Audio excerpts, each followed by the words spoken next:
It's over. Wait, what's going on? Miracle draw from Wesley, so. Oh my god, I'm gonna lose my mind. MVL acing the opening. There's just no way. Oh, what an idea by MVL. The power stretch. That is evil. Brooksy 2 immediately. Oh my god. What in the world? Brooksy 1, he's blundered his rook. It is a mouse slip. This is anyone's game. Oh, Jan blunders. And this is over. Can you believe it? Right with the team, cause you know that we winning, we with it, we going, we flowing again. Magnus Magic. He's done it again. Magnus is now worse. Knight takes She2. And it is a draw. This is one of the craziest CCT games I've ever seen. Really, y'all don't know this, y'all in danger, I'm a threat. Checkmate in one coming in. These are the last. Oh, and he's losing.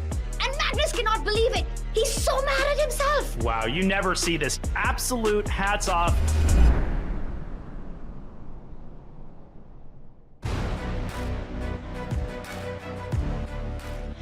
It's been a roller coaster, and we're expecting more twists and turns. Welcome everyone to the CrunchLabs Masters. It is crunch time.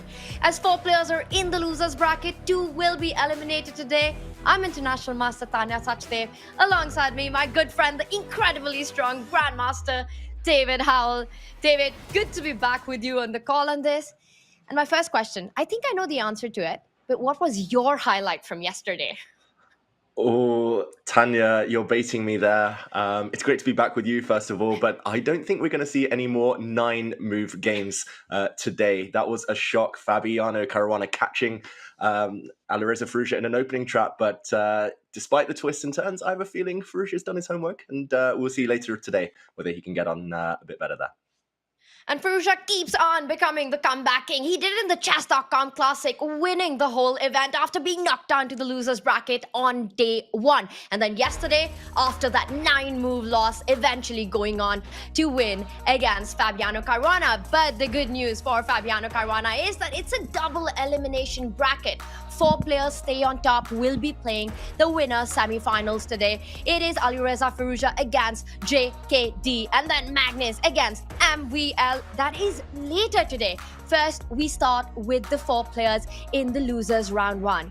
Fabiano Caruana against Wesley, so the All-American clash. Both players have got 3 US championships to their name. And then Jan Nepomniachtchi against Dmitry Andreikin. Now, 1 more loss for any of these players and they're out of the tournament. David, what happens? Who survives? Oh, this is so difficult. They're both kind of local derbies, both friends, rivals, the American clash. I'm going to say Fabiano Caruana, just because on recent form, he's been fantastic. The battle of the 2 1990s kids, though, Nepomniachtchi, Andreikin, that's too tough to call. I'm going to say Andreikin, the underdog. Yeah, Nepomniachtchi, he's had such a fantastic performance so far now in this event. Of course, yesterday, a disaster, but he's going to put up a big fight. And David, I know why it's so hard to pick. I mean, have you seen the field in this tournament? This is an all-star cast Champions Chess Tour event. The CrunchLabs Masters has the highest ever average rating at 2760, almost there. David, what a field to be part of. And I'm going to ask you for one more prediction. Looking at the stacked field, what's going to be the finals in this one? Tanya, hitting me with all the tough questions. I thought I'd have some time to warm up. It's really difficult. You can't look that far past Magnus Carlsen and Alireza Firouzja, I guess, just based on their performance in the previous Champions Chess Tour event at the Chess.com Classic. But yeah, I mean, this field is huge. We've seen it before. Players rise up through the losers bracket and make their mark. So I wouldn't be surprised if that happens again. Just everyone in this field is capable of winning it. 2760 average. Incredible, especially at a time of rating deflation. These are literally 8 of the best players in the world. Just amazing stuff. And I think I owe you an apology for putting you on the spot every single time. And we're just getting started for the day. And these 2 players are getting ready to also start the action on their last life. Of course, the big prize, they can still win the whole thing. They can still win the championship going all the way through in the losers bracket to play the grand final. David, it's all about that golden ticket to the season end final, the in-person final in December. That's right. So much on the line. Tour points at stake, money at stake every single day. And of course, the players, they'll be super ambitious. They will believe they can win, qualify for those tour finals, and join the likes of Magnus Carlsen and Alireza Firouzja there at the end of year. In the meantime, we see Jan Nepomniachtchi, Tanya. What's happened to his background? No more swords, no more kind of war memorabilia on the wall. He looks ready for business. It was there while it was working, and then it stopped working yesterday, and we've got to switch up already. Maybe Jan's a little superstition, but whatever it is, I love it. It's a very gamer background. I'm really liking the vibe. Meanwhile, Andrekin keeping it simple so far, but we know these two players. It's going to be anything but simple over the board. David, tell us a little bit about their style of play and what are their key strengths? Yeah, great question, Tanya. Both players are very versatile, I'll say. Jan Nepomniachtchi may be the superior of the two in more dynamic positions where he can start asking questions, start kind of using the initiative to play on the front foot and start attacking. Dmitry Andreikin, I would say, prefers positions where he can play on feel, where it's just about where the pieces go, harmony in the position, and he'll wait for his moment. He prefers to rely on the opponent's mistakes rather than going out there necessarily and taking those big risks.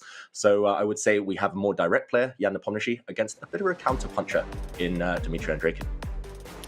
Going to be a fun one. A clash of style is what it sounds like, but both absolute fighters, and they don't have much of a margin for error. It is a best of two in the losers bracket. The first to 1.5 points wins the match. The loser is out of the running, is out of the tournament. So a lot on the line for these players. They start with 10 minutes and a 2-second bonus every move. The winners go on to play in the losers quarterfinals. Losers get eliminated. And of course, we will have the bidding Armageddon if the match ends in 1-1. David, how important is momentum in this game? With just two rounds, it's absolute disaster for things to go wrong in game one itself.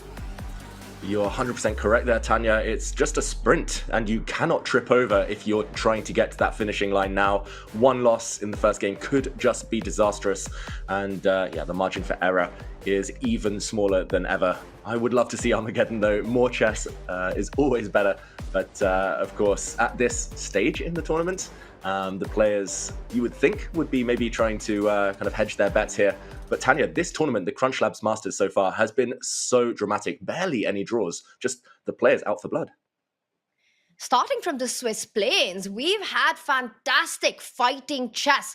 And Fabiano Caruana as well, speaking of his performance, has been so impressive. Yesterday, he did lose his match to Alireza Firouzja, drops to his last life, and it doesn't get easy. There are no easy rounds in this all-star cast of the CrunchLabs Masters. He's up against perhaps the one player hardest to beat, but yesterday suffered a loss as well. David, out of these two, which one do you think has got more positives to take away from yesterday's match? Well, both players obviously disappointed, as you mentioned there, Tanya. I think Fabiano, he'll take the positive that he did win in 9 moves in one of the games. He also won all of his white games. So if he can just play a bit better, hold with black, maybe a bit more solid there, then he'll stand his chances. I think Wesley is maybe the more disappointed of the two because he had that match against Duda in his grasp. He let it slip, took his eye off the ball and kind of self-destructed at the critical moment. So both players disappointed, but some grounds for optimism, still a long tournament ahead. And these two have played against each other so many times in their careers. It's incredible to see their head-to-heads as well, their battles as well over the past many, many years. David, does that make it more complicated for a top player when you know each other's style, opening repertoire? Or is it something that gives you a bit of a comfort zone and an idea of how you want to steer the game? Ooh, good question, Tanya. I'm going to shoot it back at you in a minute, but I agree. I actually really dislike playing friends or playing someone that I have a big history with because it feels like you have this pressure on you to find something new, to try something different. Ultimately, there's not that much new at the top level, so the players are pushed to their real limits in order to be creative and get a real game. How about yourself? Do you enjoy that dynamic? I agree with you. I I would not want to play against someone I know really well or a friend of mine because you know what, later on I want to go have a nice dinner with them and relax. But over the board, there are no friendships. I think I also really enjoy a battle when you don't know what to expect and it's a fresh match. But then, like you said, for these elite players, they're so used to these matchups and they're playing against each other so many times. And it's just, well, it's just part of being one of the best in the world. And I think, David, we will have the first moves very soon, as we can see all 4 players who are currently in the elimination bracket are ready to go. Andrejkin, Wesley, with the white pieces, are you expecting some early opening surprises? Definitely. Yesterday, just Wesley was maybe a bit less direct with his openings than we're used to seeing from him. In the meantime, Jan Nepomniachtchi, he was playing what I would say is his rapid chess repertoire, maybe not his A-list of openings. We do see that game start first, actually, Dmitry Andrejkin, Jan Nepomniachtchi, and Tanya, some really unorthodox stuff from Andrejkin this time. It looks like he might be going for some kind of hippo type structure, just kind of lurking in his first 3 ranks, not taking the center with white. That's a very, very risky strategy. And that's the board on the right. It's risky, it's a cagey approach, but it's often about eventually getting a central break with white. Either the E pawn eventually moving forward or the C pawn moving forward. But David, I agree with you because visually at the moment, it just looks like black has so much harmony in the position. The pieces are out. The center is big for black. Is it time for white to strike with the E pawn moving forward? I think it might well be. You have to fight for the center. That's what we tell players when they first start learning chess, and we tell that for a reason. You need to fight for the center of the pitch in order to be able to choose which flank to switch the attack on to later. So Dmitry Andrejkin pausing a bit of a kind of, I'm going to say, puzzling start for him. He's built up this opening, and like you say, on that right board, white wants to lash out in the center. There's literally no other logical move, so why the hesitation? Tanya, we saw it from him yesterday in the CrunchLabs Masters. Dmitry Andrejkin, the clock was not his friend. It wasn't, and that's the one friend you need when you're playing against a player like Jan Nepomniachtchi, because regardless of what's going on the board, you know that Jan's also going to put pressure on the clock. You have to save those extra seconds where you can at the start, and eventually Andrejkin does go ahead with E4, but took his little time to make that move. Meanwhile, David, we've got a Catalan on the left side of the board by Wesley and so far, it's sort of the book start. It's a standard opening. I do play this from black, and I kind of like the setup for black. Ooh, Tanya, okay, you're emotionally invested now in Fabiano's cause. Black looks super solid over there, but what do you think about Fabiano's choice? Is it just showing respect to Wesley? He's playing his A-list openings this time. He's, just playing very principled stuff early days. Absolutely. Although I will say that in this opening, I really like it when black doesn't retreat that dark squad bishop all the way back to e7. So slightly different. I'm expecting him to develop the bishop to b7, defend that c6 pawn, which has just been attacked by Wesley by placing the knight at the center of the board. But a different approach. And now, David, a strategic decision needs to be made by Wesley. He could recapture it with the pawn, completely changing the dynamics of the position, and he does it. He does. So changing the dynamics of the position on that left board, as you say, Tanya, but also serious risk involved. White has doubled his own pawns in the middle there. He hasn't finished development, and that white e5 pawn sometimes vulnerable to attack. So Wesley now, he's taking a big risk. He needs to be energetic to justify it. I believe it's still opening theory, and look at this, pawn sacrifice from Fabiano Caruana. He throws a pawn away and only then starts to think. Wow. First big twist of this round so far, Tanya. Absolutely. And usually the players sacrifice a pawn early on for piece activity to get some tempos in development. And I'm wondering, what does Fabi have in mind? David, could this possibly be some kind of candidate's preparation that we're seeing by Fabi? I said that a moment ago that I thought it was preparation, but now he's paused, so he's throwing us off as well. I mean, you don't give away a pawn for nothing and then start to think usually, so you're right, Tanya, it must be preparation. Maybe Fabi has 2 options up his sleeve and he's just choosing between the 2, or he's simply forgotten his prep. It's a bad time to forget your prep after sacrificing a pawn. Yeah, yeah. Maybe it was a pawn blunder, mouse slip. You never know, but no, this one definitely was part of the plan. I guess Black is deciding whether to move one of his two bishops. Fabi, really confusing stuff. I've got to say, what could be going through his mind, Tanya? I am trying to think of it myself, and you are giving me some hints. I think you have to try to keep the momentum going after giving up the pawn. Go for piece activity. Hit that rook that's out in the open on d4. The dark squared bishop can move forward. Slide ahead to bishop to c5 is a move that comes to mind.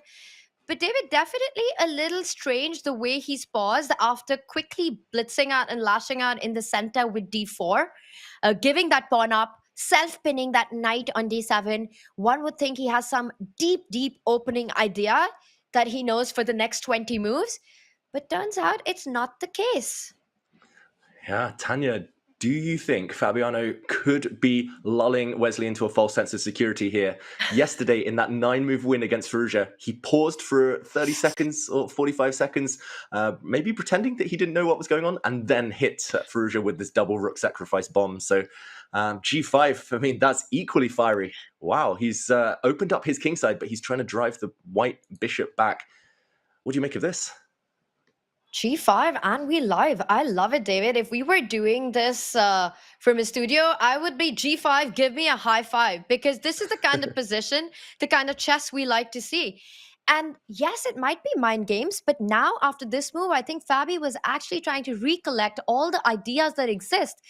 You play a move like g5, you better know what you're doing. He's giving up a pawn. He's opening up his own king side. David, you have to bring in your super GM perspective into this position and break it down for us. Where is Fabi finding his initiative with Black on the left side of our screen?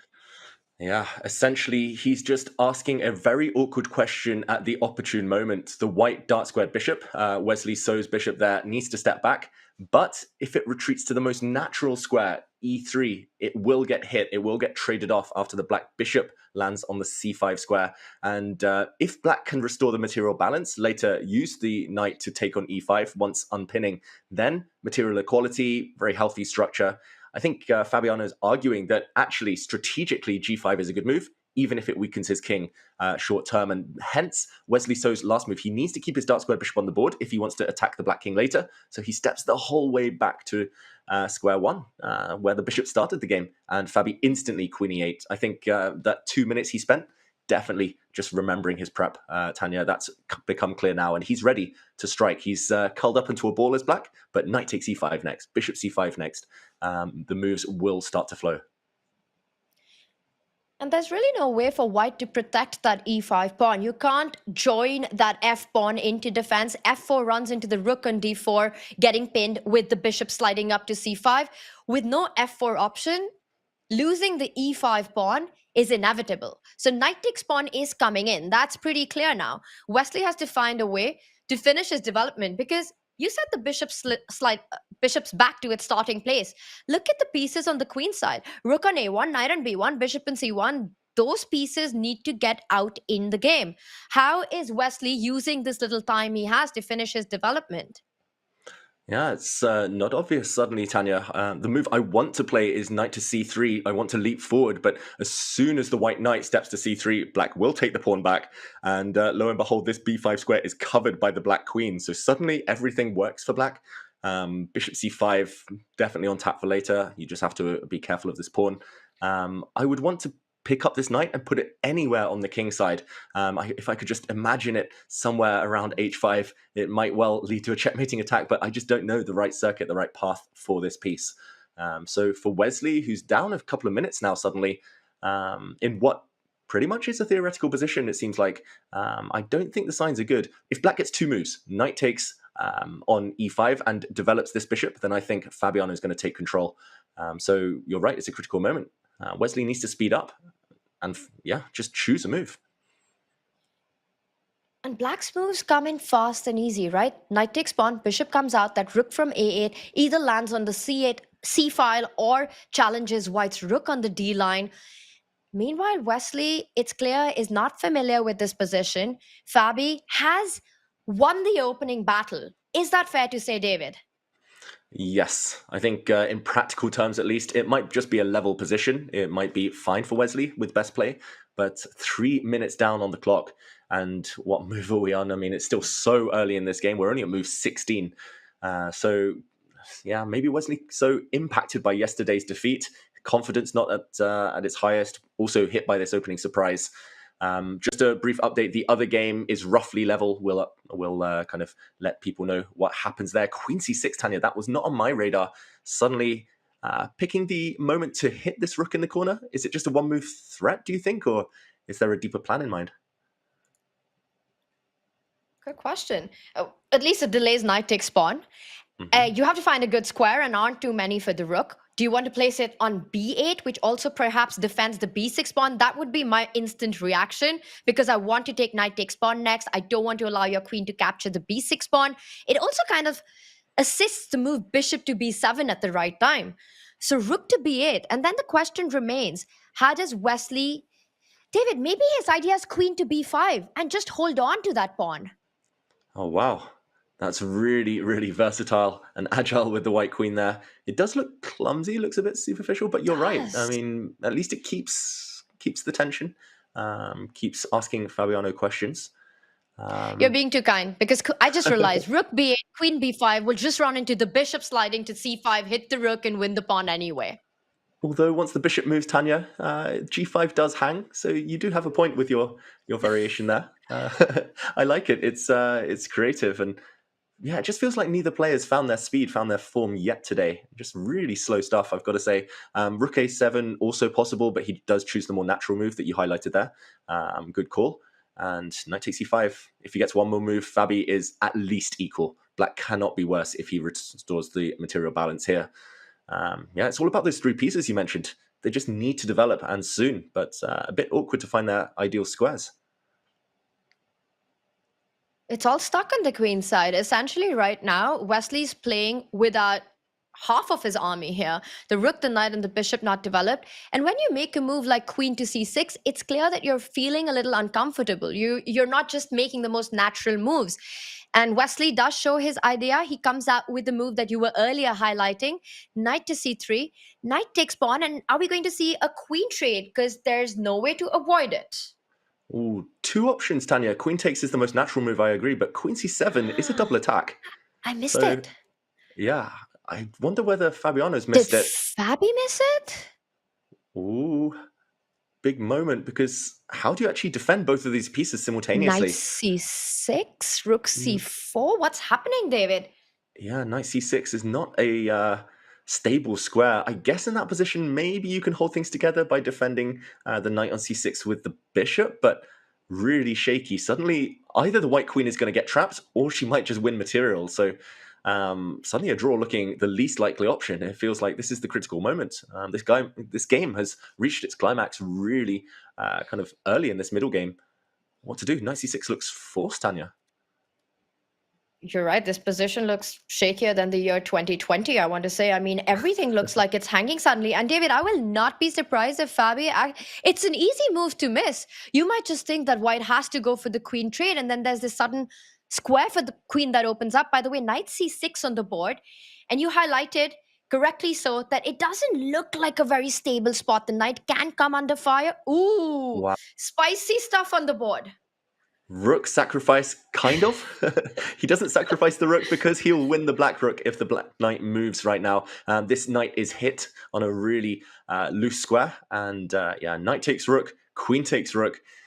I mean, what's happening there is anyone's guess. The white queen looks so offside there on the enemy back rank, but she's surviving, and black does have loose pawns long term. So if white now gets one more move, for example, and continues development, then white is simply going to win this game. Black is just suffocated almost on his first two ranks. I like it, Tanya. E5, again, these players showing their deep calculation. That wasn't on my radar either. I just assumed you needed to move the rook, but assumption, not the right kind of course of action there. Really, really nice move. E5. Actually, Wesley might be turning things in his favor suddenly. And I think this is a move that gives us an insight on why Wesley burnt the clock before he moved the queen into c6. It wasn't a one-move idea. He had seen far ahead. He had calculated this line. But David, after the rooks are traded off, At first, it looks like that should favor black because that knight sits so pretty on d4 once you've captured the rook. The light squared bishop can slide over to a nice diagonal on a6. Knight takes rook, queen takes rook. I'm looking at that queen on b8. You know, you look at that position, you're like, what on earth is white's queen doing all the way on that square? What even is happening? I see the evaluation bar seems to like white, but practically it's not clear at all. Yeah, definitely not clear. Definitely, we can't make too many assumptions this game. I mean, just in the case of, just in the space of 20 moves has led to so many twists and turns. I think essentially it's just hard to defend this pawn on b6, and a position like that with queen still on the board, having rejected that queen trade, Wesley. So now g5 really does look like an awkward inclusion. He would love to put that pawn back on g7 and say, my black king is safe, my pieces will come to life later, and I'm super solid. But Fabi, with this pawn on g5, will have to face some awkward tactics later. So yeah, very much looking like a real fight in this middle game. Tanya, maybe if we zoom out here temporarily, my eye has been caught by a huge development in the other game. It was equal for so long, Dmitry Andreikin against Jan Nepomniachtchi, but suddenly there has been a mistake, and suddenly Dmitry Andreikin might be able to strike. It looks like checkmate is threatened in the next few moves. Oh, and I'm just trying to take that in. That is the right side of our board. And even though it's Jan Nepomniachtchi who just gave a check to the white king, David, I think I know what idea you're pointing out. The white knight and the queen are going to combine to create threats. You have to do a deep dive and show the idea that you're pointing out. He's allowing Jan to win a piece, essentially, with pawn takes pawn. What happens? Yeah, pawn takes pawn will be one of the options Jan Nepomniachtchi is calculating right now. And you have two choices here. You can actually give a check, or you can just take back this pawn right now, because there is this trap that you mentioned, Tanya. If the black knight's deflected away, for example, takes this piece, gets greedy, then suddenly there will be checkmating patterns. This is a back rank check. The king has to step forward. The knight, as you say, joins the attack. Devastating duo, the great combo of queen and knight, and this will end in checkmate. The black king caught. And the black queen, meanwhile, the fact that she's so far off here in Siberia, just on d1, not participating in the defense, I think that might be decisive.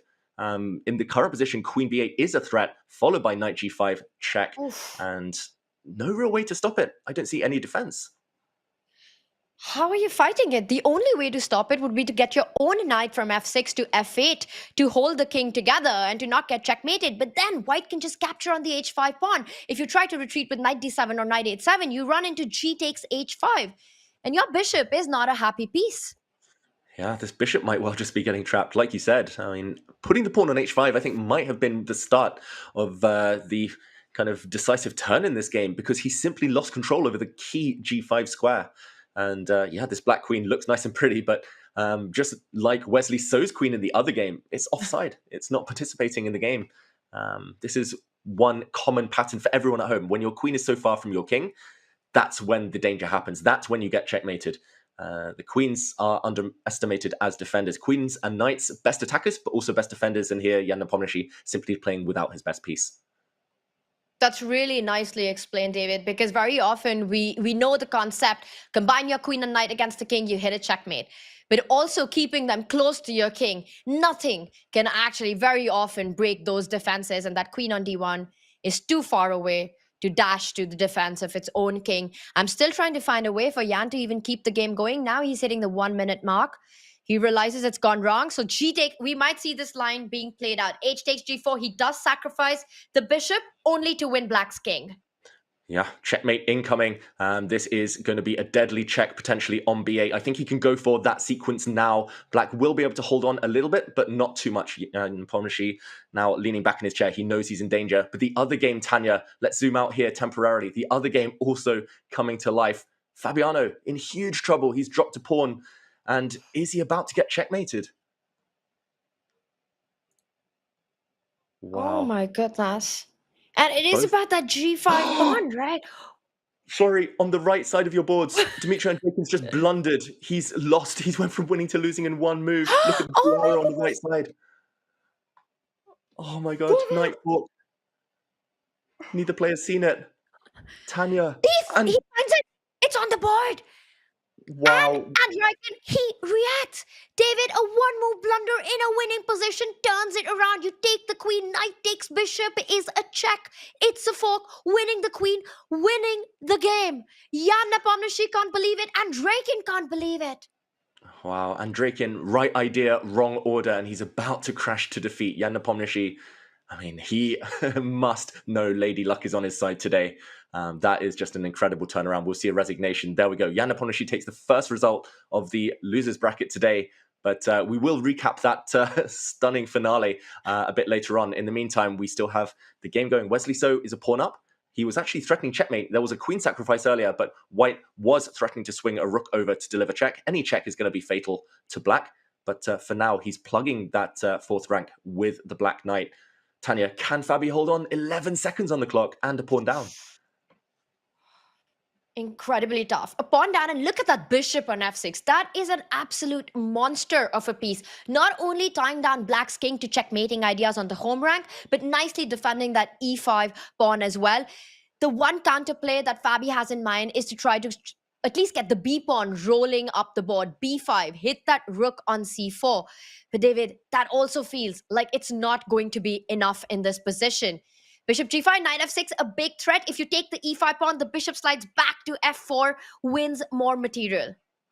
Yeah, the bishop, which was the most beautiful piece, just doing great work. And this is going to win material. Knight e8 now is a threat, as well as taking this rook in the center. I think he can take this rook, actually start simplifying the equation here, take the knight next, and go into a rook and pawn endgame, 2 pawns to the good.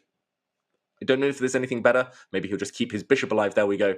He's now hitting the knight, and he's hitting this rook in the center. And Wesley takes the first win. Fabiano resigns. His curse with black goes on. Wesley, so he is stretching. That is a winner's stretch as he takes round one. Fabi has to make a comeback in the next game. David, I'm also still thinking about the action that we saw in the other game. Chess can be so cruel. You play this flawless game, you're so close to winning, and then in just a second, one move is all it takes to just blow all the hard work that you've put in. And with that, 2 decisive results. Jan Nepomniachtchi takes the lead, Wesley So takes the lead, Fabiano Caruana and Dmitry Andreiken have to strike back in their final rapid game. David, for Dmitry, it's also going to be an inner game, a mental battle to overcome what has just happened. Yeah, we see him on the camera there, trying to refocus, trying to get back in the zone, but inside he'll be burning. He'll feel heartbroken that he let that game slip. Jan Nepomniachtchi, meanwhile, shaking his head, knowing he was super lucky in that last game. The best players make their own luck. He set up that trick, that tactic, but yeah, ultimately it was Andreiken's game for the taking, and he was the one who missed the opportunity. And not just a miss, as we said, Tanya, but a full 360 turnaround. Just incredible stuff. This tournament keeps landing surprises. As soon as we think that we know what's going on, there's a trick, there's a trap, and yeah, maybe we can show that in a moment. Absolutely. I mean, just shocking results right there, shocking turnarounds right there. David, I think you have to break down those final moments of what happened, because it happened so quickly, and we could see it on Andreiken's face before we could see it on the board. So take us through those last few moves of that game. Yeah, that game actually abruptly ended just 3 or 4 moves after we left it. And we left it saying white is totally winning, white is dominant. The key move being the one found by Dmitry Andreiken here. Bishop takes pawn, as we showed earlier. This bishop is actually poisoned. You cannot take it. You would walk into a quick checkmate, the queen and knight, trapping this king in the corner. This would have been terminal. Instead, Jan Nepomniachtchi tried one last trick. He took this pawn on c2. This looks innocuous, but it did narrow the path for victory. Here, queen to b8 check first was the only move. We'll see why that's important in a moment. King to h7, a knight check. And if you continue the checking sequence here, you get left with this position. And now, I'm not going to say it's simple, but knight takes knight was the winning move. The idea being that bishop to f5 is the decisive blow. If pawn to g6 here, you simply keep checking. Every move comes with check. And at the very end, the bishop is hit, the king is trapped. This would have ended the game. The black queen's still too far away. But instead, right idea, wrong order, knight g5, threatening the checkmate, but forgetting the opponent's checks. We see the double question mark, and this is why we look for checks first in every single position, no matter what. Queen takes f2, queen sacrifice, double exclamation point there. The idea being king takes queen, walks into knight takes bishop with check, and black emerges with an extra piece. And Draken had to resign a couple of moves later. So shocking there, Tanya. What happened? We as commentators say this a lot, right? The game isn't over until its last move. And this is one of those moments, this is one of those positions where exactly it's what happens. You think you've got this in the bag, you know, you're not exactly tactically alert, but at the same side, for Jan Nepomniachtchi, he's such a tricky, resilient player. He's setting up the tricks until the very end instead of just giving up or letting go of the position. And how many times we've seen this guy turn these positions around. He's done it one more time, and now he's a draw away to get that match victory, David. But for Andrekin, he also starts with the black pieces, and it's not going to be easy to get that must win. Oh, yeah, it just gets worse. It's not just that you blew a winning position and you ended up losing, you lost with white. And we talk about the advantage of the white pieces at this level, Tanya. In general, it still is a thing. You get to choose the battleground, you get to choose the opening, test the opponent. You also have some forcing opening variations up your sleeve to, if you need a draw, take all the risk out of the position. So that's what Jan Nepomniachtchi might be doing. And Draken has to take risks, has to find something creative early days. Otherwise, I don't think he'll get a chance even against Nepomniachtchi. But as you said, it's a psychological battle, and he just needs to bounce back. That's the main thing. How about the other clash? What do you make of Fabiano's chances? At least he has white. He has white, and the game itself was quite an interesting one for him, right? He got this, we were saying he won the opening battle out of it. He got that g5 move in, took that pawn. Hey, Wesley was so cunning with his idea of queen, getting the queen into the game, and then just throwing Fabi off with the practical decisions that he took on the board. But David, I think that was a more sort of an even fight. While Andrekin had a big advantage, close to winning, Fabi, it was a bit of a back and forth. Wesley taking it. Fabi starts with the white pieces. I think he's definitely feeling, he's got the chance still. They have to let go of what happened in round one. But very often, having this must-win situation is exactly the problem with it. Because you can't take objective decisions on the board. You often have to take risks, which are not the practical risks. They're more the demand of the match. And more often than not, they end up making your position worse. So it's a very difficult position to be in with your back against the wall in these kind of mini matches. Yeah, it's a fine line to tread. Trust me, in my career, these must-win situations, they're linked with all of the toughest moments in tournaments. Like you say, it's hard to focus on the moves alone. I don't handle it. That's why I'm not here playing with these top players, Tanya. They're made of different stuff. They're at another level. They all have nerves of steel, but they've all been here before. That's the key thing. And Fabi will know, for example, his kind of preferred strategies in must-win situations with white. And likewise, Dimitri and Draken will have experience, even with the black pieces, of needing to win on demand. So it'll be fascinating to see. I've got to say, Tanya, it's heartbreaking for Fabi if he doesn't kind of fight back in this match. He's been in such good form recently, but somehow today, he's lost every single black game. That's just been holding him back. Well, he starts with white. That's the good news. And we see the English opening. David, I know it's an opening that you enjoy seeing on the board as well. What do you think about this opening approach by Fabi? Just making sure that there are no Berlins on the board. Exactly. No Berlins. That is a win for everyone. I think we can agree. Being very patriotic, the English opening as well. Nice to see on the board. D3 is a bit of a rare one, although it's become more trendy recently.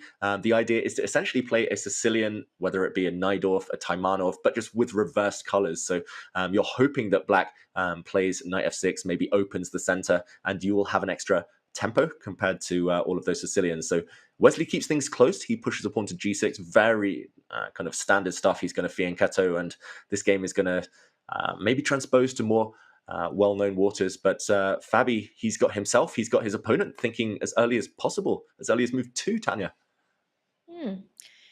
I'm still thinking about what you asked earlier on, the chances of the comeback for Fabiano Caruana and Andrekin. And yes, Fabi has white and Dimitri's got the black pieces. But if you look at the opposition that they're facing, Fabi's playing against one of the hardest to beat players. Wesley is so risk averse, well, in general games as well, but especially in a game that he's already leading in a match. He has every single skill required to shut down play. Meanwhile, for Dimitri, he's playing against Jan Nepomniachtchi. And I think that in itself can be a bit of hope because Jan sometimes can get a bit rash. He can make those quick decisions that can give you those opportunities that you're looking for. That is true. Jan has a bit of a track record of playing kind of with emotion during these critical moments, but we'll see later on whether he can shut that game down successfully. That game is a Caro-Kann, so another opening that's very close to my heart, Tanya. The players are treating us here. But this game is progressing at a snail's pace at the moment, Fabiano Caruana against Wesley. So, okay. It looks like finally Wesley has taken a decision. He's going to try and play c6 and d5 potentially to open the center. But all the pieces on the board, maximum flexibility for both sides. This slow start, who do you think it's going to favor stylistically? Well, I think it's too early to say. It's both Wesley and Fabi can be such universal players. And you mentioned the idea of c6, d5. There's also a potential expansion with the f-pawn eventually moving forward. So I like the flexibility and the mobility that Black's pawn formation has right now. Fabi, again, the first, he's taking a think at the moment. So not going for the most, natural hand move, like we call it, the knight coming out to f3.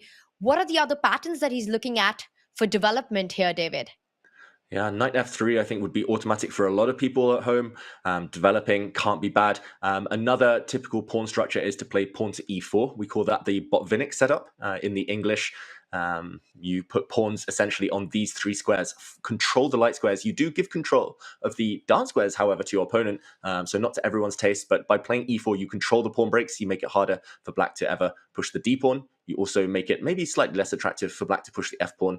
At least then you would control a lot of light squares in the middle of the board. So I think just choosing among these. Often White also plays the idea of rook to b1, b4, b5, tries to put all the pawns on light squares, connect 4, that would be, because you want to maximize the influence of your bishop. Fabi thinking, though, I wonder whether he's got anything more creative up his sleeve. Ooh. What are you thinking here, Tanya? What would you choose? I would have played knight f3 about 5 minutes ago. I would have played knight f3 yesterday. And I'm pretty sure Fabi's got a different move in mind because you don't burn the clock that long and go for knight f3. And there you have it. It is h4 that he was thinking of. And it makes a lot of sense, David, given the mat situation. I fully agree. And this move would not be on my radar unless you see a top-class grandmaster like Fabiano Caruana tank for 3 minutes, and then you realize, okay, something special is coming. Like you said, I think your spidey senses were tingling there, Tanya. Mine were too. It was like, okay, he's thinking it must be h4. The top players, they just do that these days. h4 in any position, especially against a fianchetto. You're opening up the h-file if you're ever able to push the pawn forward to h5. And now the Black King is committed. It's a clear target, h6, and surely this is just provocation now. h5, he's going to blow open that flank. F4 now. F4 for the score. What do you make of this? This is a fun one. I love it. Fabi's going all in for this. It's super committal as well. And that's what brings us to the conversation we were having earlier, right? That in a win on demand, mini match of 2, you're forced to take these kind of decisions, even if you'd rather just play a cautious, cagey approach. There's just no scope for that. F4 played. Now, it's not a pawn sacrifice because White has got a bishop on c1, and if everything gets traded on f4, I think Fabi would be happy with it. The g file opens up. White doesn't want to castle on the king side. You want your rook on that g1 square.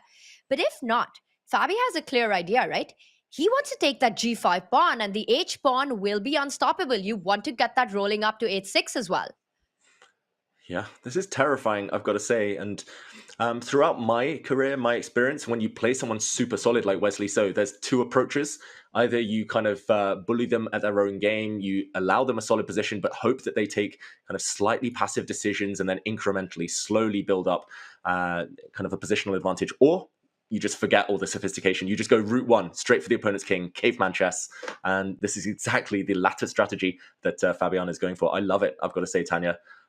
This is how to play against Wesley. And look at the clock again. Fabi's up. The Black King not feeling comfortable. Like you said, castling queenside most likely is the destination for White's king later. And I just don't see any natural moves, any logical moves here for black to keep the king side closed. I think no matter what, the black king is going to feel the heat later.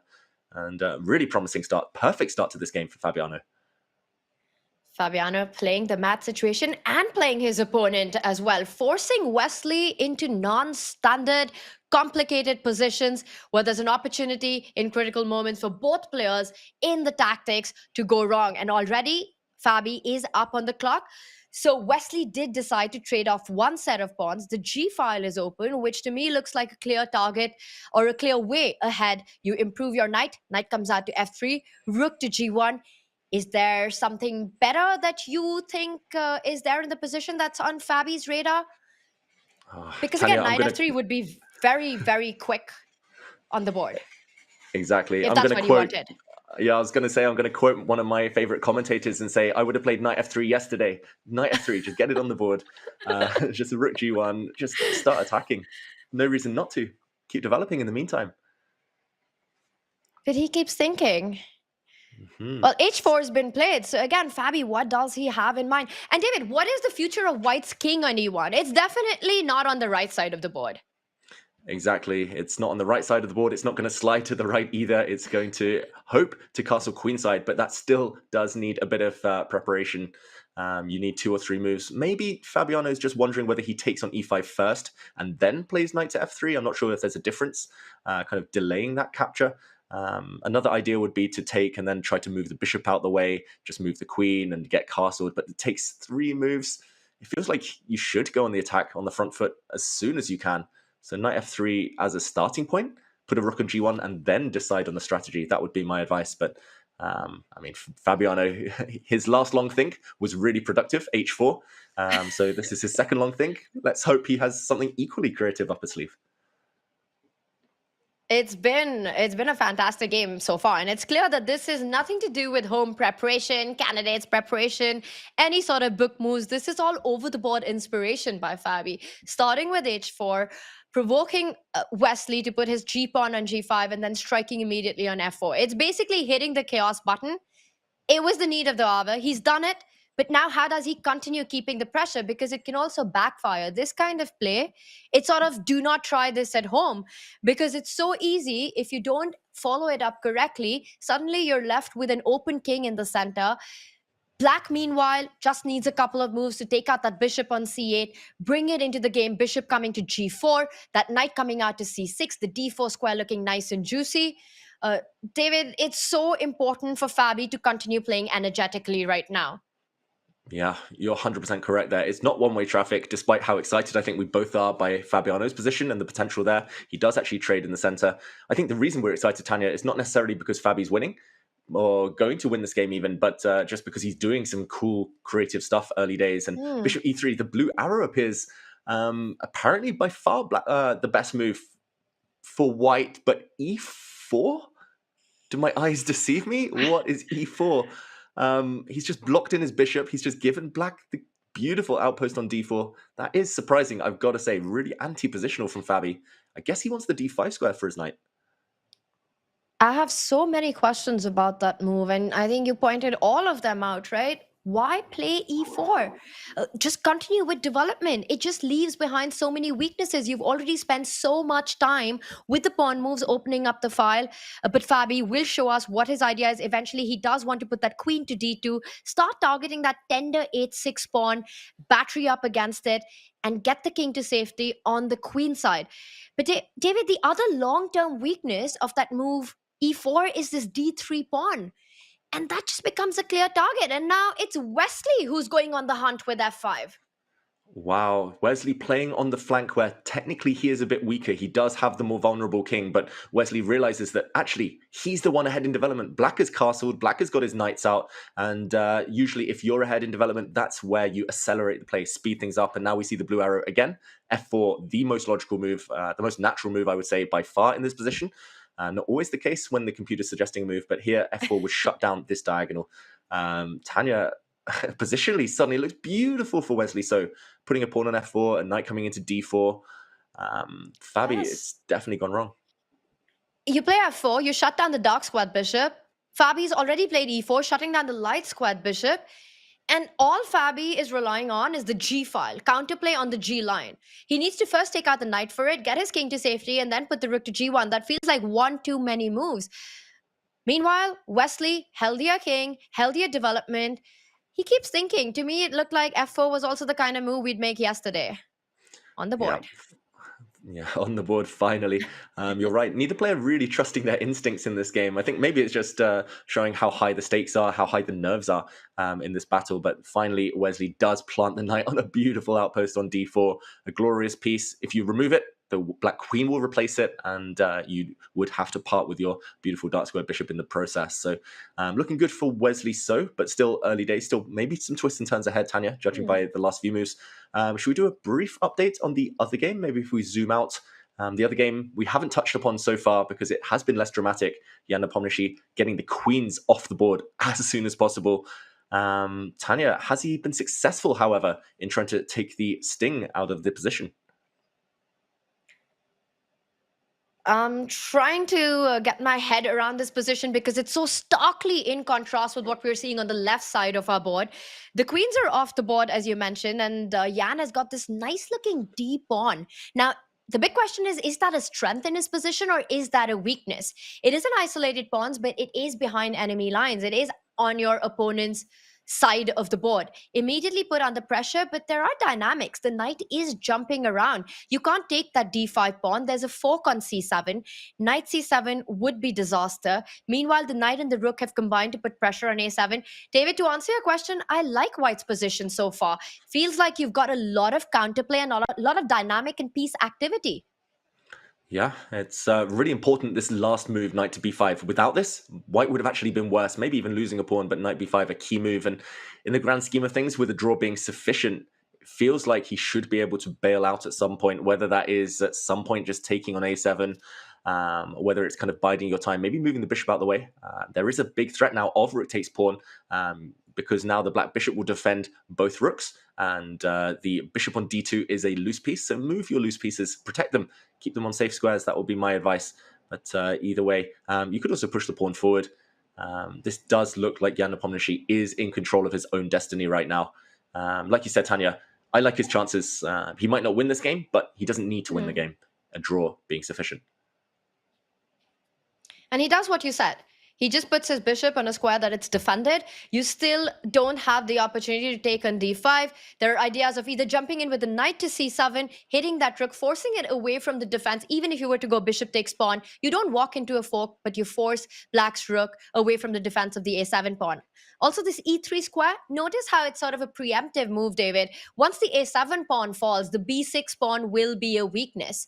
And I think, yes, d5, it's sort of a double-edged sword in the position for Jan, but he's making it work for himself with piece activity. How are you fighting the threats on the queenside pawns as black?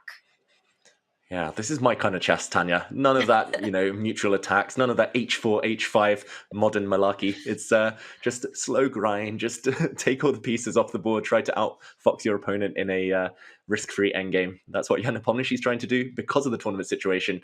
But in the meantime, Dmitry Andreikin, he's fishing for chances here. Knight to h4, I like that one, I've got to say. Suddenly, indirectly, maybe attacking the g2 square. Look at the black bishop poaching from afar here. Also, if he steps back and is able to trade his knight for the white bishop, at least there's an imbalance in the position.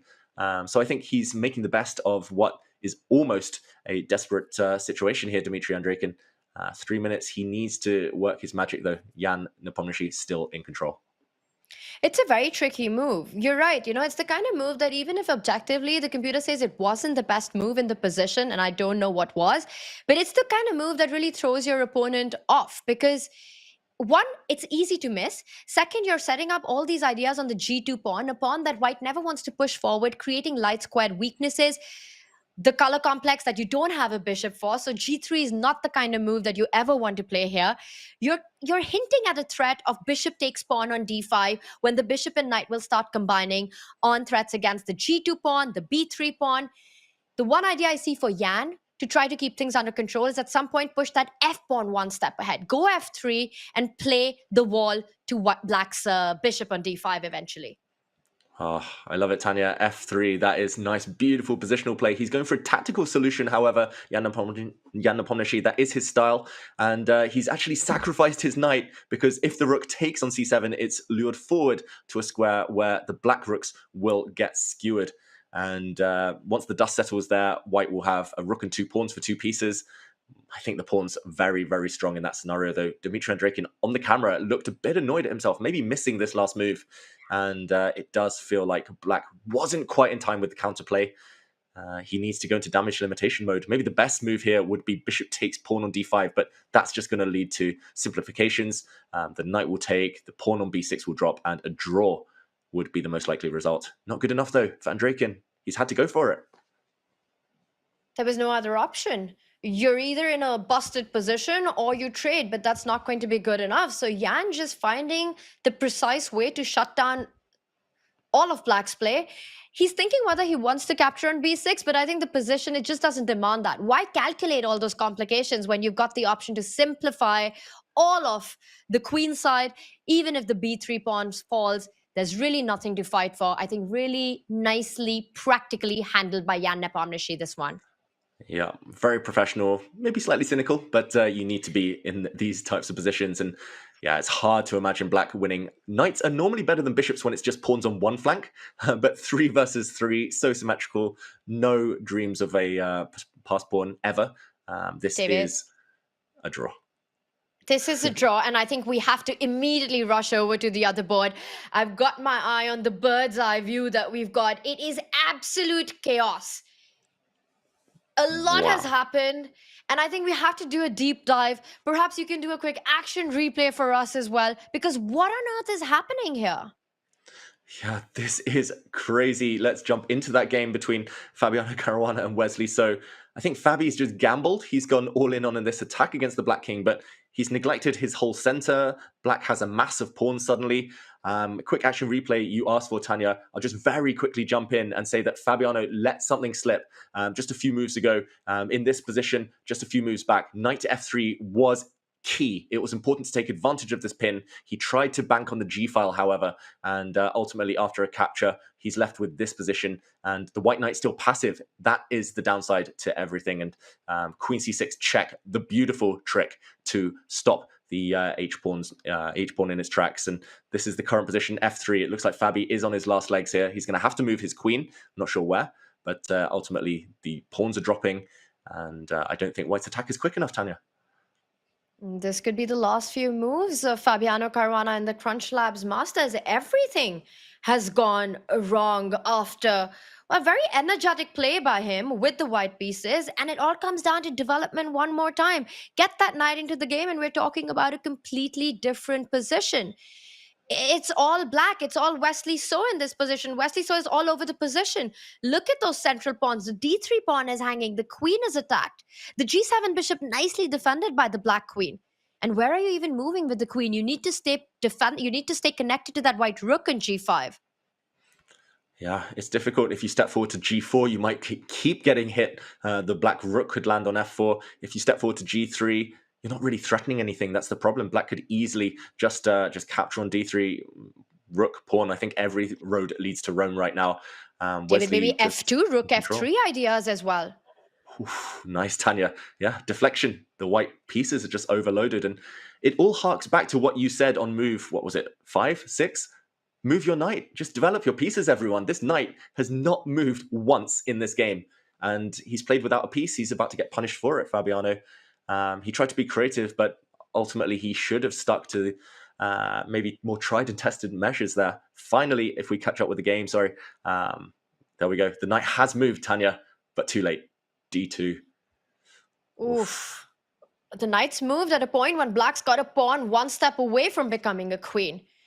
I think this is resignation. We might be seeing Fabi resign at this moment. How are you stopping d1? The queen is overloaded, defending multiple pieces. You can't even get your king to c2 because the rook slides to c4, giving a check. Game over. Thank you very much. David, 9 seconds on the clock. You could have an hour and you don't survive. You don't survive this one, and there we go. We do have a resignation result confirmed. Wesley so wins and progresses to the next round. Fabiano's tournament is over. He tried, he was creative there, but ultimately, yeah, just punished. Wesley, so impressive today. Really impressive and dominating. A 2-2-0 clean sweep by Wesley. So, and even if you look at the game, starting with the white pieces, having that Catalan, an opening problem to solve with, he does it and he does it successfully. And then this one, again, Fabi throwing in everything he's got, but Wesley just handles it in vintage Wesley style. Keeps his nerves, keeps the position in control, and comes out on top. Wesley so will advance through in the losers bracket. It is the end of the road for Fabiano Caruana.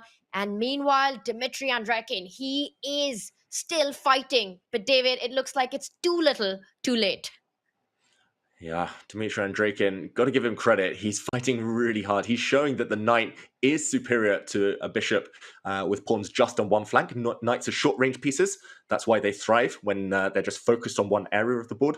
Bishops, the long-range pieces, actually do struggle when they kind of only have one side to focus on, when they don't have targets on both sides. So, yeah, the bishop really awkward, but ultimately white doesn't really have a weakness you can probe at. You can't create a passed pawn, and try as you might, all these checks on the back rank will not lead anywhere. White will always be able to block. We might see this go on for another 50 moves, Tanya, but it looks like it should be a draw. Jan Nepomniachtchi, I mean, he would need a huge blunder to throw this away now. We've seen that happen. It happened in this very match in game one, David. So I think we can't call a result. And Andrekin has done the maximum that he can in this endgame. He's found his knight activity, his rook activity. But notice how Jan has his piece formation where that rook on the third rank defends laterally as well as horizontally. Right now, it's going on the attack with potential threats of a bishop sliding to c3 at the right time, hitting the tender spot on f6. Everything under control so far, but it's very defensive for Jan. He needs to keep it as is. Never easy, but again, it just feels like there's not enough material. Dmitry needs one more piece in this position. Just a little pawn or a piece in this position to keep it going. Exactly. If you could just add another ingredient to this mix, then it might be a bit more tasty, a bit more promising. But ultimately, like you said, he's maxed everything out. He's got pretty much the ideal pawn structure. He's locked down the king side, this connect 3 here. He's prevented the white pawns from ever moving. He's got his knight on some really promising squares, but they are dark squares. Notice, everyone, that white's dark square bishop controls the dark squares. The pawns control the light squares. So that's why he pretty much has a fortress here.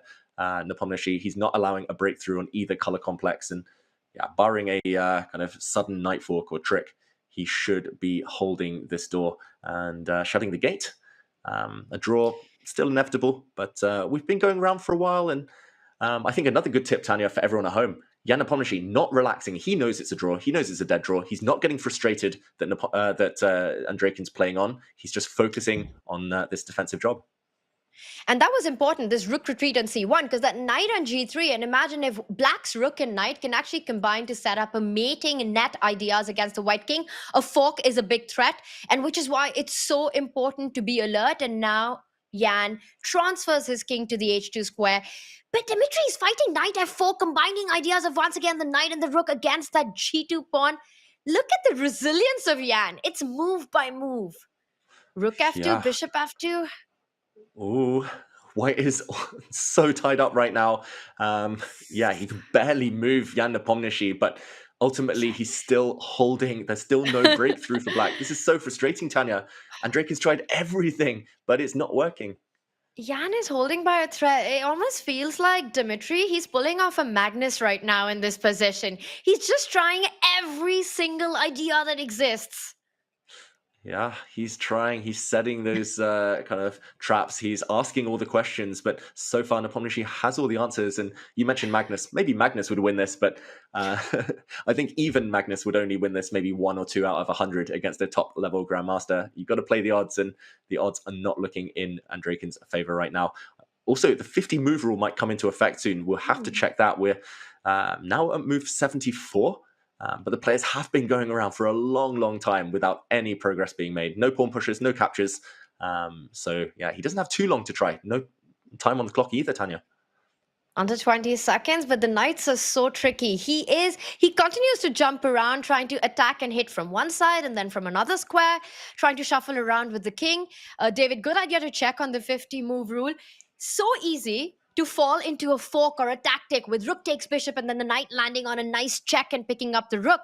But Jan Nepomniachtchi's defenses are holding, and I think the 50 move rule was reached. Dimitri's surprised.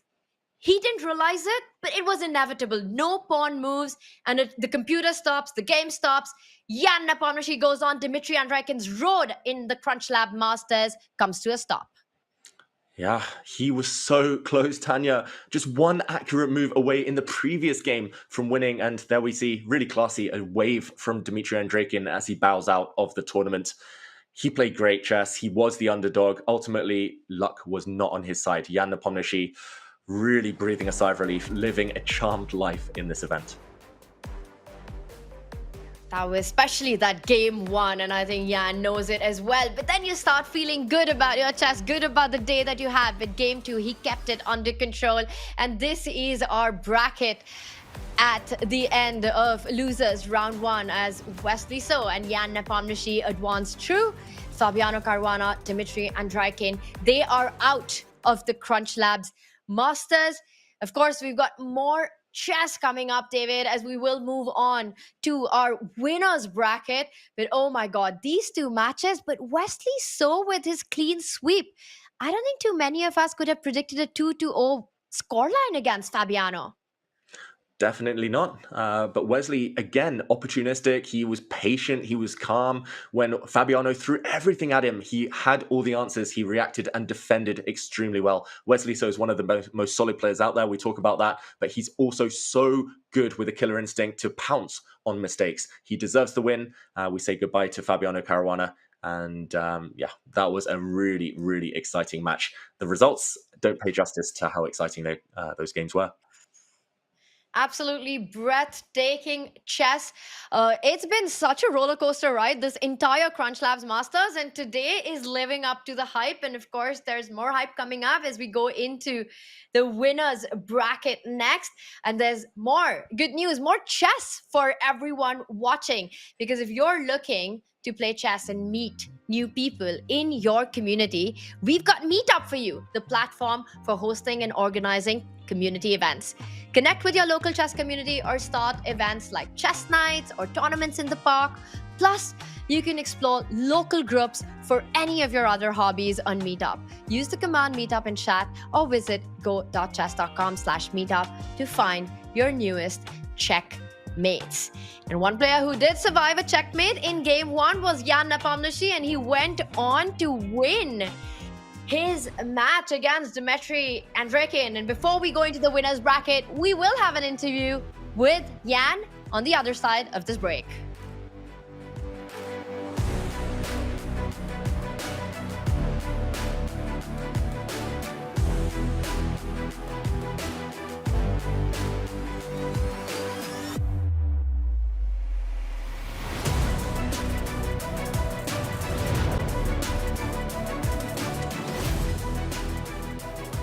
There's a shortcut for sizing up any chess position. Chess structures is how we understand chess quickly. How can you evaluate a complicated position in a second or two? And giving you the tools to come up with a winning plan. What I see here is not a weak pawn on d4. One can feel tremendous energy from the white side. Well, we have rooks in open files. My knights have great squares where they can jump to. Even this one can maybe jump further. My bishop maybe on b3, maybe on d3. You will not see just 12 pawns on a chessboard. No, you will start to see that this is a landscape. And it's a landscape where you can sort of see the hills, or rather the flow of energy. In any opening you play. Welcome to the chapter about the Isolan, Caro-Kann formation, the Slav formation, Carlsbad structure, Stonewall structure, King's Indian structure type 1, type 2, the hedgehog structure, the Maroxy structure. And you can learn it all before your beard grows too long. Grandmaster Peter Heine Nielsen presents Chess Structures, a Grandmaster Guide. Try it for free on Chessable at chessable.com/structures.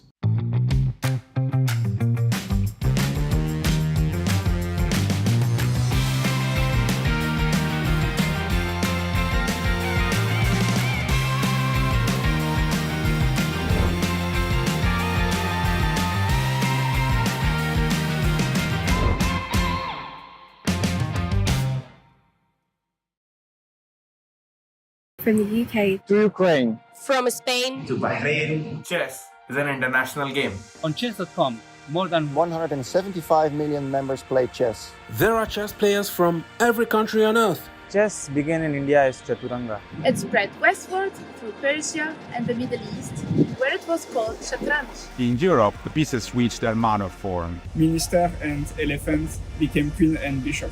Chess was not invented in one time and one place. It evolved as it spread, collecting influences everywhere it went. Today, 10 different countries have produced a world champion. Whether you call it ajedrez, Шах. Шах. Chess. xadrez, Шахи. Шатранж. Шахматы. Shotranj. chatur, 国际象棋 Shatranj. Or chess. It's the global game that unites us all. Happy International Chess Day! Happy International Chess Day. Happy International Chess Day.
And we're being joined by Jan Nepomniachtchi after a match that was full of twists and turns. Jan, firstly, congratulations on that victory. It was a match that could have gone either way, especially in round one. Talk us through the day and the big moments against Andre Ken. Well, thank you, first of all. And yeah, it was very unusual match, first of all. So somehow some power outage happened at the place I live, so I decided to go to there, to return to my esports roots, go to the computer club, and I played today for a different place. A bit new feeling, but well forgotten one. So I have different setup, different mouse, and different stuff. So yeah, I think the first game was quite decent, and I would say he played creatively. He repeated the line which I had against Firouzja in Toronto, and in Toronto I played a very poor game, but here I came up with some small improvement, like knight d7, and then it was very balanced. And then I think he took me a little bit off guard with his h4 g4. Let's say suddenly he pushed all his pawns, and it became really big mess. And then I blitzed out queen d1, and then I understood it was a big mistake. And then I got just very lucky. So he blundered. Actually, it's very funny. So when I played queen takes c2, I had this queen f2 in mind sometimes, but I thought it will it's never going to work, and so on. And then he played knight g5. I thought wow, I'm losing even like this. And then suddenly was some spark. Okay, wait. Like there is queen f2 here always. So it was of course a lucky moment. And the next game, well, I played exclusively for a draw, and of course I could handle it better, so not get this tricky position with knight jumping around my king and rook. But I think it was draw all the way. And even in the second game, like you said, with black pieces under King, he was putting so much pressure in an endgame, which of course objectively is a draw. It's so easy to lose control of nerves or walk into one of those folks. How do you, in those moments, knowing that match victory is close, how do you approach the situation and keep your nerves? Well, technically, if you don't blunder the fork, the match victory is close, yeah. So that's what I was trying to do, not blunder the fork. And of course, I was a little bit lucky with this threefold repetition, so the game would continue forever. So he would like wait for 49 moves and play f5, and then repeat and then repeat and then repeat. So maybe if he wouldn't go into this threefold sudden trap, we wouldn't be like we would be still playing technically, yeah. So yeah, I mean, obviously it's like 2 seconds increments, so it's not a big deal. Or many watching, and myself included, we would have blundered a long way into that position. But Jan, congrats on that victory. And I have to say, the background looks super duper cool. We were talking about it. And now with this win, do you think you're going to keep playing from here perhaps? And we might see you back here tomorrow as well? Well, could be, but it's like 1 hour driving from the place I live. So it's not like... it's not such an easy call. You have to play from here, but okay, I will surely consider, if this place brings some legs, so why not? It does. And Jan, we've got some questions for you from chat, and I'm going to bring that up before we let you go. It's from Noel, and Noel wants to know that, will you release a second Chessable course? Your King's Gambit course is fire. Yeah, thank you. Thank you for studying the first course. I think you studied already one course, one more course of my authorship than I expected. So yeah, thanks a lot. But well, okay, I don't know. It's somehow I was never, I never considered like recording some courses unless suddenly this, contract for the participation in 2021 tour was. It had a paragraph that come on, you should promote Chessable and so on. So that was a little bit mandatory, but somehow like it even worked. It turned out to be quite good for me because I found out like there is a brilliant blitz weapon for. I still play it a lot in blitz and with some pretty decent results. So who knows? Yeah, maybe another awful opening, but still good at blitz. Yeah, so why not? That was cool, getting some insights into players' contracts there. Well, we're looking forward to your second course, Jan, whenever that does come out. And you will be playing, coming back to the tournament, you will be playing against the loser of Alireza and Duda's match. Are you going to be tuning in for what's coming up next today?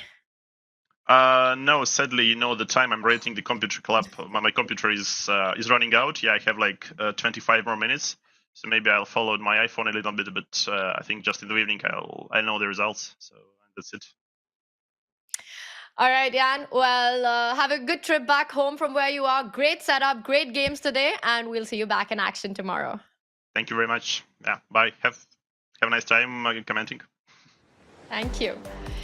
Nepomniachtchi and Wesley so get the job done in the losers bracket, advancing through to the losers quarterfinals. Spectacular chess, David, but it was just the appetizers because the main course is coming up. Yeah, that was just the warm-up, and we're being treated today to more matches, more games, longer matches, and more superstars, Tanya. The four who are about to join us, they were involved in some crazy chess yesterday, really impressive play, and I'm hoping they bring more of the same to the table again. I can't imagine these four players ever producing a dull day of chess. I'm just looking at the roster. These four players that we've got, right? Alireza Firouzja against Jan-Christoph Duda, and then Magnus Carlsen up against Maxime Vachier-Lagrave. David, is it safe to predict that we're definitely going to have more decisive games than draws, just given their style of play? Don't jinx it, Tanya. Don't jinx it. That was the way yesterday. We only saw 2 draws throughout the whole day of those winner quarterfinals yesterday. Judging on that, I would say it's a pretty safe bet. But you never know. The specifics of each match can often kind of change according to how the players start, the form they're feeling in, the openings chosen. And yeah, I would say that we're in for a few treats here and there, in for some attacking chess, but you never know. I'm looking forward to some decisive action. I love the style of play of all these 4 players. I'm a big fan of them never shying away from the complications and going in for dynamic, energetic play. We're going to look at, I think first we're going to deep dive into the Jan Krzysztof Duda against Alireza matchup. I want to talk to you a little bit about this one. This is their head-to-head, and Duda does lead with 7 wins, although pretty close margin there, and both extremely, well, I want to say combative players. Yesterday, Duda showing great skill set in all kinds of positions, right? Where he had these opening ideas, he was ready to play the complications, the tactics, and then showed some incredible technique against Wesley as well. And then meanwhile, Alireza Firouzja just showing incredible mental fortitude in his match against Fabiano Caruana. What are you expecting from this clash? Oh, fire on the board, Tanya. Decisive games. I think that with these types of players, with their styles and such high ceilings, they're both capable of playing godlike chess, just crushing anyone. We could be in for some real brilliancies, but it depends on the form. They both have been known to be slightly inconsistent in the past. I would say Firouzja, however, this moment in time is the more informed player, just with his track record in the Champions Chess Tour, winning the Chess.com Classic, with his just overall performances in all time formats recently. So I would make him a slight favorite. But yeah, it's hard to know exactly how this match will pan out. They've really knocked each other down so many times. Classical as well. Firouzja was saying he has the upper hand, so he'll be feeling confident. Confident for sure. And overall, he's got this really incredible mindset. You know, we were talking about his match against Fabi yesterday. You lose a game in 9 moves. You're a super grandmaster. All of us think we've seen everything in the chess world. Then you see a player of Alireza's caliber resigning in 9 moves. And you're like, no, you've seen nothing at all. But then he comes back and says that, you know, watching Fabi's reaction on camera is what gave him the motivation to go on to win the match. What does that tell you about Firouzja? Oh, he's just so strong mentally. He's made of champion material. That's why it's the Champions Chess Tour. That's why he's thriving right now.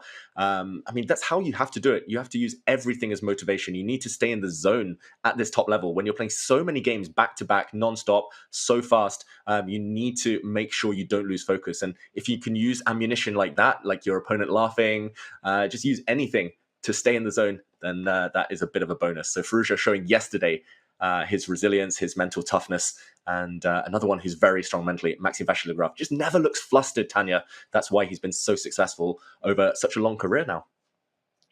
The Frenchman with 3 names also has to use everything he's got in this match that's coming up against Magnus Carlsen.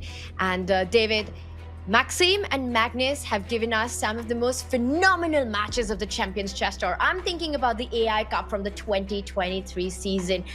It was the highest accuracy that we have seen in any chess match. A game over 60 moves between these 2 players at an almost 100% accuracy. It was over 99.5% to be exact. Just incredible play. And what works for this Frenchman? For Maxime Vachier-Lagrave, and we can see his path to winning that sole win that he got, booking the spot into the grand final in December for the 2023 season. Very impressive stuff. Is that he has this balance of being able to play solid but also take these counteractive chances to force Magnus into these positions where both players can go wrong. You have to calculate, there's no time, there's tactics everywhere, everything's hanging. Last time, they weren't shying away from those positions. It felt like they woke up and chose violence. Are you expecting more of that when they meet again? I certainly hope so, Tanya. And that's what you need in order to defeat Magnus Carlsen. We saw he beat him twice in that AI Cup in 2 different matches. You need that 99% accuracy. You need to be able to calculate like a boss, like Vachier-Lagrave does. It's that mathematics background. He's so precise, and no opponent can switch off for a second against him. if you give him one shot, he'll calculate to the end and jump on an opportunity. So I'm pretty sure he's going to be fully motivated against Magnus. These two, again, big rivals, big friends from a young age. Two more of the 1990 generation. There were actually 4 out of the 8 in this Division 1. But yeah, they know each other extremely well. It's about who's more informed today. I know one more guy who's from the 90s generation, and he's sitting right in front of me, I want to say, on my screen. David, you've grown up with both these players. You guys have played alongside each other. If you had to point out one key strength, and of course, they're universal players with many, many strengths, but one standout quality about Maxime Vachier-Lagrave, what would it be? As well as his calculation skills, I would say it's his ability to be in the flow, especially in the late middle game and end game. He's extremely accurate, but he senses momentum so well. So you often see him start rattling out the moves. He barely pauses for thought. He trusts his instincts, and that is key in the crucible of online rapid chess. That's what's going to give him the best chance against Magnus. And he needs to take every single shot, every single opportunity he gets against the true king of the Champions Chess Tour, who's won every single season. The Magnus domination does not stop, but Maxime Vachier-Lagrave did win the AI Cup final, the grand final against Magnus, defeating him twice. I think anything said about Magnus's achievement is not enough. He's won 9 out of his last 10 tournaments. His clean sweep against Jan Nepomniachtchi, the 3-2-0 victory coming into play yesterday, was just super impressive. And David, what are you expecting from him today? What kind of an approach against Maxime Vachier-Lagrave will Magnus Carlsen take? I think he's just going to be his calm, centered self, Magnus. He just seems to be just really zen right now when he's at the board. It was great to see him playing well yesterday. It's been a really tough time for him recently. But yeah, at his best, we know that he's just a hard man to stop. And his kind of advantages, his strengths, also somewhat overlap with Maxime Vachier-Lagrave. Great in the end game, great instincts, just really universal player. So it's going to be a lot of fun to watch. I'm going to put you on the spot, Tanya, though. Predictions. Who do you think is going to be the better player on the day? It's so hard to bet against Magnus Carlsen. So it's really tough. I think Magnus is a favorite. It's not going to be easy. I'm expecting a lot of fireworks. And David, I'm going to predict that this match goes into an Armageddon, just the way it did last time when the two of them met. Now, we saw a lot of Sicilians that happened when they play against each other and going for these open Sicilian variation. I'm expecting more of that. I don't think we're going to see cagey, cautious approach. They're both up for a fun match. They love playing against each other exactly for that reason. I think the fans want to see that more Sicilians. In the meantime, though, we will be starting with this match in the winners semi-finals. Alireza Firouzja against Jan-Krzysztof Duda. Firouzja recently, Tanya, he looks so confident. He's taking massive risks in the opening and barely kind of blinking twice about it. I just love his style. Just the way he seems to have leveled up just in the last few months alone. And we're off. What do you predict? Petrov? To me, Firouzja is like the modern Mikhail Tal. He plays for the galleries, and it's just so entertaining to watch the action on the board. And of course, sometimes his unpredictability also can bring those rash decisions, those non-objective decisions, which can backfire. But as a fan, as a commentator, as a player, seeing Alireza Firouzja on the board is always a treat. And Jan-Krzysztof Duda as well. He's creative. He wants to calculate. He's open to ideas that go into complications and tactics. But so far, David, of course, it is the Italian opening. So a slow start to the game. But the Italians known to blow up anytime white gets a d4 or black gets a d5 break in. Yeah, that's right. And the masters of the Italian are sitting in front of us, especially Firouzja from the white side. He has a phenomenal score with this opening. First we might see the players maneuver a little bit. Here we go, pawn to h3. Firouzja actually employed the Italian yesterday in one of his successful games. Against Fabiano Caruana. But often the white knight just loops around, sits on g3, and then, as you say, it's all about the pawn breaks. d4, maybe b4, b5 as well. Both sides just super flexible. It's like a labyrinth, Tanya, this opening. I don't know about your experience with it, but I've always struggled with both sides to know exactly the correct move order, the correct plan to go for. Here, it's queenside expansion first. The players so flexible in their choices. And this is one of the plans that White does have to expand to get a big queen side with the A pawn and the B pawn moving forward. And then you decide whether it's A5 you want or at the right time to try to get a B5 break in. Meanwhile, Jan Krzysztof Duda has managed to trade one of the key pieces in the Italian for White, which is the light squared bishop, which targets the F7 square. But in that bargain, you lose control over the F5 square. So now the White knight has a path from C4 eventually to E3 and to try to get to that stronghold on the king side. Yeah, that's the dream home for any knight, pretty much. A knight and F5 will thrive, goes the rhyme, and yeah, the knight, if it ever posts up, will cause some severe difficulties to black. So rook to D1. Interesting, not a normal square for the rook, but I guess he wants this path into that square you mentioned, Tanya. That's a key plan. And rook on D1 will hint, maybe, that White is ready for some central action a bit later. A slow maneuvering start to this one. Whose style do you think it's going to favor more? Alireza is known for wanting to create positions where there's a lot of chaos. It just feels that his nerves are so strong. He's just made of steel. He never panics in those kind of positions. So it does feel that he will try to create that action eventually. So far, David, I would say it looks pretty balanced. I do like that for White, you can move that knight, try to get it to F5, or eventually get that D4 break in.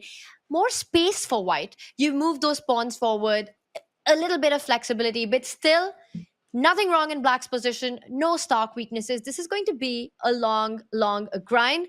Should we just zoom out of this for the moment because action started on our other board as well? And as you said, don't jinx it, Tanya. It looks like I might have because we don't at least start with a Sicilian. We don't have a Sicilian, but we instead have a D pawn opening and a bit of a surprise, Tanya. Magnus has spent nearly 2 minutes just on his first 4 moves.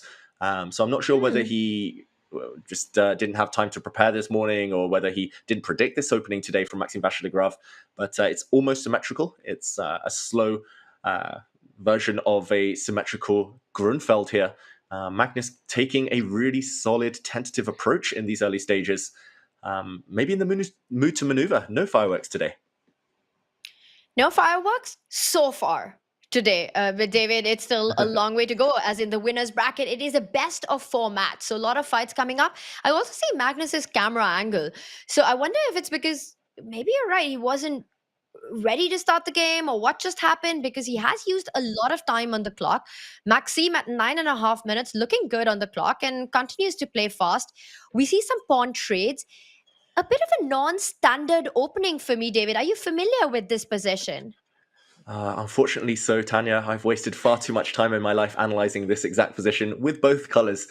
Usually White here recaptures with a knight on d4 and a slightly fractured pawn structure. White has 2 isolated pawns on the queen side. This is compensated for by the beautiful bishop exerting pressure along this diagonal. So here White has 2 main moves, queen to b3 challenging the queens, or queen to c1.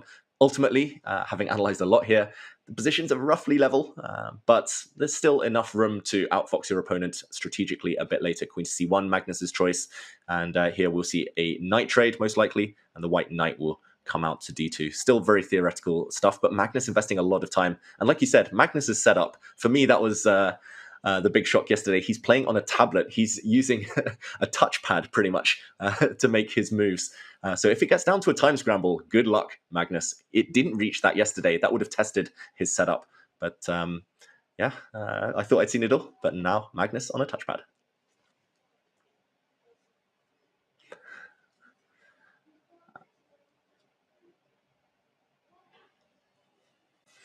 And queen to a6, the last move. Tanya, I'm not sure. You might have been muted there. I didn't hear you.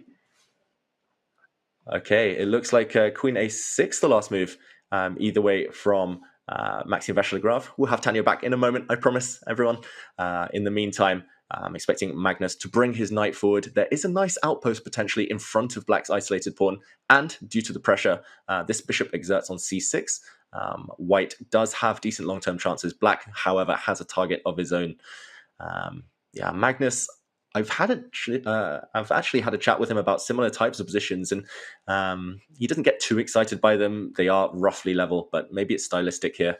3 extra minutes, though, for Maxime Vachier-Lagrave as he kind of wipes his eyes there, trying to get in the flow, trying to get in the zone. And yeah, I'm expecting bishop to e6, black to centralize the rooks. Nothing too dramatic to write home about at the moment. Still very well-known territory, so that's the big surprise for me. The fact that especially Magnus has burned so much of the clock getting to this point.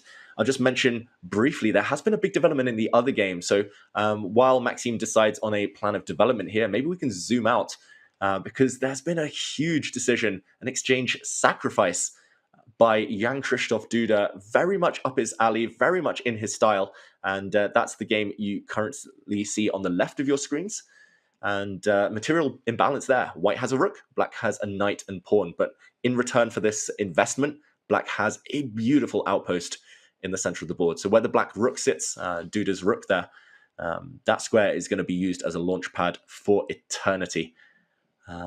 Yeah, interesting stuff. I've got to say, I'm a bit skeptical. I'm a materialistic person by nature. But yeah, Duda taking risks. Clearly backing up Tanya's prediction from earlier that we would see some huge committal decisions, neither player wanting to back down from a fight. And yeah, let's jump into that game. We do see this last move. Duda, having sacrificed the exchange, having established this square, the e5 square, as an outpost. Now he's threatening to win a second pawn. c3 is loose, e4 is loose.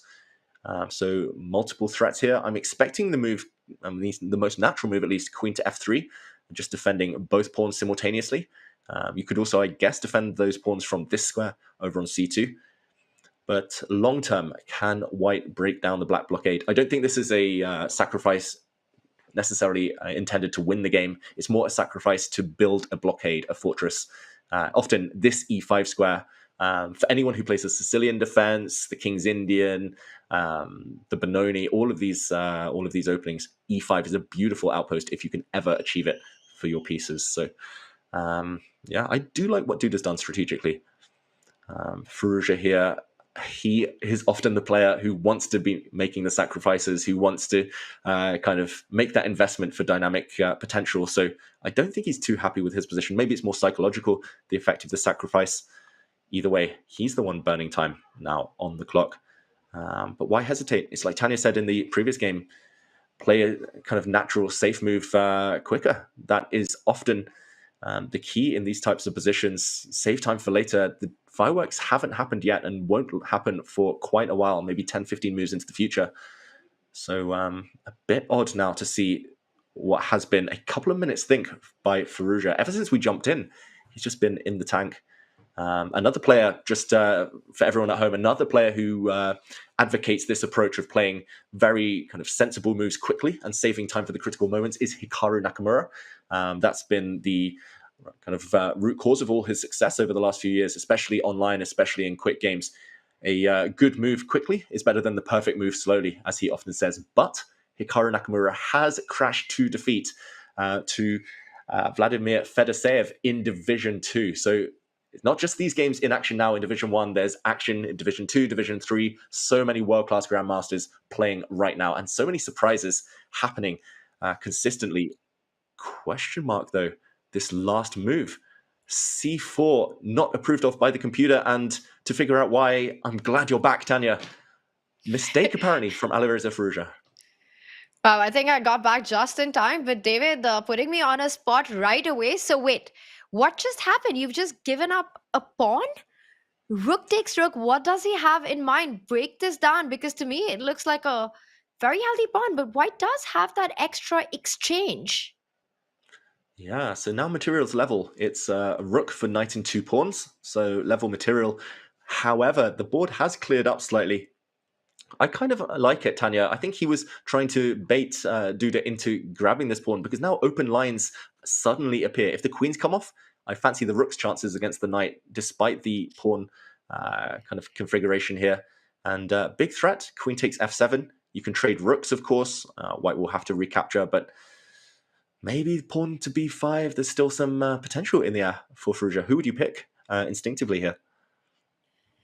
I'm quite materialistic, so I'm going to go with white. But that said, David, that That knight on g6 can land on e5, and it looks like a really nice square where you're centralized, you're putting pressure on white's pawns as well as defending your own king side. The rooks are only as good as the open files that they have. Not too many, only one currently, and that's occupied by the black rook on e7, the central e line. Now, to me, b5 was going to be the first move that I would suggest. It feels like such a natural move to try to get more lines to open up, more activity for the rook. It's been given a question mark, but I feel that this is the kind of question mark that you pick it up and throw it and chuck it out of the window, because from a human perspective, you really want to make the move b5, create some weaknesses in your opponent's camp, even if it comes at the cost of the c5 square.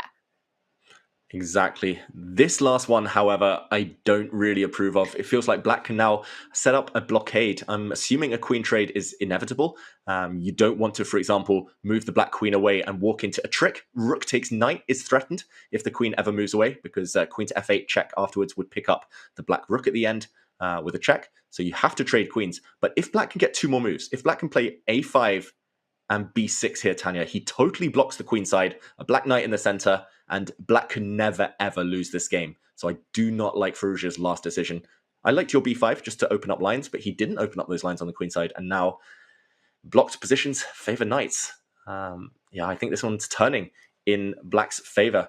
a5 now. I think next move would be my choice. No, rook e5 instead, and we see the bar slide back up, allowing open lines. Surprising stuff. Another game that's turning, however, maybe if we zoom out here, Tanya, looks like Magnus Carlsen can win a pawn, or is likely to win a pawn in the near future.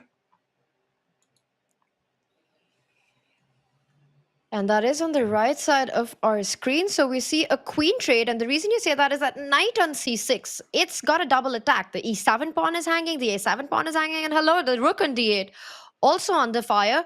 But David, there's a square rook d7 that will eventually end up keeping both pawns protected. So how exactly is Magnus going to get that extra pawn?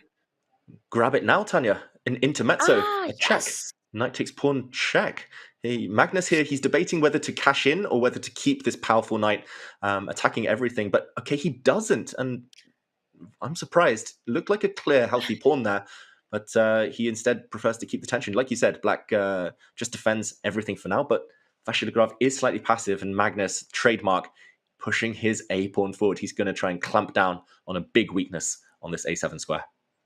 This is starting to terrifyingly look like the kind of position that is balanced and that you just don't understand, but suddenly Magnus is just winning. I mean, these are the kind of end games, how many times we've seen Magnus squeeze and grind these out. He loves these positions, and you probably know that better than anyone else, David.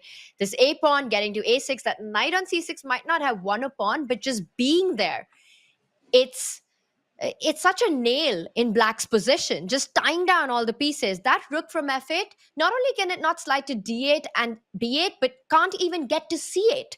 Rook to c8 would potentially at some point, not right now, but run into a knight takes pawn tactics, and always watch out for this open c line that you have to be careful about. It just feels like the kind of position that Maxime would hate to defend. Yeah, I think any mortal would hate to defend this position against Magnus Carlsen. And I'm just going to very briefly, very quickly go for a deep dive to show why Magnus didn't grab the pawn. I think I've worked it out. And it's actually something he mentioned himself when we wrote this book, when we did this chessable course together. He prefers having attacking chances on both sides of the board, weaknesses to look at. If we just jump in, Magnus could have won a pawn a few moves ago. Knight takes e7 would have been a check, hitting the king, and now you can grab on c1. But if you take with this rook, rook to d2 would have been a double attack against your pawns. If you took the other way, then yes, you remain a pawn up after bishop takes a2. For example, now you can go rook to a1 or something along these lines and take a pawn. But now it's only pawns on one side of the board. 4 versus 3. Yes, you're a pawn up, but it's going to be hard to create a pass pawn. Magnus, if we go back to the game, the reason this is so important, Magnus, he's just looking at this weakness on a7, but not just that. He's hoping that by keeping his a-pawn alive, this is a potential queen. He's going to just shovel it up the board as fast as possible. And yeah, quite likely in the near future, we'll see that pawn promote. Question mark, though. I'm trying to work it out, Tanya. Why is this last move a mistake? It looks very natural to eliminate and neutralize white's powerful light square bishop. Yeah, it's a very strong piece for Magnus, controlling the longest diagonal on the board. bishop d5. So if white was to capture, you have to retake with the knight. The rook on d7 needs to keep the pawns protected. Knight takes bishop. It's really hard to understand why the computer doesn't like it. I completely agree with you that from a human perspective, when you're under pressure, you're seeing all these ideas for your opponent. The a-pawn moving forward, the active bishops, you want to trade off as many pieces as possible. A trick on the board is being threatened. Rook takes knight, knight takes pawn ideas. A move, I don't know how we can demonstrate that, but just if you're not careful right now, white can immediately win with rook takes d5. Yes, David, I think you're trying to show that idea. And rook takes rook, knight takes pawn. Maybe you don't lose a whole piece, king h7. You still have the bishop on e5, but bishop takes bishop. Another intermezzo, as you're spotting, wins the game with a double attack on the rook. Yeah, beautiful tactics and huge threat. So we see the blue arrow appear, Tanya. I mean, this is not the only threat. E4 as well in the near future looks super scary. So only one way to survive Vachier-Lagrave. He's got under 3 minutes. He has to trade bishops. This is not obvious because it looks like this gains time for white. Once the knight retreats, you hit the rook as well. But the rook will park up on the d6 square, and it's hanging by a thread, I've got to say. It looks really ugly for black. But apparently, according to the computer, it is holding. I think it's going to be tough. Maybe he has to use process of elimination here. Otherwise, he might choose another move. But that looks terrifying anyway. I can see the attraction here for Magnus Carlsen. Tanya, I think he's still a favorite to win, even if this last move given a question mark by the computer. You said it at the start of the match that one of Maxime's biggest strengths is his calculation ability. And he's slowed down. He's using that right now because he needs to calculate this exact line. Bishop takes bishop.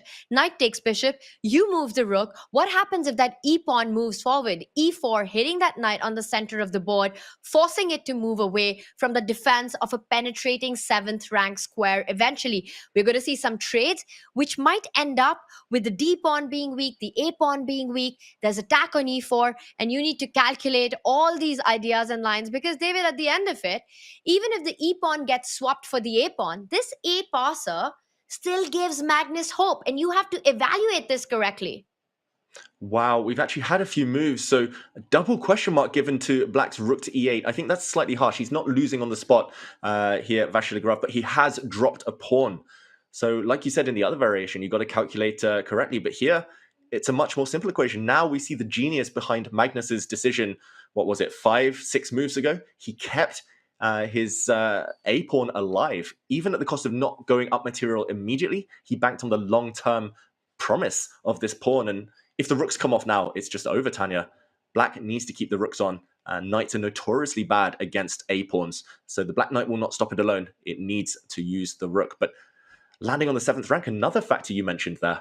How great would you say Magnus's winning chances are now?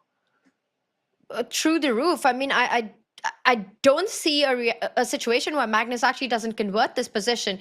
The other one, black had won the e-pawn and given up the a-pawn. Here, Magnus just has that extra a-pawn alive. The rook's coming to c7. Yes, you can go rook to a8, lining it up against the knight and the pawn, but the knight doesn't need to move away. Rook c7 keeps the extra pawn alive. I don't really see a way for the black knight to get there. Knight b6, a5 just feels like you're adding on to the problems here. David, I don't see Maxime surviving this one. And Magnus, 1 minute, 15 seconds, around that much should be enough. He defends the e-pawn, creates space for his own king to come into the game. How do you defend this position? I don't think you do. That last move is really classy. Exclamation point for a reason. Magnus's last decision. Rook takes e7 was possible, but the black knight would have taken on e4. No counterplay here. Look at this. The black knight is totally shut out of the game. It can try and attack the white rook, but the white rook stays alive. And look, you're sprinting forward. You can even play e5 to totally cage this black knight on the edge of the board. We should mention the other winner's semi-finals, Tanya, was a draw, but this one looking like it will be decisive. 100%. Magnus is taking this one. And it makes me think about that moment that you highlighted, not going for the material advantage, not immediately picking up that e7 pawn, giving Maxime counterplay. Instead, just playing for the quality of the pieces, dominating the position with that knight, which once again lands on c6. And David, is there a knockout? Do you just think about sacrifices, but why even try and calculate a6 when you defend the knight? The a pawn is unstoppable. Magnus Carlsen looks unstoppable as he gets the first win against Maxime Vachier-Lagrave. Wow, he made it look so smooth, so seamless there, Magnus Carlsen. I mean, playing on his touchpad, he is the picture of casual right now, Tanya, and he made it look, I mean, this is just top-class Magnus. This is something only he can do against the very best in the world. Just look at him on the screen. I don't know how he's doing it. And you mentioned that he was playing on the touchpad against Nepomniachtchi yesterday. He won a 3-2-0. Starting against Maxime Vachier-Lagrave, it's not just the scoreline, not just the victory he got, but think of the game from start to finish. Magnus, with his piece activity, with his power play, not getting greedy in any position, just keeping the pressure. Just incredible stuff. Magnus doing Magnus things on a touchpad. Nothing can stop this guy. David, you pointed it out. The other game was pretty balanced. It ended in a draw. No fireworks in this one. But this is the man to beat. But he just looks unbeatable right now. Yeah, Magnus just in the flow, looking calm. Again, a good tip for everyone at home. Sometimes the best way to get results in chess is to take the emotion out of it and just kind of set these problems for the opponent and wait for them to collapse. Magnus took zero risk there, didn't even need any calculation. He took a positional advantage and eventually cashed in at the right moment. And I just wanted to highlight the one moment where Vachier-Lagrave had this narrow path to survival, but it was not easy for a human. And it was in this position we saw Magnus play the move rook to d1, threatening to take this knight. We showed a fork there. Knight takes e7 afterwards would win material. But in this position, Vachier-Lagrave was walking a tightrope, and this is where he slipped. This is where he fell. He needed to trade bishops, but this is difficult for a human. We mentioned knight takes bishop. The thing that might have scared him as well, rook takes d5. Looks like it wins a pawn for white. This is a tactic. If rook takes rook, white would, again, get a decisive advantage. Extra pawn here. And looks like Magnus would have wrapped this up. But here he needed to spot Vachier-Lagrave that he had the calm move bishop to d6. And everything is fine. He's holding on. Knight takes e7. Again, looks like it wins a pawn. A check. But at the very end, you see that the black rook can snack on e2, and he would have held this one. But that's what Magnus Carlsen does. He forces the opponent to walk this narrow path, and if they slip, he punishes them. Rook e8 instead. We saw e4, driving the knight away, and after some exchanges, a pawn fell, and the game was over. Magnus Carlsen guiding it smoothly to victory. Top class Magnus. Maxime needs to be a top-class Maxime, and the only way it feels you can really do that or try to get your point or your victory against a player like Magnus to even have a shot, David, it doesn't lie in these kind of positions where, you know, the queens are traded off and Magnus has this endgame, even if it's balanced. His propensity to put pressure on his opponents just so slowly and surely have caused the very best in the world to crack. Maxime has to find a way to get Magnus into chaotic territory from the very beginning. But he has the white pieces. How do you expect him to do that to try to make his comeback? Where does he try to get Magnus in muddy waters? Yeah, I think he should go back to basics. Maxime, he's been an e4 player for the majority of his career. He's been experimenting a bit more recently with varied success, but against Magnus, you play e4. If he tries to shut you down by playing e5, then at least you have some options, or at least Maxime will be in his comfort zone, some great preparation there. If we see a Sicilian, he'll get his chances automatically. Maxime just needs to be principled, direct, dynamic. Everything that he didn't achieve in this last game. This last game was just kind of all the fun sucked out from move one. Like you say, Tanya, I think the first 10 moves of this, the first 10, 15 moves of this next game are going to be crucial for Vachier-Lagrave's chances. If he doesn't get anything out of the opening, and by anything, I don't mean an advantage. Obviously, that's asking for too much at this level. But just a game to play, just a game where there's enough chaos you've created, where there are enough opportunities for both players to try to get inventive or try to get provoked into muddy waters is the kind of position that you're looking for. Will Maxime Vachier-Lagrave be successful in doing that against Magnus in round two? Meanwhile, for Alireza Firouzja and Jan-Krzysztof Duda, the score remains level. The first game ended in a draw. Without any fireworks, I want to say, which was a little disappointing, David. I was expecting more action between these two players. Yeah, we even saw Firouzja give a yawn a moment ago on the camera. I'm not going to say the game was boring. There were some interesting moments, especially that exchange sacrifice, but ultimately it did fizzle out towards a draw. Neither player taking their chances, neither player able to create that type of action that we were hoping for. This might be the case in the next game. Duda has the white pieces this time, and I've never seen Duda play a boring opening, so it's going to be fascinating to see this dynamic. Firouzja was another player who lost all of his black games yesterday, but managed to progress in Armageddon, so he'll hope to do a bit better in this next game. I feel like we're seeing a lot of fresh backgrounds today as well, David. You know, we had Jan play from his gaming Dota days setup, and now we've got Alireza Firouzja as well. I don't know where he is, if he's at home right now, but that does look like he's got a new setting as well. Looking calm. Meanwhile, Jan Krzysztof Duda snacking, getting the energy he needs to bring on the board as well. Duda will start with the white pieces. Are we expecting a king spawn opening in this one? I'll say yes. How about you, Tanya? Let's. Oh no, it's the English again. I should have. I should have known. I should have known. Ah. Okay, this is exciting as well, Tanya. Duda is another one who's E4 by heart, by nature, but has been reverting to other openings of late, and we see what could end up as what we call the reversed dragon. So a Sicilian, pretty much, just with reversed colors. What do you make of this decision by both players? I like it. I play this with black, and I'm a bit of a fan. I do like to put my knight instead of this last move that Firouzja just played to keep it more flexible, where you develop the bishop, retreat that knight to b6 is the other way to go. We might still see that happen because there are always tactics with this bishop on g2 and the knight on c3, eyeing that d5 square. But Firouzja decides to commit the bishop to the c5 square, a more active point, also controlling the d4 break in the center, which is a very thematic idea for white in these positions. David, I think it's too early. It's just the opening phase, and the action is to come, but we can be happy that it's an open position.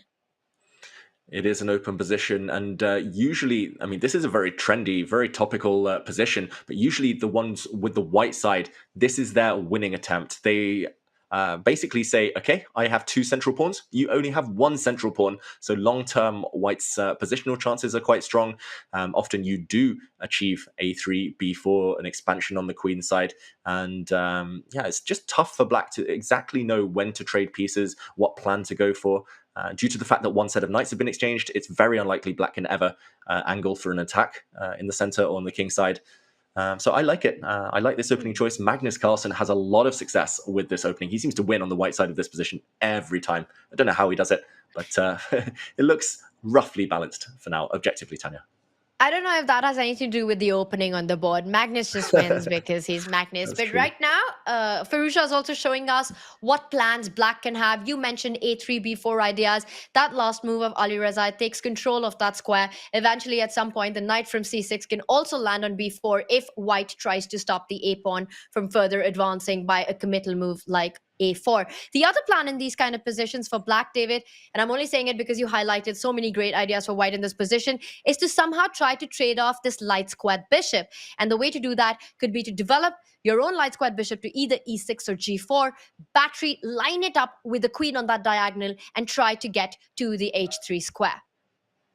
Yeah, white's MVP, most valuable piece right now, is the light squared bishop. There's actually a big threat in the position as well. Knight takes pawn is now a huge idea in the position, defended by the bishop, but also opening up this discovered attack against the black queen. So the black queen needs to move. She needs to shift. And only two natural squares, I would say, where you stay defending this e5 pawn. A bit clumsy because I liked your idea, Tanya. Now it's just harder to achieve. The bishop and the queen, the wrong way around. So the black queen not ideally placed, and the white knight now comes over to the queen side. Maybe some ideas of kind of nabbing the bishop pair there. I've got to say, I like what Duda's done in the opening. He looks the better prepared of the two. He looks more familiar with the ideas. The clock seems to tell that story as well. Alireza, though, quickly decides he wants to expand further on the queen side. And David, I think this last move by Duda retreating with the knight explains why Alireza was hesitant to put the queen on d6, because then the knight would have come to the square with another tempo. Now bishop d4, Alireza picking up in speed, wants to get these pieces off the board. Bishop takes bishop will give Alireza the option to recapture with the pawn, opening up the e file, and then suddenly the queen on e6 is beautifully placed, eyeing that backward e2 pawn. Yeah, often that is not a favorable transformation for white. Bishop takes bishop. You don't really want to allow black to gain space and capture with the pawn on d4. The pawn far better placed there. Like you said, it's all about the semi-open e-file. So he tries to trade on his own terms here, Duda. A very committal decision, but he's arguing that a bishop trade on c3 would allow him to bring a pawn closer to the center. And central pawns give often more flexibility. I like that decision from Duda if he's able to force this trade. Question for Firouzja, does he trade? Does he step back? I'm not sure whether you can step back, actually. Bishop to a7, for example, would have dropped this a4 pawn. So, okay, still early days, but I think he's got everything he could have dreamed of from this opening, Duda. And now he's hinting that at some point later, not yet, that d4 might be in the position. I've got to say, I still love white. It's all about this light square bishop. Look at this pressure, Tanya, that it's exerting. Am I being too biased? I can completely understand what you're saying, and I agree with it. If Alireza can manage to trade off that g2 bishop, I think black would solve so many of the problems, but it's a far way off. David, as Alireza thinks about how he wants to navigate the threat of a potential d4, although you have to watch out because there are pins along the e file as well. As he tries to think his way through, I think we should zoom out for a moment and head over to our other game. Maxime Vachier-Lagrave currently down in the match. He's playing with the white pieces, and at the moment, not a single piece, not a single pawn has been traded off on the right side of our screen there. So a lot of options for both these players. And I want to say that this was perhaps started with the Spanish. It would be my guess. I'm going to go with Spanish and not the Italian. That's a very good guess and completely correct, Tanya. You're right there. The Spanish is what Maxime Vachier-Lagrave has been playing literally since he was about 5 years old. So he has a vast amount of experience in this opening. I guess the reason we weren't sure Spanish-Italian is because they're pretty much kind of related openings. It's all about this light squared bishop landing on a nice diagonal, and this is the most valuable piece for white. Just like that fianchettoed piece was for Duda. And this piece is the one that you really want to shut down with black. Often we see black even sacrifice a pawn. An idea like b3 would close down this bishop's diagonal or trade off this bishop at the cost of a little bit of material.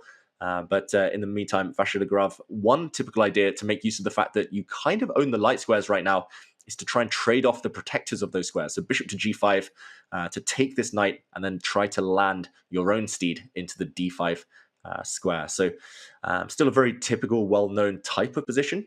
Move orders kind of pending here, but yeah, I like the fact that he's gone for this strategy, Tanya. He's gone back to these openings that he's had so much success with throughout his career, Vachier-Lagrave.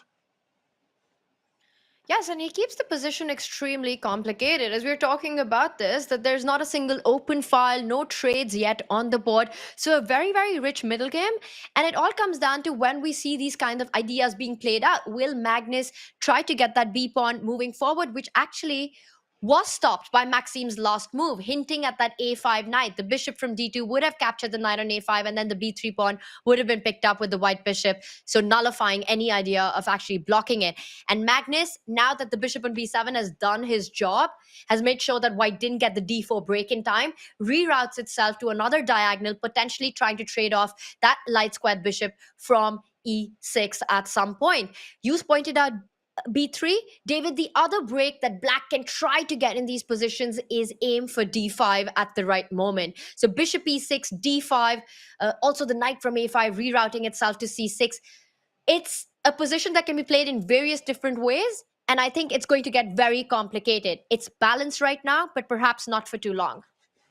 I fully agree, Tanya. I think you've predicted the future really well there. It will get complicated inevitably at some point. This is just the calm before the storm. And I mean, Vachier-Lagrave is an expert in these types of positions, but then again, he's playing the expert in the Roy Lopez in the Spanish, Magnus Carlsen, who's been playing it as well since he was young. And look at this, a knight has posted up on f5. You mentioned a similar idea in another game earlier today, but what do you make of this Is this the launchpad for an attack? Or is it just a big risk, allowing bishop takes knight, ruining the white pawn structure? What do you make of this decision, Tanya?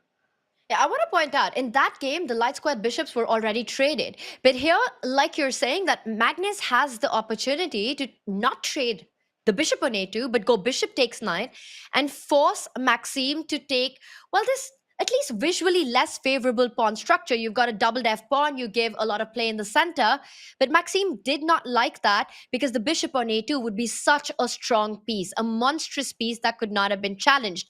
Instead, he retreats, he's rerouting his pieces, as we discussed earlier, David, just getting them to better squares, that knight from c6, eventually also eyeing the d4 post right now, keeping the pressure. But as long as that knight on f5 is alive, I would be a little worried with black. Definitely. And the reason Magnus is not taking this knight is because after a recapture, as you mentioned, the bishop is powerful, but also there might be a pawn storm on the king side. White's pawn could launch forward, g4, g5, and attack, and the black king would not be feeling comfortable. We might even see that type of idea a bit later. Watch out for g4 at an opportune moment, but it's just really tense. Like you, I would be slightly afraid here. I really dislike these types of positions from the black side because you just have so much choice. It's like, do you trade this pawn? Yes, no. What are the upsides, downsides? Do you trade bishops? Unclear. Do you take this knight? So many big decisions to be made. So little time on the clock. So I think Vachier-Lagrave, at least in practical terms, he's done a great job of keeping this complicated. Watch out as well for White's knight to land on g5 or for the knight to move out the way. The queen can join the action on the king side. Yeah, this one is bubbling nicely. It's about to erupt and about to become really even more complicated, Tanya. It's such a stark contrast from the action that we saw in game one between these two players. This is the kind of positions that Maxime likes to play, where there are all these ideas of eventually complicating the position, getting it into tactical territory, and you can see it in the body language as well right now. Maxime leaning back, he's looking relaxed. He thrives when there are possibilities of a potential king side attack. Now the knight on f5 remains unchallenged, as long as Magnus cannot reroute that knight from c6 to e7 to try to get to it. David, your idea of either pushing the g-pawn or getting the queen into the attack on the king side by removing the knight from f3 on perhaps the next move, I think Maxime has managed to create a position where there's something to play for.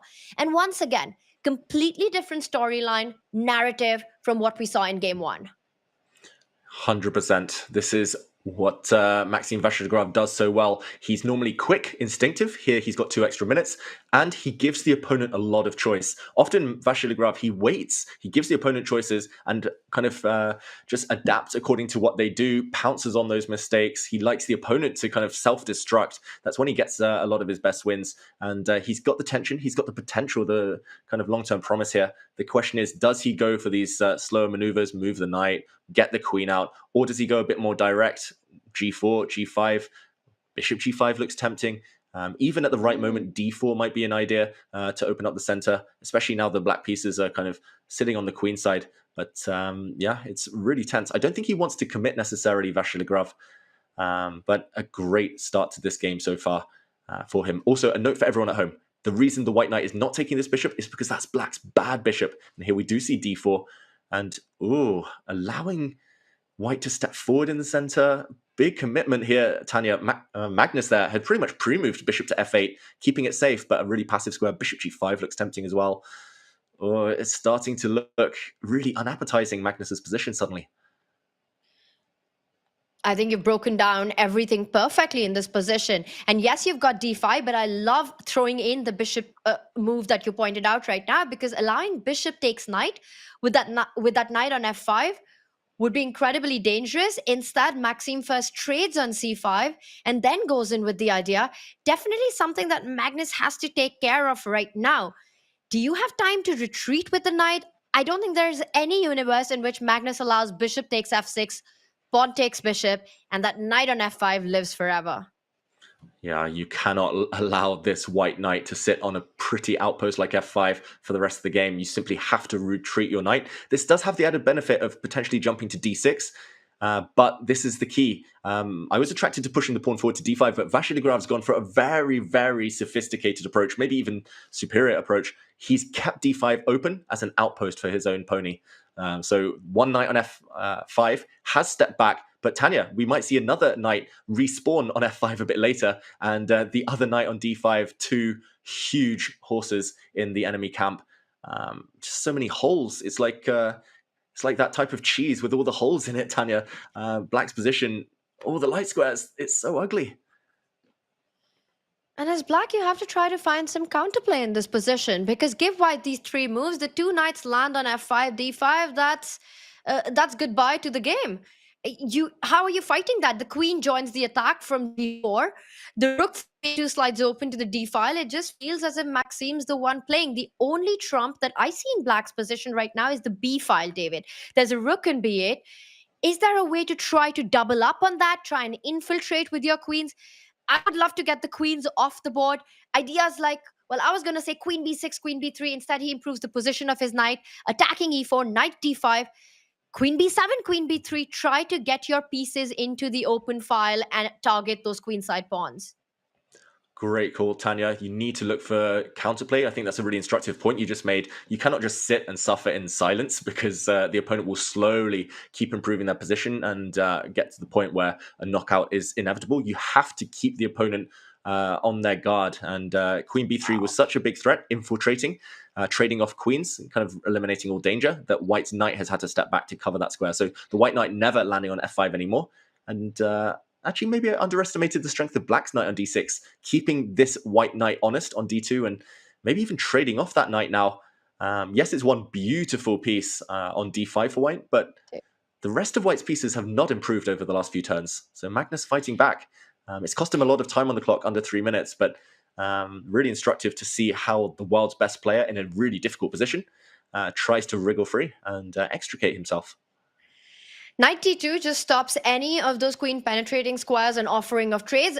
Maxime Vachier-Lagrave has made his intentions clear. He is going for the king, queen g4, and Magnus trying to trade off. I don't believe he'll trade queens, and I say that, and the computer points out it's the absolute best move in the position. I would love to see a queen g3, f4 on the board. David, break this down to us. Why does the computer like queen takes c8 so much? I think it's just because it's the kind of a lucky moment. I agree, Tanya. Strategically, you never want to trade queens. You want to attack. White was actually setting up some nasty knight f6 check attacking ideas against the Black King lacking defenders. So I think he's going to keep the queens on Vachier-Lagrave. But the key in this moment, if we do a quick jump in, queen takes queen. The Black rook cannot take. This would walk into an elementary fork. You lose material here. The rook's sitting awkwardly. So you have to take with your knight. But here, oh, wow. I didn't spot it myself initially, so I had to check with the computer. And this is not going to be found. Oh, wait, it has been found, Vachier-Lagrave. Incredible stuff. Bishop to d8. He did take queens and bishop to d8. Is this going to win material, Tanya? I think it's maybe just a positional advantage. The knight is forced back. And when it retreats, White will drop his bishop back. And look how beautiful these knights have become now. c4 outpost, d5 outpost, domination. So strong, Vachier-Lagrave. It is on the board. Look at our live board. Maxime has played all these moves. He's played the most accurate sequence of move here. He's dominating this endgame right now. Knight to c7, f6 played that e5 had to be defended. Incredible play by Maxime. He now takes more space on the queen side. David, if Magnus Carlsen was playing with the white pieces, I think many of us would just predict the result right now. Maxime still has to finish this job against perhaps the hardest player, the most resilient, the most resourceful player, the endgame maestro himself. What are the chances of him getting the job done from this dominating position? Ooh, I would say he's got decent chances, but Magnus over this last couple of moves, like you said, Tanya, wriggling free. The Black Knight now sitting on a nice post on b5, keeping the White Knight tied down to the c3 pawn. It's such a bind that I see Vachier-Lagrave winning this the majority of the time. It's just hard for Black to move simply.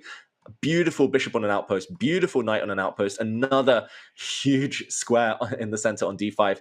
But the question is, can you crack the fortress? Do you have to take risks and kind of push in the king side a bit later?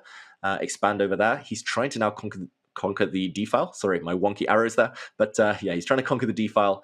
If he gets in, it's over. But for now, Magnus is holding all the key squares. This is just such beautiful play, Tanya. That bishop to d8, that would take me an hour to spot. Maxime saw it in a second.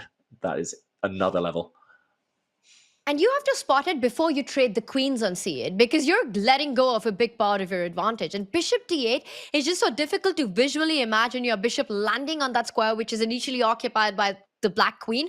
And then also the follow-up, bishop c7, bringing the knights to the light square. And now that he's placed his pieces, maximized his pieces, placed them on beautiful squares, he's expanding on the king side, another idea that you alluded to. And I love what the computer is pointing out, because this time it's actually understandable, David. You have the space, you have an idea of f4, you want to keep as many pieces on the board. What happens to knight takes pawn? Because I just spotted there's a pawn hanging. Yeah, and that was my first instinct as well. Luckily for white, there's a huge fork on the d6 square. So the black knight cannot actually move away. It has to cover d6. So this pawn is poisoned. Knight to d6 would win one of the black rooks, and white would end up a piece to the good. So yeah, knight e3, infiltration. Ugh.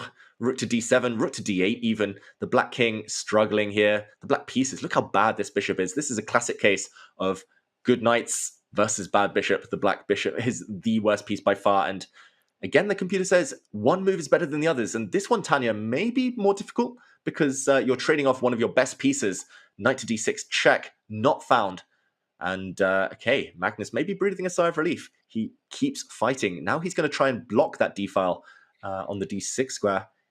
Oh, so resourceful, Magnus, but down to 1 minute. Vachier-Lagrave still feels like he's dominant, in control. It's his to mess up this position. I don't think I would say this for anyone, but when it's Magnus playing with black, I'll still say that this is a game for all three results. Despite Maxime having the better pieces, having the control on the d-file, that knight on c4, all the light squares the knights are jumping to, now that Magnus has taken care of all these immediate threats and forks, that knight on b5 and c3 pawn, it's still game on. But David, touching the 1 minute mark, playing on a touchpad, how much of a challenge is this going to be for Magnus from a practical perspective of making moves with seconds on the clock? It's going to be tough. I mean, he's managed it so far. Magnus has survived a really ugly position, and he's still fighting strong. So I wouldn't put it past him. He's well known as a great bullet player among his many, many other talents, but really difficult for Magnus. Okay, he's coordinated though. Knight to d6 is a huge gain for black. He's plugged the d-file. Maybe we can just temporarily zoom out and go to the other game, or at least check out developments there, Tanya, because we're in a time scramble. Both players under 40 seconds in that clash between Duda and Firouzja. And unless I'm miscounting, it looks like Duda has grabbed a couple of extra pawns. He's 2 pawns up and maybe moving on to a victory in this game. Took me a while to do the math, but it is 2 pawns up. But that queen, it's being chased down and up the board. Rook a7, the computer again giving a helping hand. Now safe on the f4 square. I am not seeing enough compensation here for black. That knight on c3, jumping, creating threats, but it all feels like one move ideas. The rook from c1, though, needs to move. Can you stay connected to the c4 pawn? He does. Rook c2 on the board. Is there rook b8 here? Rook b8 check.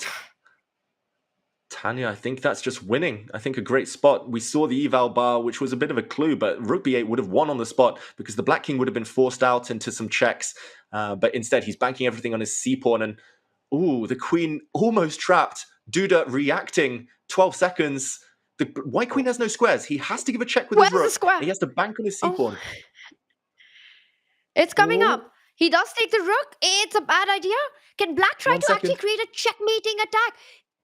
David, Jan Krzysztof Duda needs to be careful with that king on g1. Queen g4, queen f3 would be checkmate on g2. There's no time on the clock. Both players under 5 seconds. Wow, 1 second, and he's blundered Duda. He's just gone from winning to losing in one move. The black queen was getting in suddenly, and now this is just madness, mayhem. Both sides, it's just blunderfest. F2, check. It's going to be black who delivers the mate. He's going to make a new queen. Game over. Look at Duda. Can't believe it. He had it. He was up 2 pawns. He was completely winning. He was winning in a million different ways. And Alireza Firouzja once again does it.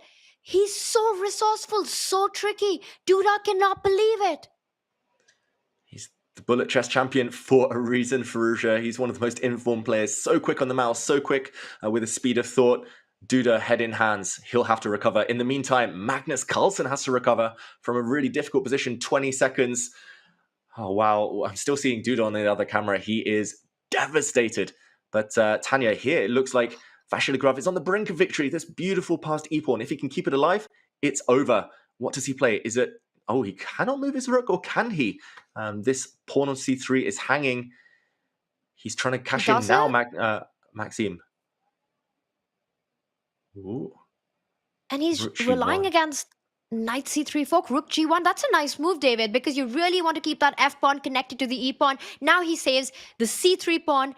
Everything under control, even if it's not winning immediately. This position has to be a long-term win for white with that pawn on e6 still alive. This is a monster pawn, and Magnus just resigns. He doesn't even try to keep fighting, despite the fact Maxime Vachier-Lagrave only had 12 seconds on the clock. We see Magnus there on his touch screen. Yeah, I think not believing in his speed there, but it was a hopeless position. This was, I've got to say, Tanya, a positional masterclass from Maxime Vachier-Lagrave.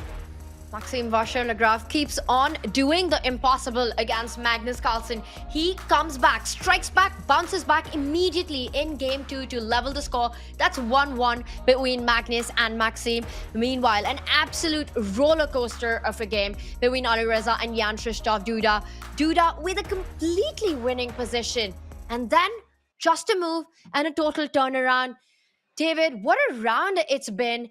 And there are so many big moments, and I would love it if you can just slow it all down for us and break down the action that we just witnessed. I'll attempt to do just that, Tanya, and we will focus on that game between Duda and Firouzja. It was just mayhem on the board. It was crazy. And it all started in this position. Duda was 2 pawns up. His queen, however, is lacking squares, almost trapped, and more importantly, he had no time on the clock. If he had more than a couple of minutes, however, he would surely have spotted that in this position, he can eke out a square for his queen. He can give a check. The blue arrow appears the only winning move for white. The idea being that if the king moves, now you've carved out c7 for your queen. You're threatening to come in with some nasty checkmates. This would have been over instantly. If, however, rook takes rook, then you gain time by attacking this rook in the corner, trying to make a new queen. And again, c7 has been created. Instead, we saw some crazy stuff happen. Rook takes a8. Still a good move, but not the best. And after pawn takes queen, we saw a check. And Black's queen coming in scared Duda here so much that he self-destructed. He needed to stay calm. Rook takes a2, and if the black queen does come in, threatening checkmate in 1, threatening, as you said, Tanya, queen coming into g2, only now pawn to f3. And by creating a barrier with your 2 rooks, you ensure that your pawns should decide this game. This is not easy, however, with no time on the clock, and instead, f3, a disaster. Pawn to f3, allowing e takes, and the black queen coming in via a new angle. We saw the end of this game happen in such kind of crazy style. c7, knight takes rook. Now, more importantly, the queening square is covered, and ultimately it was black who promoted after e2 check, made a second queen, and this is where the game ended. Checkmate would have been next move. Crazy, just insane stuff here at the CrunchLabs Masters. I'm still reeling in from everything that we witnessed today, David. And if there's one takeaway that I have so far is that never give up. We saw that in the Jan Nepomniachtchi and Rekin match earlier on, where Jan turned it around in one move with a brilliancy. Queen takes pawn, sacrificing his queen. And in this one, Jan-Krzysztof Duda winning the game, but Alireza finishes it off with two queens and a checkmate on the board. Jan-Krzysztof Duda needs to step it up. Only 2 games are remaining. And chat, if you're as inspired as we are with all the chess that we're seeing in this summer, you want to kick your game up a notch, there is a 50% off premium membership, including a very cool 7-day free trial. That means unlimited game reviews, unlimited puzzles, there are lessons, and so much more. Plus, an easy, breezy, ad-free experience for your beachside chess game. Because let's admit it, why do we all go to the beach to play some chess? Well, there's no code needed. Anyone with a basic membership can claim this offer. Use the command SUMMER or visit go.chess.com/summer offer now for the 50% off and all the details. Well, we're 50% through the halfway mark in the winners bracket. There are 2 more big games coming up. Maxime Vachier-Lagrave has leveled the score. Krzysztof Duda needs to level the score. We'll be back with more.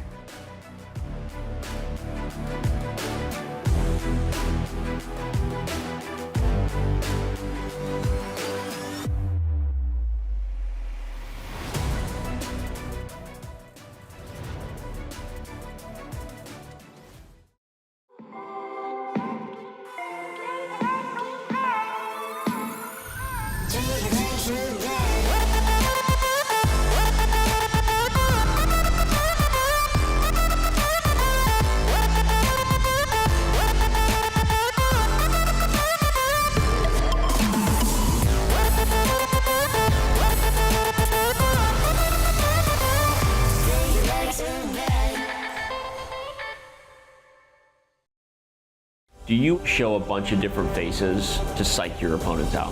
You felt very uncomfortable answering that question. He's lying, okay. Do you have a Lee chess account? Did you successfully trick the lie detector test at any point in the game? Huge lie. Are you really worth $50 million? Are you intimidated by Magnus Carlsen? Do you consider yourself a genius? You know, he tried to dodge the question now. No way he's telling the truth on that.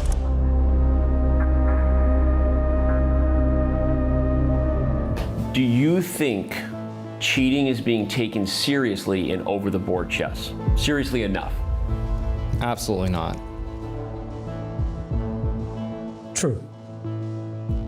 Do you think the online cheating paranoia is overblown or appropriate? Tough question. The answer is somewhere in the middle. It's not being taken seriously enough, but there's also too much paranoia. He's telling the truth. So let's talk a little bit about that, even though we're moving the pieces. When you say that more could be done, do you have a specific list for chess.com? A specific list. I mean, I think there should be a way to look at the performances of players who are not, say, up-and-coming kids specifically. And when you see certain players being defeated consistently, like Nepo or myself or Fabiano, I just think over our careers of having played chess, it seems that sometimes it's happening more frequently than it should, is what I would say. And I don't know how you deal with that, but I do believe it's happening more than it should. Let's switch it up a little bit. Do you ever sing in the shower? Not anymore, no. True. Are you really worth $50 million? No. I don't know. He's made a lot of money on stocks. He might be lying. Lying. He's lying. Okay. No, all right. Well, are you the best streamer in the world? Yes. No, that's a lie. Okay. I guess I didn't clarify chess streamer. Exactly. I should have clarified chess streamer. Okay. Are you the best chess streamer? Yes. Yes, with some ambiguity. Okay. Yeah, well, there's a lot of context then. All right. I'll let you make a few more moves. Sure. I kind of need you to get a good position against me, or it's gonna go forever. Okay. I have this feeling this is not going well. It's making me wonder if I should become a career criminal now. Okay.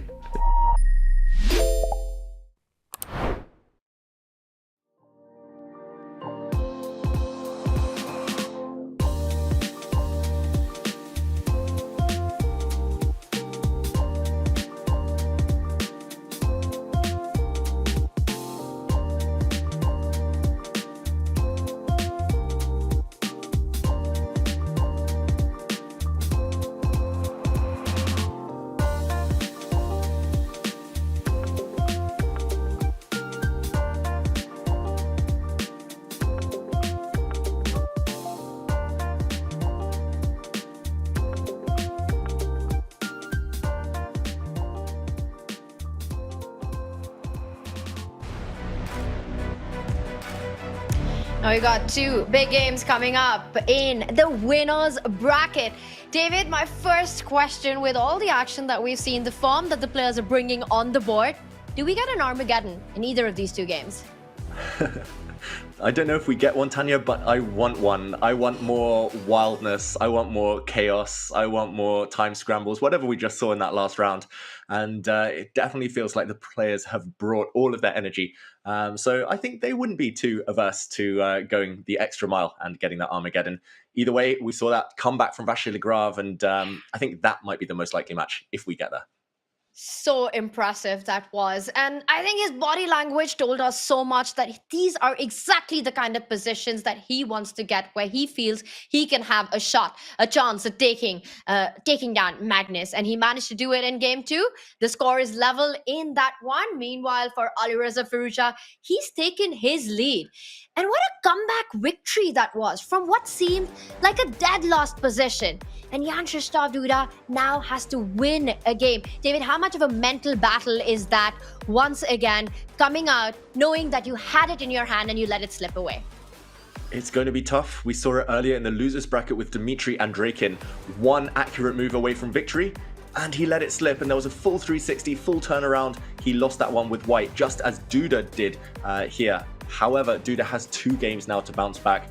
He needs to avoid a time scramble, Tanya. It feels like Firouzja just bamboozles his opponents anytime the clocks tick down. So the best bet is to keep some extra time as a safety net for when the chaos inevitably happens. Firouzja, just impressive, I think, in terms of brain speed, just the fastest in the planet right now. Alireza Firouzja and Magnus Carlsen will start with the white pieces. A big game 3 coming up in the winners bracket. And Alireza looks like he's very ready to go for this one. David, what are you expecting? What are your move 1 predictions this time? Well, he's ready. I'm not sure Duda's ready at the moment. I'm going to say e4, more of the same, the Italian game. It feels like he didn't achieve too much there last time, but why switch things up? Why take a risk when you're already in the lead? So just kind of stick to what you know best. How about yourself, Tanya? Predictions? I think, you know what? I'm going to say it's not going to be an e4. It's hard to say what it will be. And the reason is, I think, exactly what you said, right? Game 1 just felt as if Duda sorted his problems out, neutralized everything out of the opening without too much. We saw an exchange sacrifice and an exciting game. We're going to find out in just a few moments. Okay, I'm going to pick a move. Let's say he's going to go with d4. I picked the queen spawn opening. Let's see what Alireza Firouzja decides to go with. e4 is, of course, his mainstay. It was a safe pick for you, David. Oh, moment of truth. And yeah, I took the easy way out there. Sorry, Tanya. I got there first. I was lucky. I'll let you predict first next time. But it might be a question of whether Duda repeats. Is he happy to enter the Italian game? Question. Ooh, he gambles Sicilian defense. He is a point down, but if he loses with black here, he's out of this match, and Firouzja takes the win. So bishop b5 check. And okay, a trendy variation, I've got to say. Tanya, what are your thoughts on this slight change up in plotline?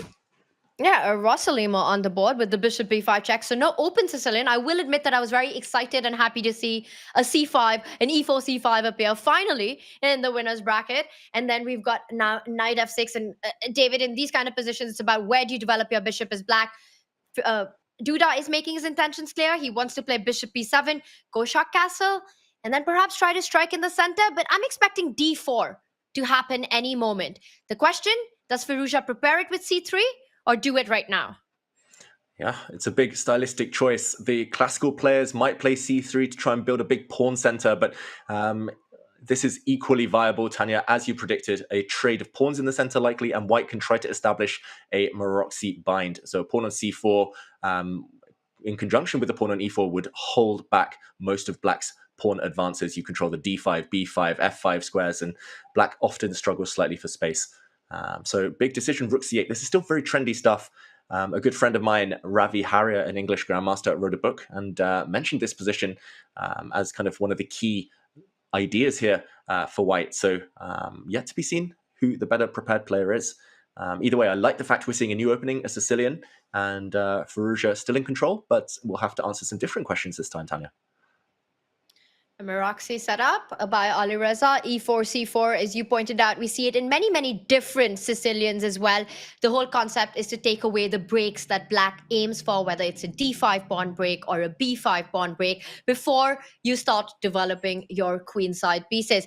As this one, and wow, okay, Alireza does take a decision. He goes with the idea of putting a fan shadowing his own bishop to b2, putting it on what looks like a really nice diagonal on the next move. So for Duda, decisions to be made about what his plan will be. Very often in the middle game, in these positions, black needs to strike in the center. You want to either go b5, lashing out on the c4 pawn, or try and get a d5 break in.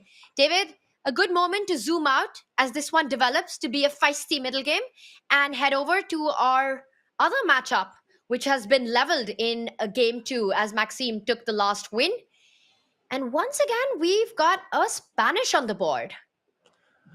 Yeah, let's jump over. Let's zoom out of this position and check out early developments between Magnus Carlsen and Vachier-Lagrave. Yeah, I'm surprised. I've got to say, again, players switching up their openings, not sticking to what's worked successfully before, just trying to keep their opponents guessing. And Magnus opening with e4 this time. Previously, a queen's pawn opening gave him success in his white game against Vachier-Lagrave, and yeah, it looks like a Roy Lopez Spanish, but actually it's a Sicilian defense, and now it's kind of morphed into a French defense with black now having this pawn chain, white having more space, but beautiful square for the black knight in the center of the board. Also, launch pads b4, a5 for the black knight. I've got to say, I'm not a big fan of the French defense, Tanya, but this might be the best French I've ever seen. I don't know. Was it Magnus who said even a good French is still a French? Yeah, he's not normally a fan, I guess, hence why he's playing this position with white. Vachier-Lagrave, though, the Frenchman, playing almost a French defense pretty much here. So, yeah, I think I'd prefer black. How about you? Well, I do like that knight on e4, but meanwhile, Magnus Carlsen decides to challenge that exact same piece. And this last move by Maxime Vachier-Lagrave aims at taking away the c2 square, where the white bishop could have landed, putting more pressure on that central e4 knight. Bishop c2 stop. And we do have some moves coming in as Magnus decides to trade the pawn on b5. Pawn takes pawn on the board. Surprisingly, Maxime takes a pause. I don't really see an intermediate move. Pawn takes pawn feels like the reaction that you would make in seconds. Why on earth is Maxime thinking right now? Well, eventually he does go for it, a quick trade on a8. To me, it looks like Maxime doesn't have any reasons to be worried out of this opening outcome that we're seeing. The knight on e4 looking good, the knight on b4 looking good, taking away, dominating that bishop on b3. The queen on a8 on an open line can look at infiltrating at the right moment. The rook from f8 can now come into the game. There's another open line. Hello to the c file, rook c8, always on the cards. David, I agree with you. Whether this came from a Spanish or a Sicilian or a French, it's looking good for the Frenchman. That's right. And these days, that's the problem with modern chess, or maybe it's the beauty of modern chess, the fact that you have to know everything. You have to know all these different types of pawn structures. All the top players, they're so well versed in kind of when to transform a pawn structure, when to kind of go into something they might know a bit better. When in doubt, play h4. That's the motto. And Magnus did that, hinting that he might leap a knight forward to g5. Vachier-Lagrave, the Frenchman playing the French now, has shut that down with h6. But this is a bit of a hook, Tanya. I could definitely imagine a sacrifice at some point on that square later, just to kind of just drag the black king out into the open. And knight h5, he's setting up bishop takes, followed by a queen slide over to h6. Or maybe if the white queen ever lands on g4, suddenly maybe we underestimated the danger here for black. And the queen is coming to g4 really quickly. Knight h2, queen g4 ideas are always on the cards. So be careful. And has the queen on a8 now, suddenly the knight on b4, the two pieces I was singing a praise to, are they a bit offside to actually come to the aid of the black king? How does Magnus do this? He's just created something out of nowhere. Two moves, and we're worried about Maxime's king. That's the tricky thing with commentary, right, Tanya? It looks so innocuous, Black's position, but one careless move, creating a weakness, touching a pawn on the side he's weaker, Vachier-Lagrave, and suddenly he could be paying a heavy, heavy price. And I think as well, you know that moment where you said, what is he thinking about? Why is he kind of hesitating from recapturing that pawn on b5? Maybe he should have at least given up that pawn because it gets in the way. If the black bishop, for example, were on a6, it could zoom into d3, and knight could have landed on d3. Maybe he needed more open lines rather than material equality. And here, Magnus, if he's ever able to land a queen on g4, this might just be lights out. Still tough to achieve. Vachier-Lagrave now is actually threatening.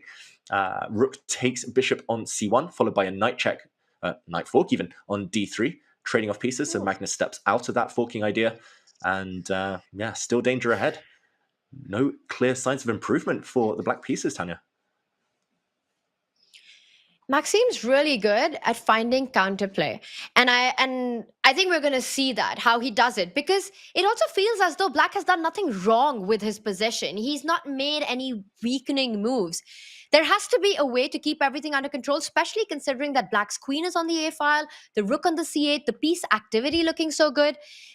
Magnus needs 2 moves for the attack to come to fruition. Where is Maxime's counterplay? David, I'm looking at some ideas which involve knight jump, placing the queen at an active square. I don't know how exactly you do it. Queen to... It's really tough. Help me here. Yeah, it's hard. I wish I could help. I mean, 2 ideas come to my mind. One, like you said, kind of rerouting the queen, not necessarily to go active, maybe more to go passive, just to kind of slide her back and defend. Another idea, rook c7. Oh, he does play queen a5. I was going to say move the rook and then slide the black queen across. I love it. And you know what, David? It also comes with a threat. Now, white cannot reroute the knight and get the queen to g4 because there are tactics against the rook on e1.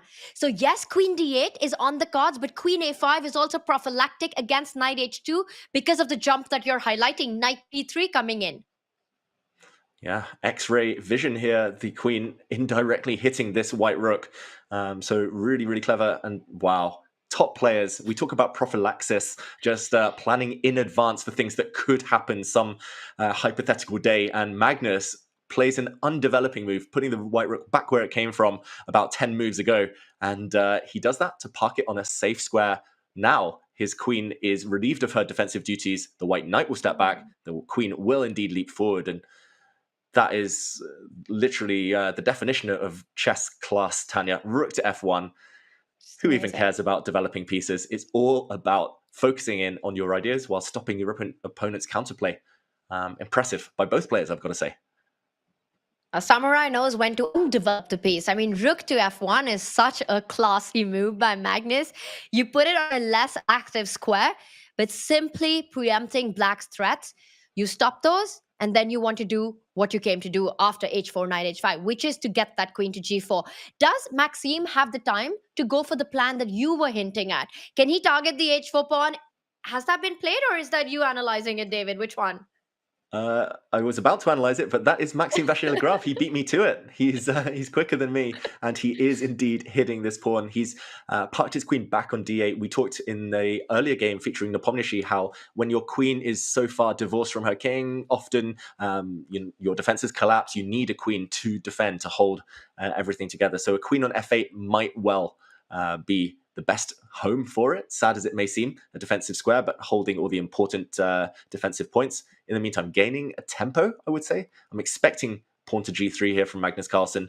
I don't see any reason to gamble to give that pawn up. g3 looks like the way forward, but Black at least has bought himself a bit of time here, Tanya. What do you make of this? Are you still of the belief that Vachier-Lagrave is finding all the right resources to stay in the game? I'm not going to lie, I like that queen better on a8 on the open file than I do on d8, but I think it was the need of the hour. He had to do it. He had to get the queen to the defense. And I agree with you that now with the queen on d8 lined up with the bishop, knight h2, bishop takes pawn might just be a threat that you have to be careful about, because eventually that bishop is defended when the queen does land on g4. I don't believe Magnus will go for these ideas. He might take the cautious approach that you're pointing out. A move like g3, it's the same as playing rook to f1, right? because then next you anyway want to go knight h2, queen g4. So yes, Maxime's delaying it, but is he just delaying the inevitable? How do you keep fighting this threat after g3? Yeah, it's not clear. It's not obvious. I guess at least the black queen could land on f8. A king could slide into h8 once the white queen comes out to her attacking post on g4, but it is very, very passive.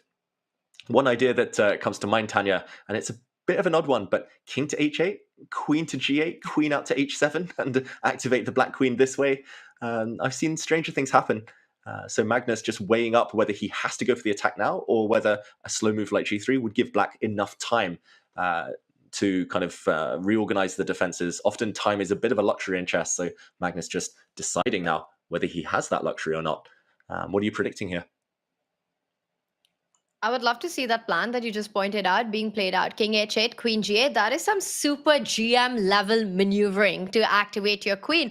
And once again, let's highlight how that bishop on b3 currently is dominated by Maxime. The knight on b4, the rook on c8, it takes away the c2 square from the bishop. The pawn chain in the center of the board, denying any activity.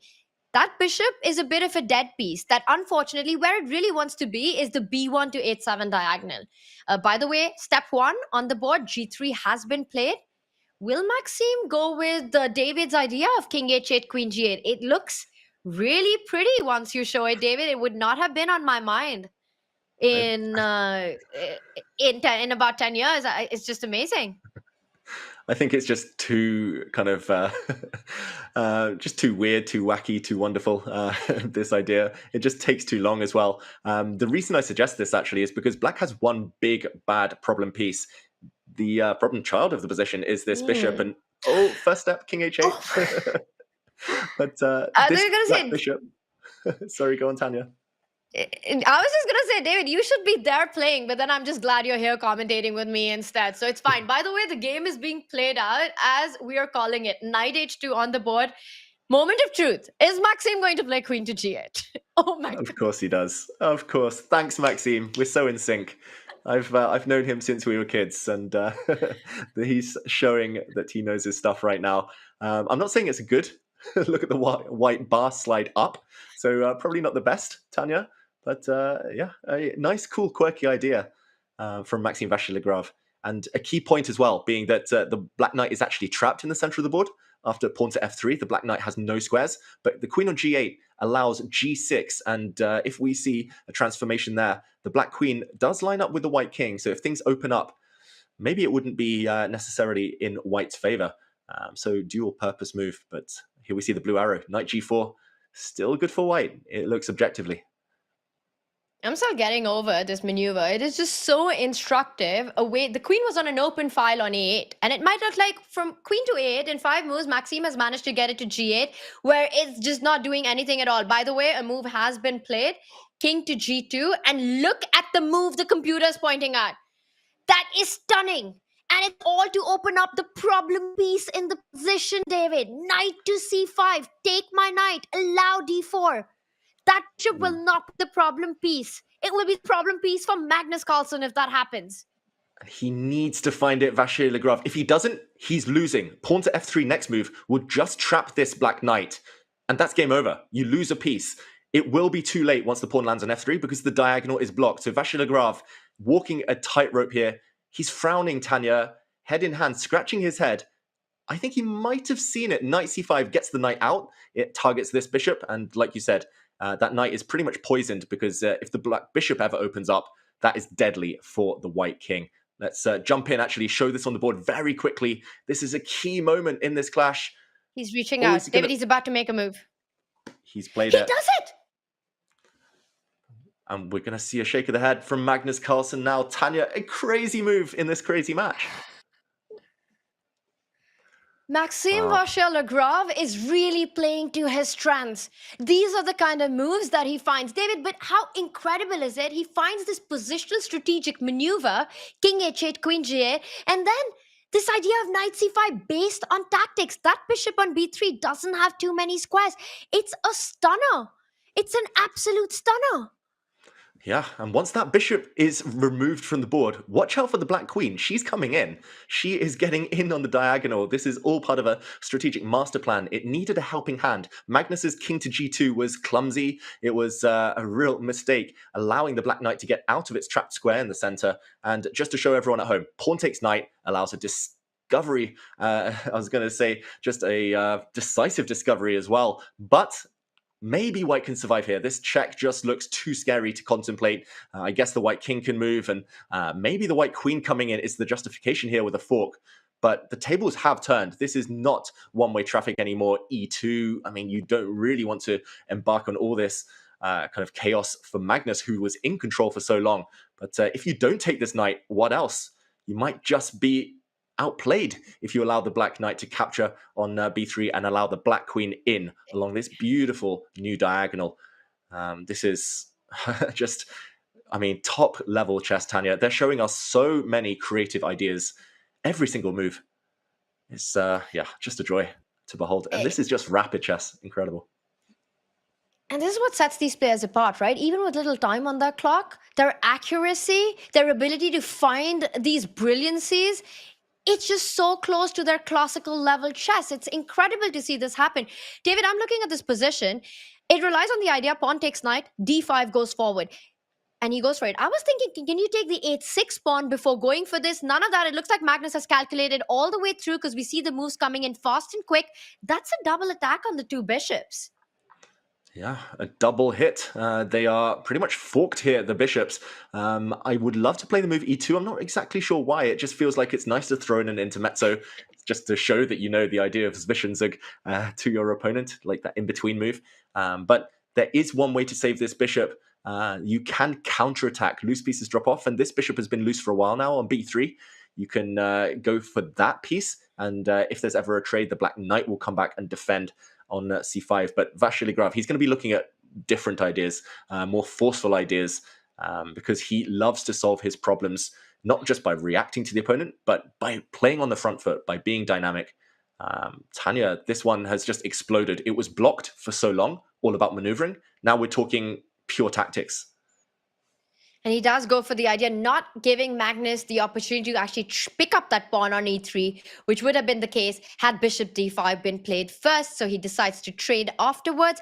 But now rook takes pawn, but the white queen is the white queen in trouble? You just take the c5 pawn. Rook takes pawn, rook takes pawn. And I'm looking at that queen on d7, which looks like a great piece, but always watch out because rook c7 in some positions, once you defend the b5 pawn, might end up trapping it. Magnus doesn't give the c5 pawn. He defends it, says, I'm going to keep my pawn defended. Who's going to save the e2 pawn? Wow, nobody's saving the e2 pawn, but Magnus now in big trouble objectively. If Maxime Vachier-Lagrave plays the move queen to e8, the blue arrow appears. Tanya, I'm on your side here. I want to just trap this white queen. I don't want to trade her off. But apparently this is best because long term, black will grab this b4 pawn, which will soon be followed by the c5 pawn. And black will actually be a pawn up in the endgame. In the meantime, a result in the other clash between Firouzja and Duda, that did end in a draw, Tanya. So a very fair result. We apologize to everyone for not following that one. But this game is chaos and Vachier-Lagrave finds the best move. Again and again and again. He just keeps doing it. Queen e8.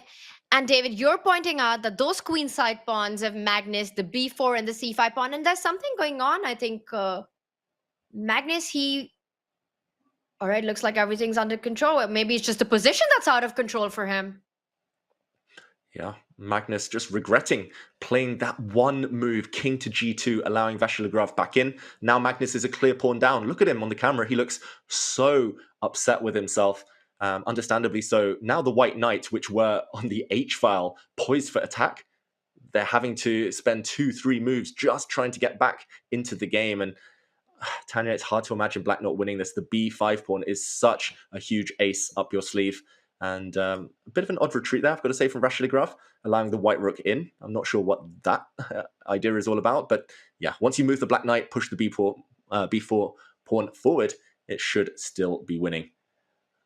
Well, the one counterplay that Magnus is relying on at some point is to Either hit the b pawn with the rook on b7 or hit the knight on c6 with rook to c7. For example, a move like rook b8 runs into ideas of rook c7 hitting the knight. David, is black still keeping the pressure because you have to push the b pawn? Rook b7 stops it for the time being, b4, but are you getting ahead? Yeah, you might need some preparation in order to push this pawn any further. It's really well guarded, but as you said, this construction of the knight and bishop is really loose, hanging by a thread. So what black needs to do, as all endgame players should do, is centralize the king. Here we go, Vachier-Lagrave, a great endgame player. He's going to push his king even further towards the center, control his bishop, free up his knight, and once the king is more centralized as well, white can't do anything against that. Then the black rook is free, then the black knight is free. And the e5 pawn also weak, Tanya. Yeah, I think in a classical game, Vachier-Lagrave wins this 9 times out of 10.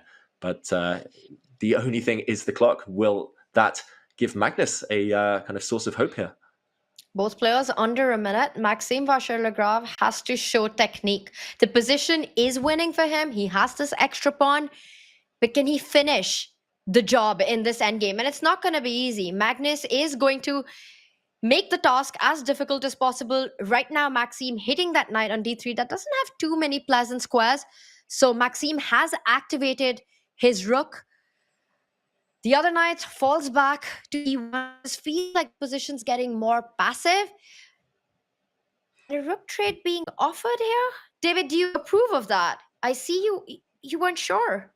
Yeah, I wasn't sure. I'm not a huge fan of this last move from Magnus. I think it was a bit of panic about the b-pawn. But if the white king is able to run on over now, and as it does, it runs towards the center, maybe white can set up knights to simply blockade on the light squares. Unfortunately, it looks like the black king is just slightly too quick. It looks like Magnus just needed one extra move to get his king across to block and obtain the opposition. But Magnus's king too far away, and 6 seconds on the clock. Tanya, he's playing on this touch screen with no time. It's going to be so difficult to keep pace. And a very difficult endgame to boot as well. You're playing down a pawn. Now black's king joins that party on the queen side to assist the pawn to advance. King a4, idea b3, and Magnus wants to get the king to c4 to defend it. He just cannot allow the b pawn moving forward. Maxime rerouting the bishop to a better diagonal. David, playing on seconds, it still requires work. Requires a lot of work, and to Vachier-Lagrave, he's asking the questions with the speed. Magnus looks so cool, calm and collected, considering he's living life on the edge here. He's about to most likely lose a knight for the b4 pawn. The black knight can actually just come back and trade itself off for the blockader, but instead, Maxime's going hunting for white pawns. He's allowing some counterplay. I'm not convinced, Tanya, here by Vachier-Lagrave's technique, but it still looks under control. He's going for this h5 pawn now, maybe with a check. And that is the one counterplay that Magnus has, is on the king side, that h-pawn. Knight g3, knight h5. But he slows down because you have to be careful. There are ideas like king f3, king g4 that perhaps could have trapped that knight on the edge of the board. Maxime calculates it. He trades, puts the bishop to attack, forces Magnus to trade off these, and that's it. Magnus Carlsen resigns. Unbelievable. Maxime Vachier-Lagrave, 2 wins in a row, takes a lead. Magnus Carlsen has to win the final rapid game in demand. David, what happened there at the end? Yeah, Magnus just kind of accepting his fate quite timidly there, you've got to say. He wasn't able to set up that fortress, wasn't able to hold against the might of black's extra pawn and the black minor pieces, and we have leaders in both of our winner semifinals now in Division 1. Great game, though, from Maxime Vachier-Lagrave. That was top level chess. Once he spotted knight c5, he never looked back, never gave Magnus a chance. Just incredible momentum. You lose the first game to Magnus, and the style in which Magnus won that game, dominating it from the opening with the white pieces and a flawless endgame. And then the Frenchman immediately bounces back and then takes the lead in his match. Meanwhile, Alireza Firouzja keeps the lead in his match against Jan Krzysztof Duda. Duda and Magnus have to win the final 4th rapid game to take it into Armageddon. David, the form that Maxime is bringing in today, it's usually, I would say that Magnus would still be a favorite to take this to Armageddon, but I don't know if that's happening now. Maxime's just, his chess is from another planet right now. The game that we just saw, the maneuvers that you pointed out that we saw on the board, knight c5, king h8, queen g8, so many brilliant moves. You have to take us through this action, what we just witnessed. It's one of the absolute masterclasses by Maxime. Definitely. From a difficult position as well. And let's jump in to show that critical moment when everything turned around. Magnus Carlsen lost control from a promising position. Here we see the middle game. Look at the eval bar. White has a big advantage objectively, and that's due purely to the fact that the black knight in the center is trapped. It has no escape squares, nowhere to retreat. At the right moment, you will kick it and win this piece. You don't want to rush. Pawn to f3 here would have allowed black to counterattack with g6, and we suddenly see the genius behind Maxime Vachier-Lagrave's maneuver with the queen staring opposite the king. This position would explode, and black suddenly would have some big threats in the position. Instead, however, the key move, instead of f3, knight to g4, stopping g6, because now this pawn would be attacked if the black g pawn ever moves, and you prepare the very calm king to h2, defending this pawn. Only then f3 will win the black knight in the center. You had to slow play it. Black is almost powerless to avoid this plan. Instead, however, if we go back to the game, Magnus carelessly put his king on a vulnerable square, king to g2, and knight c5, got the knight out of dodge, out of the frying pan there, and this diagonal, once it opened up, once the knight was captured, proved that Magnus's king was simply offside. Material balance still enacted here, and yeah, this final key move, bishop to d5, saving the piece, allowed Maxime to stay in the game, later go on and seize control. Magnus didn't know what hit him. That was so deep, so sophisticated, and Vachier-Lagrave deserved his victory. And so easy to miss, David. When the computer pointed out knight c5 with the blue arrow, both of us were absolutely stunned by that move. Once you see it, you can't unsee it. And Maxime playing on just a couple of minutes, spotting these accurate moves, just incredible stuff. And we can see the game accuracy there as well by Maxime, over 90%. Just one of the most beautiful games I have seen with the black pieces in this structure. Strategic play, positional play, and then tactics at the right time. Now, David, Magnus has to win to take it to Armageddon, and he needs to do it with the black pieces this time. Maxime will start with white. What are the chances of this one going down to the wire? I can't remember the last time in the Champions Chess Tour when Magnus was knocked down to the loser's bracket.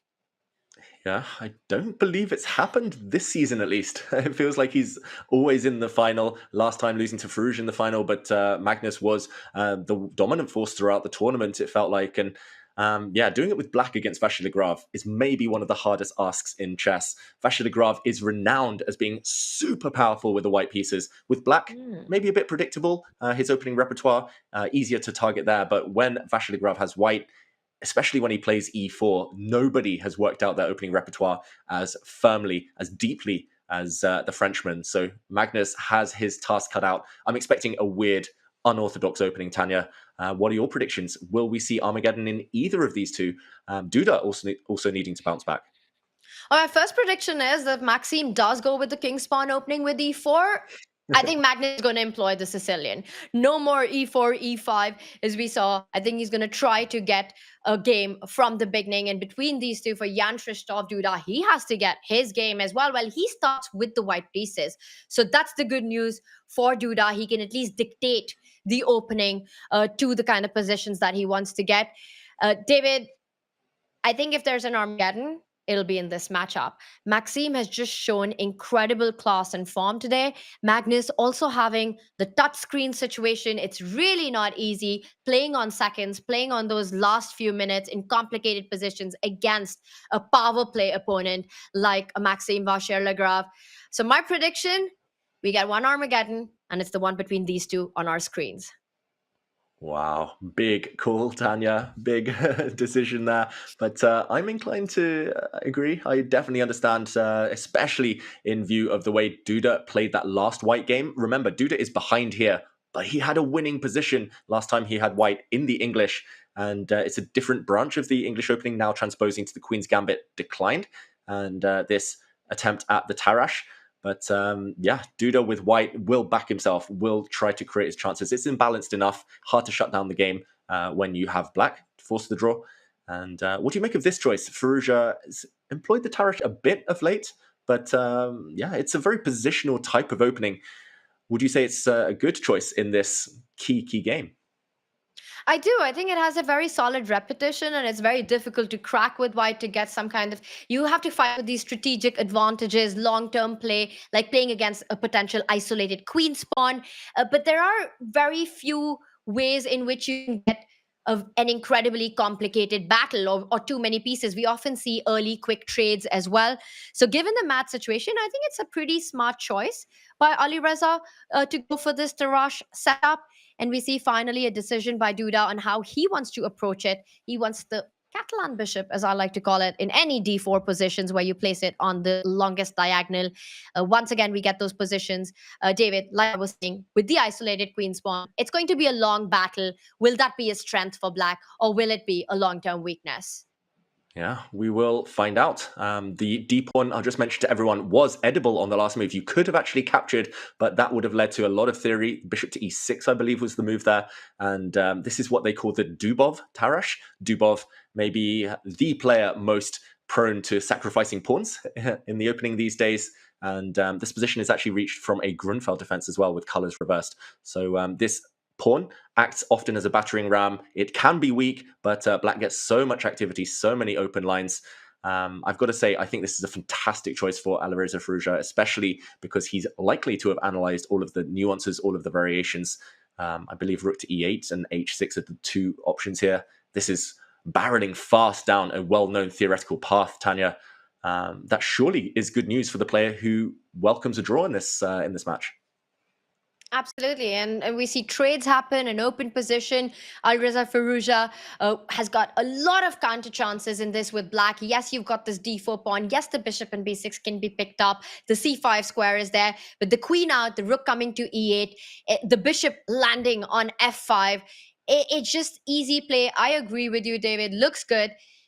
Talking about looking good, I don't know if I'll get my prediction of an Armageddon right in this one, but I did get one prediction right, which was a Sicilian in the other game. It at least started as an e4, c5, but once again, we're seeing the structure being transformed, and maybe a good idea to zoom out and take a look, jump into a bird's eye view to see Magnus Carlsen's approach in his must-win game with the black pieces. What do you make of this one?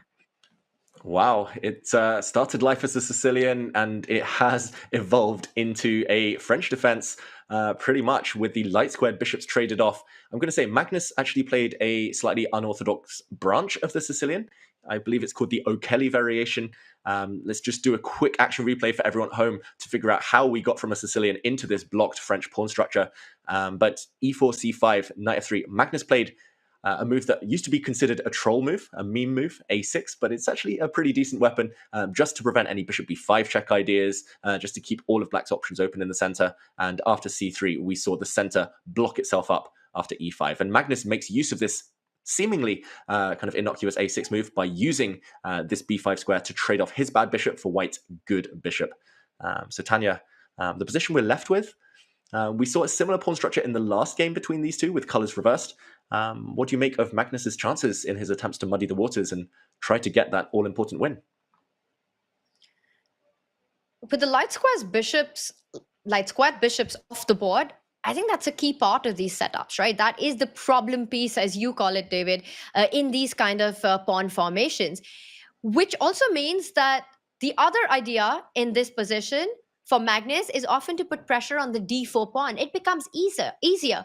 I'm already eyeing maneuvers like that knight from g8, which has kept its options open to eventually get to e7, to get to f5 with no bishop on this b1, h7 diagonal. It feels like that's a plan, that's a possibility. Magnus starts with bringing his rook into the game. I'm expecting him to take on d4 at a certain moment, and it might be the next move. He does it. Knight e7, and I think we're going to see this knight land on f5. It's a rich position. Magnus wants his chance. He might find it in this kind of a structure. Yeah, it's worked out really well for Magnus, I've got to say. With those light squared bishops still on the board, as you mentioned, Tanya, black is unable to achieve this. Black is left with one bad piece. A beautiful bishop on d3 would cover both flanks and leave white in charge. In the meantime, I think Magnus has maxed out his chances in this opening. Queen b6, on tap for later, castling. You can imagine the black knight leaping into the position via a5 potentially. First, a decision. Do you trade off white's what we kind of consider classically as the bad bishop, or do you trade off knights here? What would your choice be? Piece trades, you would think, maybe kind of guide white closer to safety, right? I would, but there has to be a piece trade. You can't really avoid it. And for Magnus, it's impossible to keep the f5 knight. It's such a tough choice because instinctively I want to pick up that bishop on e3, but I also don't want to allow this f pawn towards the center of the board, defending that d4 pawn. And Magnus does take the decision with knight takes bishop.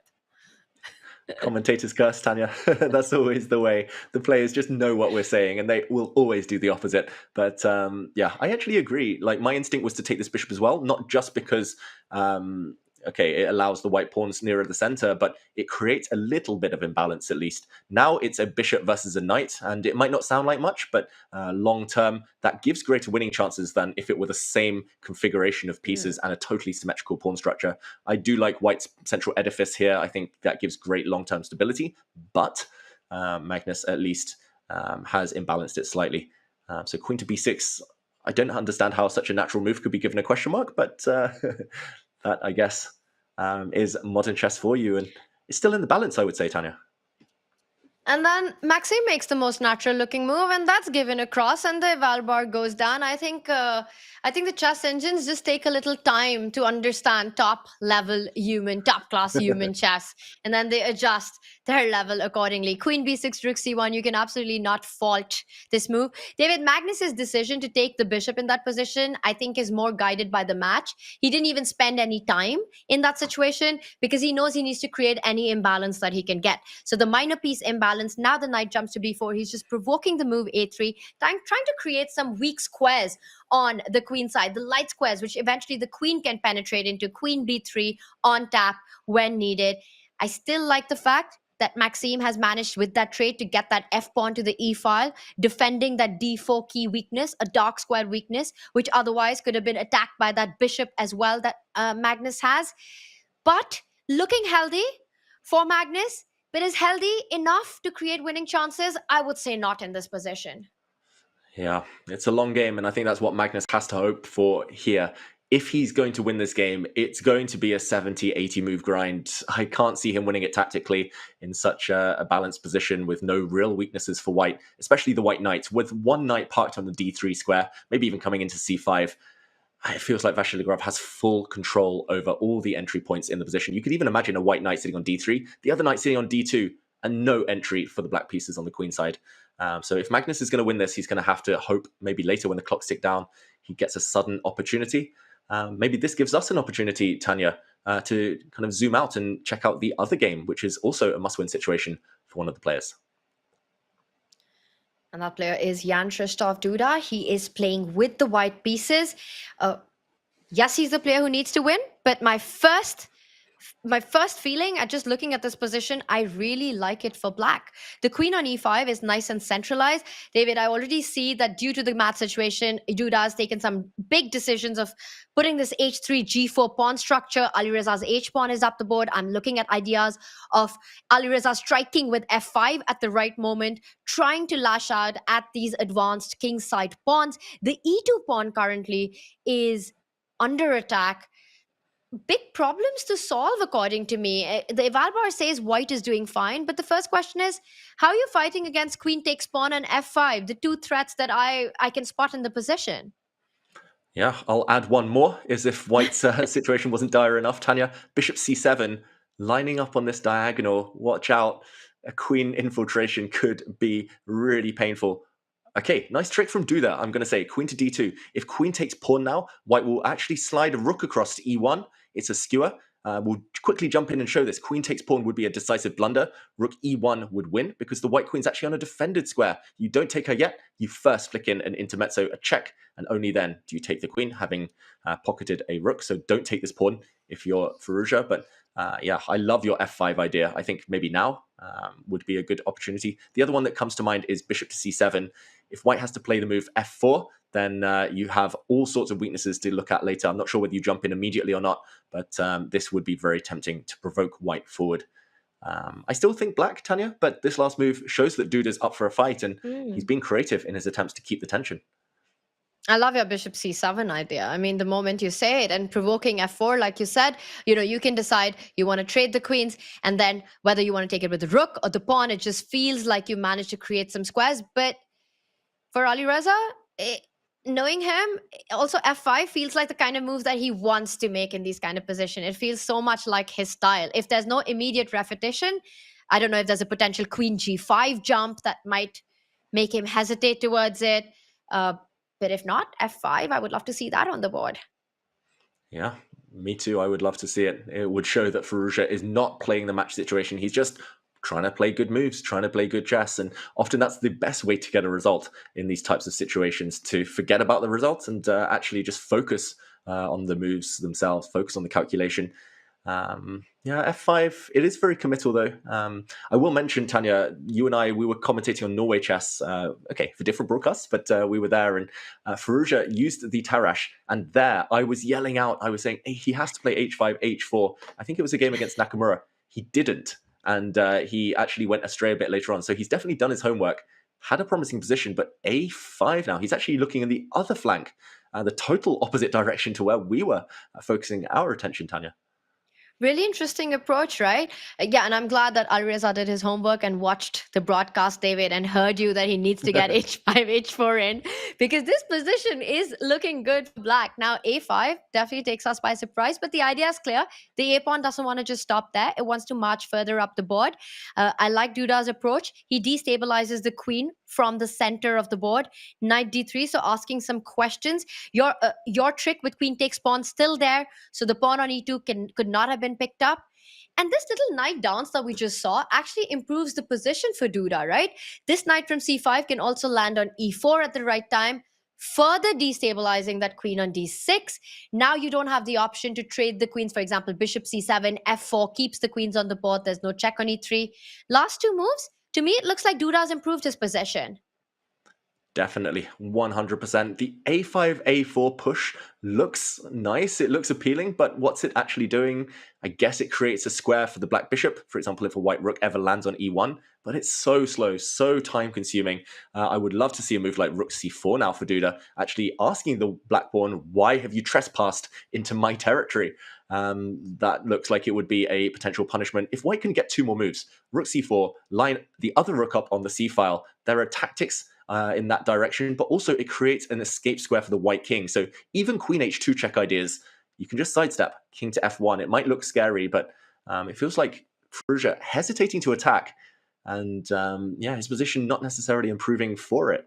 But Tanya, the clock, such a key game. We've seen it decide before between these two. Duda under 3 minutes already. But it's also the math situation. I mean, this is a critical moment for him. He needs to find a way to keep game going, keep the ideas going. And when I say, David, great call there by you, by the way.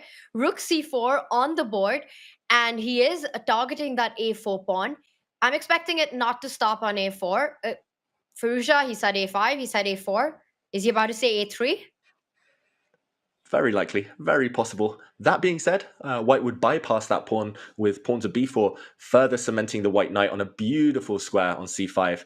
I've got to say, Tanya, I've actually played these very similar positions with colors reversed in the Grunfeld quite a lot. So piece configuration, where he's putting the pieces, very natural. Duda's just playing the most logical, most obvious moves pretty much every time. But that's what kind of bugs me. It's like, why is he burning so much time on the clock in such a key game when he knows that's his Achilles heel against Firouzja? Bishop to a5 now, hitting the white queen.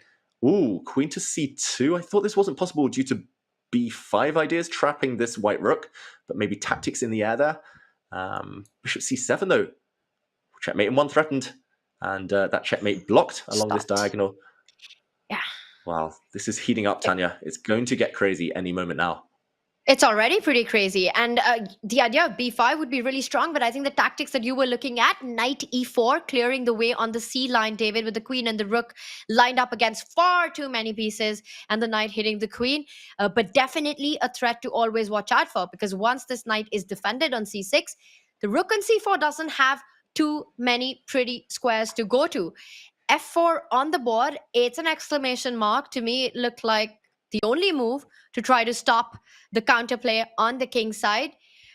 David, to your point of the clock, Alireza Firouzja is not only super fast and super good with his own clock, playing at absolute god level speed, but he's also so good at playing against his opponent's clock, making those moves quick, forcing decisions in moments when the player has barely any seconds to take those critical decisions, and he times those so well. So I am in full agreement with you that Jan Krzysztof Duda at 2.5 minutes, the position, it's blowing up already, the action's on already, the critical decisions lie ahead. This is going to be quite a ride for him, and he has to win. He has to win, and as long as he can keep the game alive with sufficient time on the clock, he might well get some chances. But yeah, Firouzja, you mentioned it there, Tanya. I mean, I've played him first time when he was 14 years old in the World Blitz Championship. Already there, I got a dominant position, but he tricked me in the time scramble. He's always had that up his sleeve. And I mean, every time I play him online, it's always the same. He always seems to up his level, move through the gears when the clocks tick down. So right now, he's in the tank, Firouzja. The clocks have balanced out, leveled out. But yeah, any time scramble, I think, will favor him. In the meantime, just to update everyone, we haven't been covering the MVL against Carlsen battle because that just looks deadlocked, looks totally level. Tanya, it's hard to imagine Magnus creating magic, squeezing water out of that stone. It looks like Vachier-Lagrave is still a huge favorite to draw and progress. But David, with everything at stake in that match, I think it'll be great to just show the position or get the position on our screen, as you're absolutely right that it's been pretty level, no breakthroughs so far. Maxime Vachier-Lagrave keeping everything under control with the white pieces on the right side of our screens. As we see material balance, the structure stays as is, the only open file currently being controlled by Maxime, but Magnus is trying to find in ways with his queen. That king that stepped up to g3 has left an f1 square unguarded. Queen from b5 on the queen side wants to slide all the way across to the other side of the board. Queen f1 might start creating those threats that Magnus needs.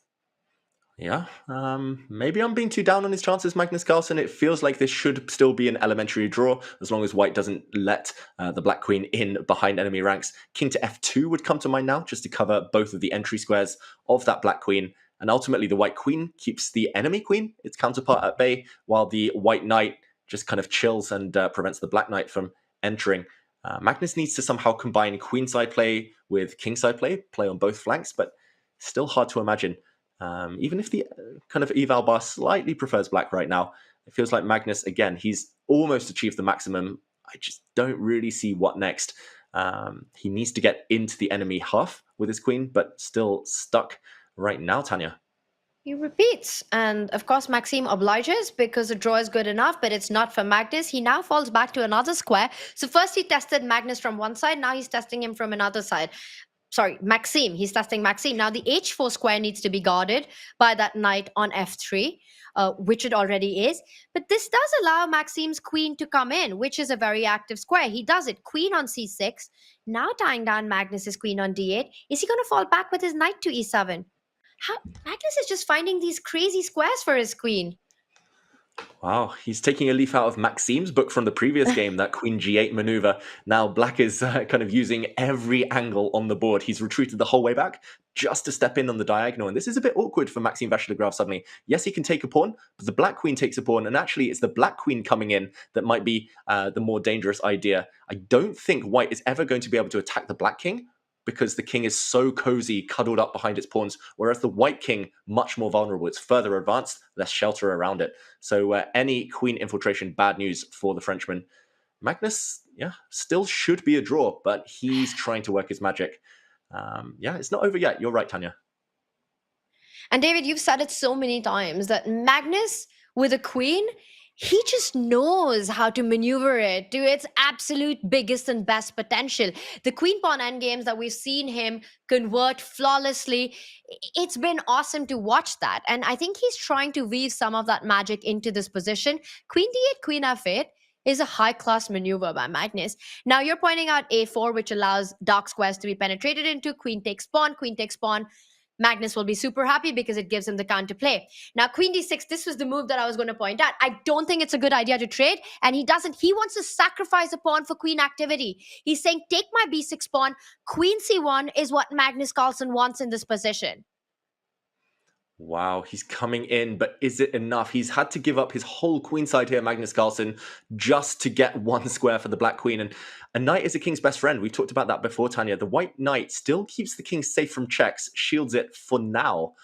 So the big question is, does Maxime continue to get greedy and allow this e-pawn to drop? I mean, maybe you have to. King to f2, I was going to say defends this pawn, but would have walked into some checks. Maxime, in the meantime, he's going for some checks of his own. He's hoping to give a perpetual check. Is he going to succeed? Ooh, counterattack. Does look like he has ideas up his sleeve, Tanya. Yeah, and we'll get Tanya back in a moment, but queen f6 would be a nasty check. He has to take this pawn, Magnus. There's nothing to be done about it. Oh, he takes the other pawn instead. Interesting stuff. But now any queen check will be met by a knight block. So we await to see whether Maxime Vachier-Lagrave is able to shut this game down. He's on the brink of defeating Magnus Carlsen. But Magnus still keeping the game alive. Queen takes pawn now, a bit of a threat. Still more weaknesses in the white camp than the black.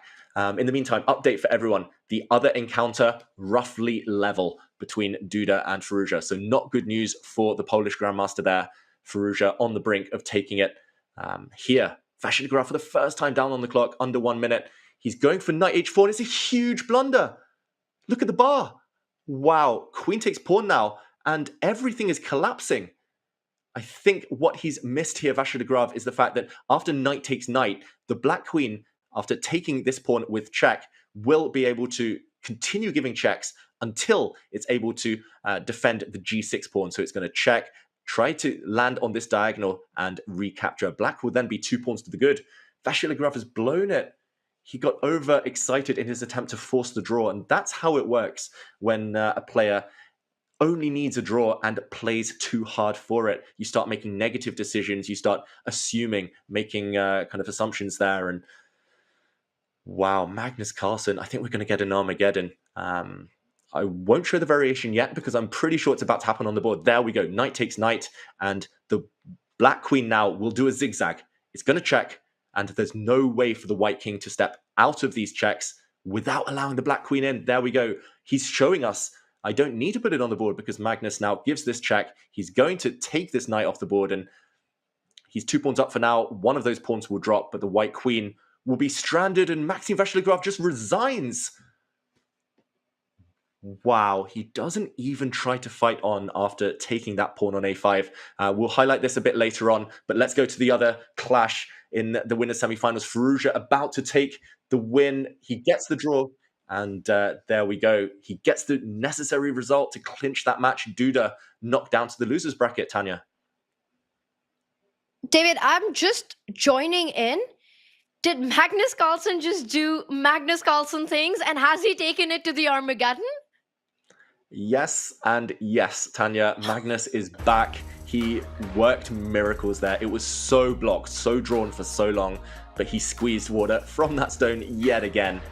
And only he is capable of doing that. Nobody else would have won that game against Maxime Vachier-Lagrave, but he got one opportunity, he jumped on it. Crazy stuff, and we get the Armageddon we were all hoping for. We get the Armageddon. It goes down to the wire. Alireza Firouzja, meanwhile, advances. He wins his match against Jan Krzysztof Duda. Duda goes down to the elimination bracket, will be on his last life. Alireza advances through. Magnus Carlsen, Maxime Vachier-Lagrave goes to the Armageddon, and Magnus has to play an Armageddon on the touchpad. He's done it. He's survived the rapid. David, the challenge continues, but you have to get us up to date with the action replay of those final moments. I missed it because of tech problems. I know chat wants to see it again. Take us through. Let's jump in, and we will highlight in slow motion an action replay of how that unfolded, how Magnus Carlsen got that win to survive in the winner's bracket here. It was this position where it went wrong for the Frenchman. It's already gone slightly wrong. He was relying on checks. Any check now for white would have resulted in the black knight blocking, and still some work to be done here. Queen takes b3 a threat, not just that, but the e3 pawn hanging. So maybe Maxime Vachier-Lagrave's best bet was to go on a counter-attack, pawn to g5 here, for example, or you go passive with the white queen. You're still holding, but it is not easy at all. Instead of suffering, however, he wanted to force the issue. He couldn't deal with the tension any longer, Vachier-Lagrave, and he made the decisive mistake. Knight to h4, miscalculation. He didn't look deep enough into the future. Queen takes b3, a pawn drops, and here Maxime was hoping that after pawn takes knight, the white queen could recapture and endless checks to the black king would have resolved the game in a draw. But check, and there's no way to avoid the zigzagging black queen from dropping back. Just to explain to everyone at home, the resignation, I was shocked here. I was almost speechless, Tanya, but queen takes pawn would have taken one pawn back. It would have, however, lost the base of the white pawn chain. Another check, and the queen does all of the heavy lifting. Black 2 pawns to the good, the white king too weak. Magnus in a queen game, endgame again, working magic. It comes to these kind of endgames, and we've seen him squeeze these positions out just from nowhere at all. And when it matters the most, with his back against the wall, it felt like there were no chances at all. And he just does this time and time again. He engineers this stuff very Mark Rober style, I must say. And we at chess.com are also so excited to unite with former NASA engineer Mark Rober for the CrunchLabs Masters. And what a tournament this has been. And CrunchLabs themselves, it's so great, David. I don't know how familiar you are. You've got to be a Mark Rober fan. Are you a Mark Rober fan? I must admit I am, Tanya. I was new to Mark Rober until a few weeks ago. I was doing research ahead of this partnership, ahead of the event, and I've been watching a lot of videos ever since. I mean, the creativity, I think you're alluding to there, the ingenuity, just this determination to get stuff done. That's what Magnus showed, and that's what they have in common. Mark Rober and CrunchLabs are the perfect partners for the kind of chess that we've been seeing here. And you can try out some cool engineering stuff with the build box. And that's for kids. It's all do-it-yourself, build your own robots and very cool engineering stuff. And for the adults, there's the hack pack at the CrunchLabs. Definitely check it out. Check out the Mark Rober videos. The players have to get that creativity and that engineering going on, as we've got a big Armageddon coming up, David, as well. The match goes down to the wire. It's one that you can't miss. In the break, check out Mark Rober's, check out CrunchLabs, and you've got to come straight back to us.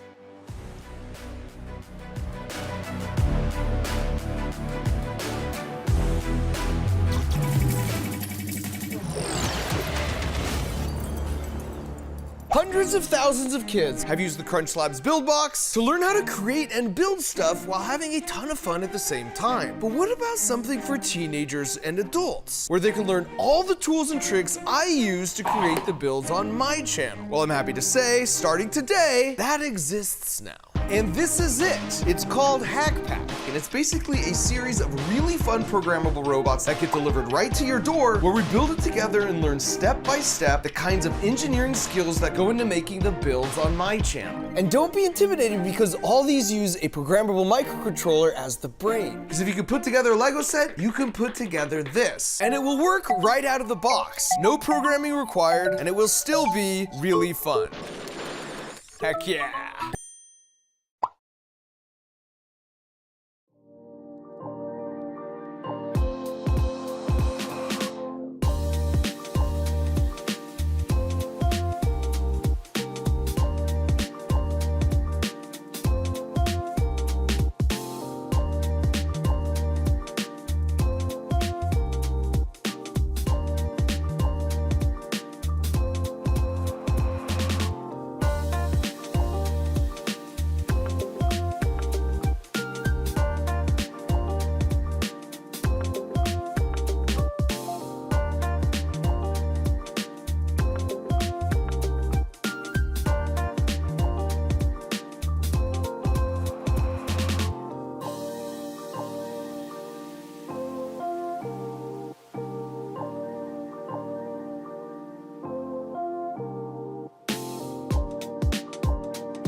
welcome to the most exciting format in chess, Armageddon. The ultimate tiebreaker. Armageddon grants white more time on the clock, but in return, white must win. A draw secures black the match win. White starts with 10 minutes, and each player submits a confidential bid with an amount of time they are willing to start with. Lowest bid gets to choose their color, usually black, and those coveted draw odds. Let the Armageddon commence.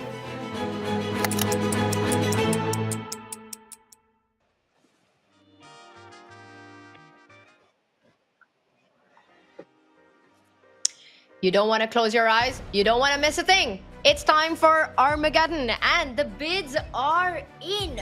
Magnus Carlsen at 7 minutes 57 seconds. Maxime Vachier-Lagrave wins the bid at 7 minutes 29 seconds.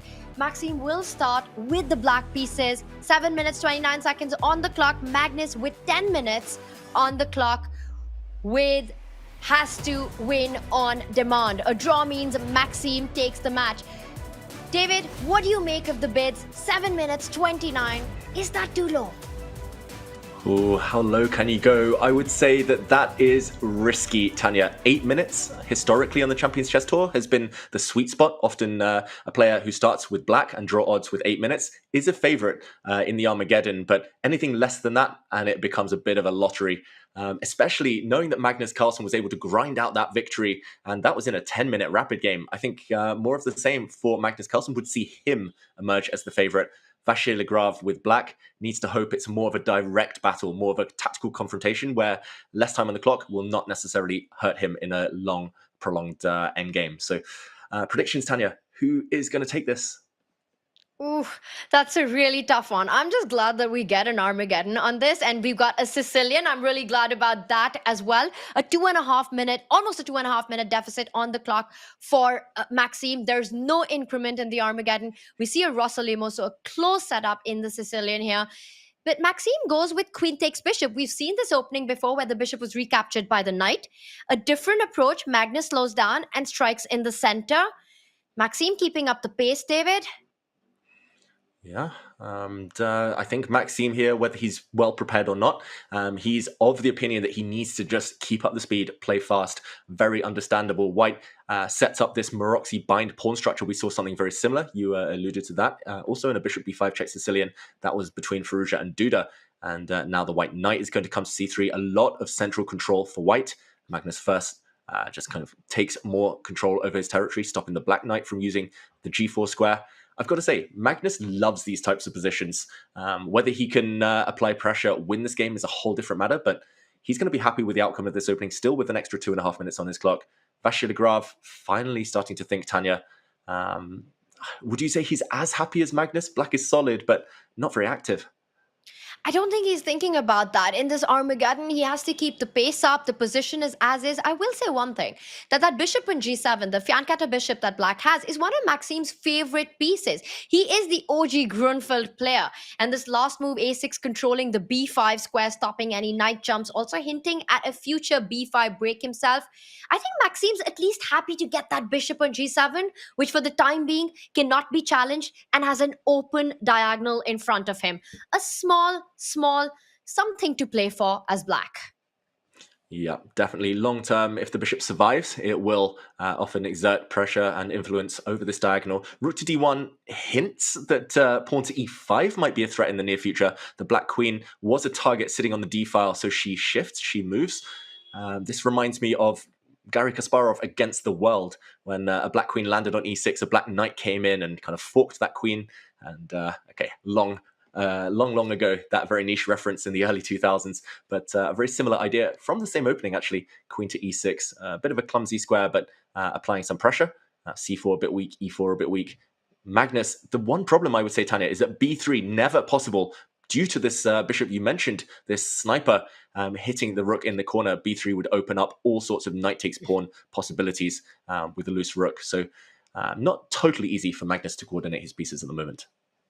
Well, if you don't have b3 and bishop b2, the other thematic idea is put that knight on d5. You want to try to trade that knight, and then you can decide if you want to change the pawn structure, which very often is the choice of players, or it really depends stylistically. You want to trade more pieces. Knight d5 would be the would be another move that I would consider as white here. But again, Magnus has to win on demand this game. So knight d5, provoking some exchanges, currently not possible. Knight takes d5, pawn takes knight would be a fork. He's thinking, what are the other alternatives? Because for me, again, knight d5 feels like the most natural move here.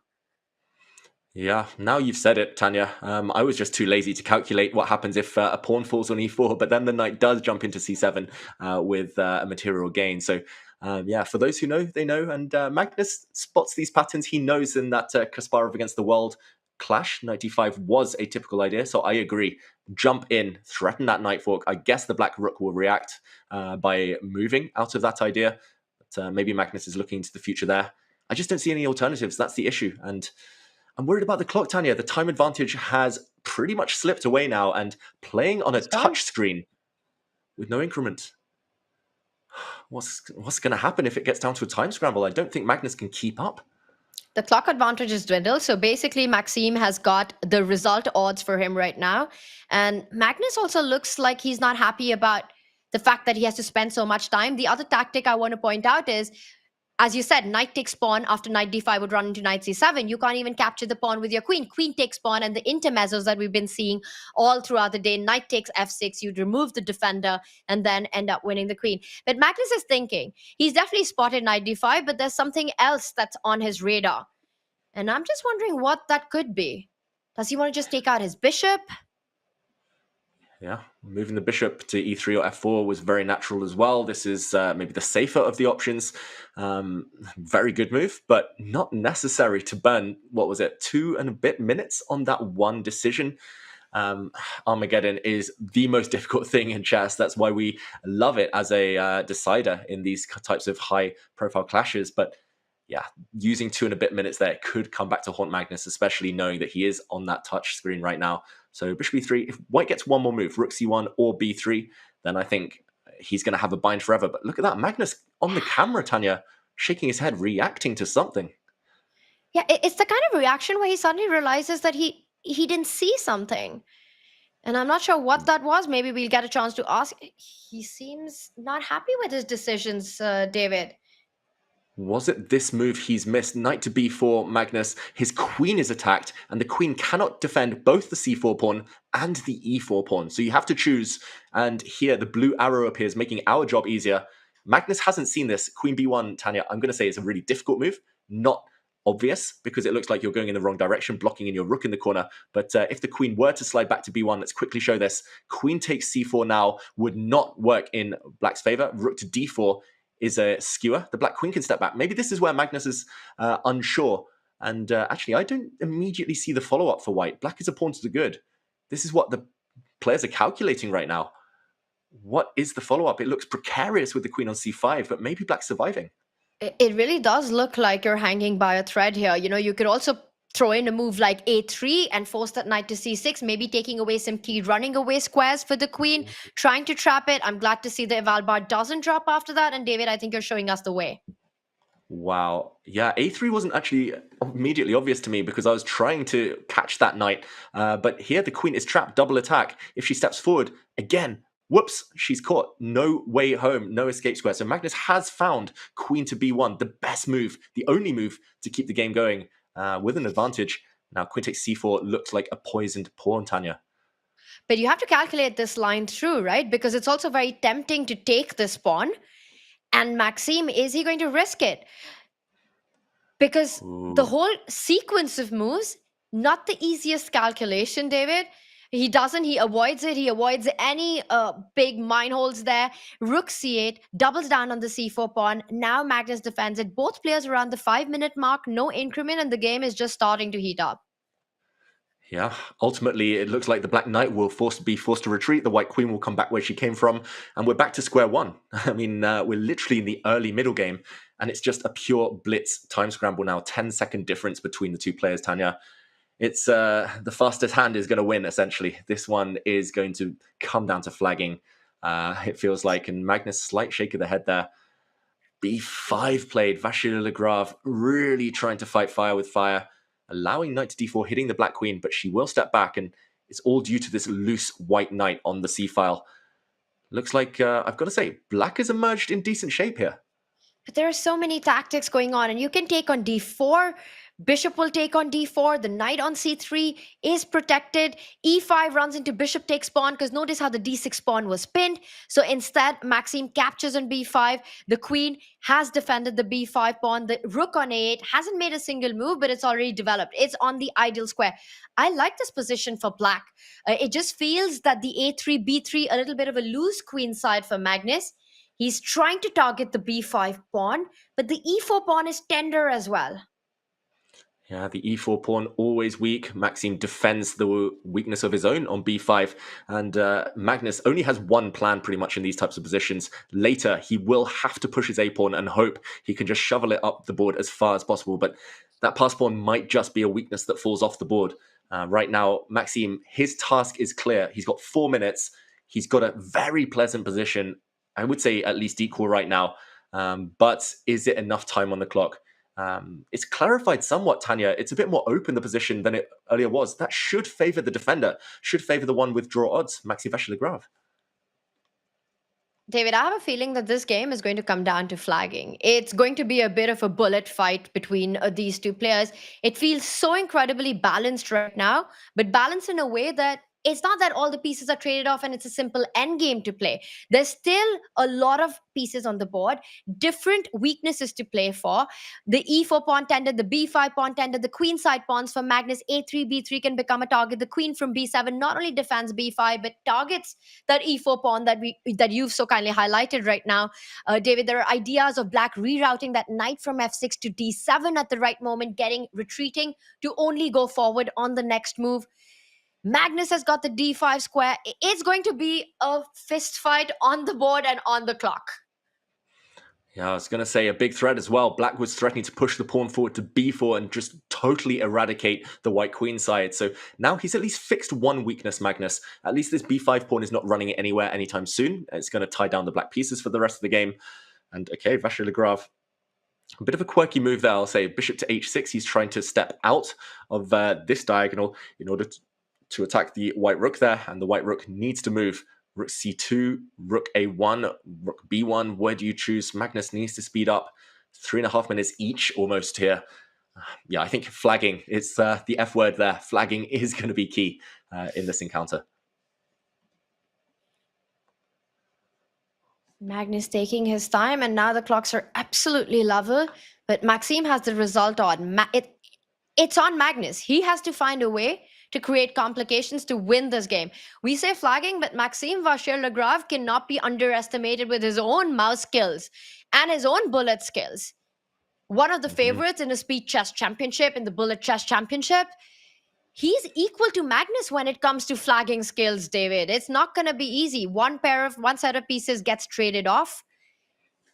D6 pawn. That's the soft spot. This is the soft spot, the big target right now. However, the e4 pawn also a bit vulnerable, so rook c4, watch out for that one later.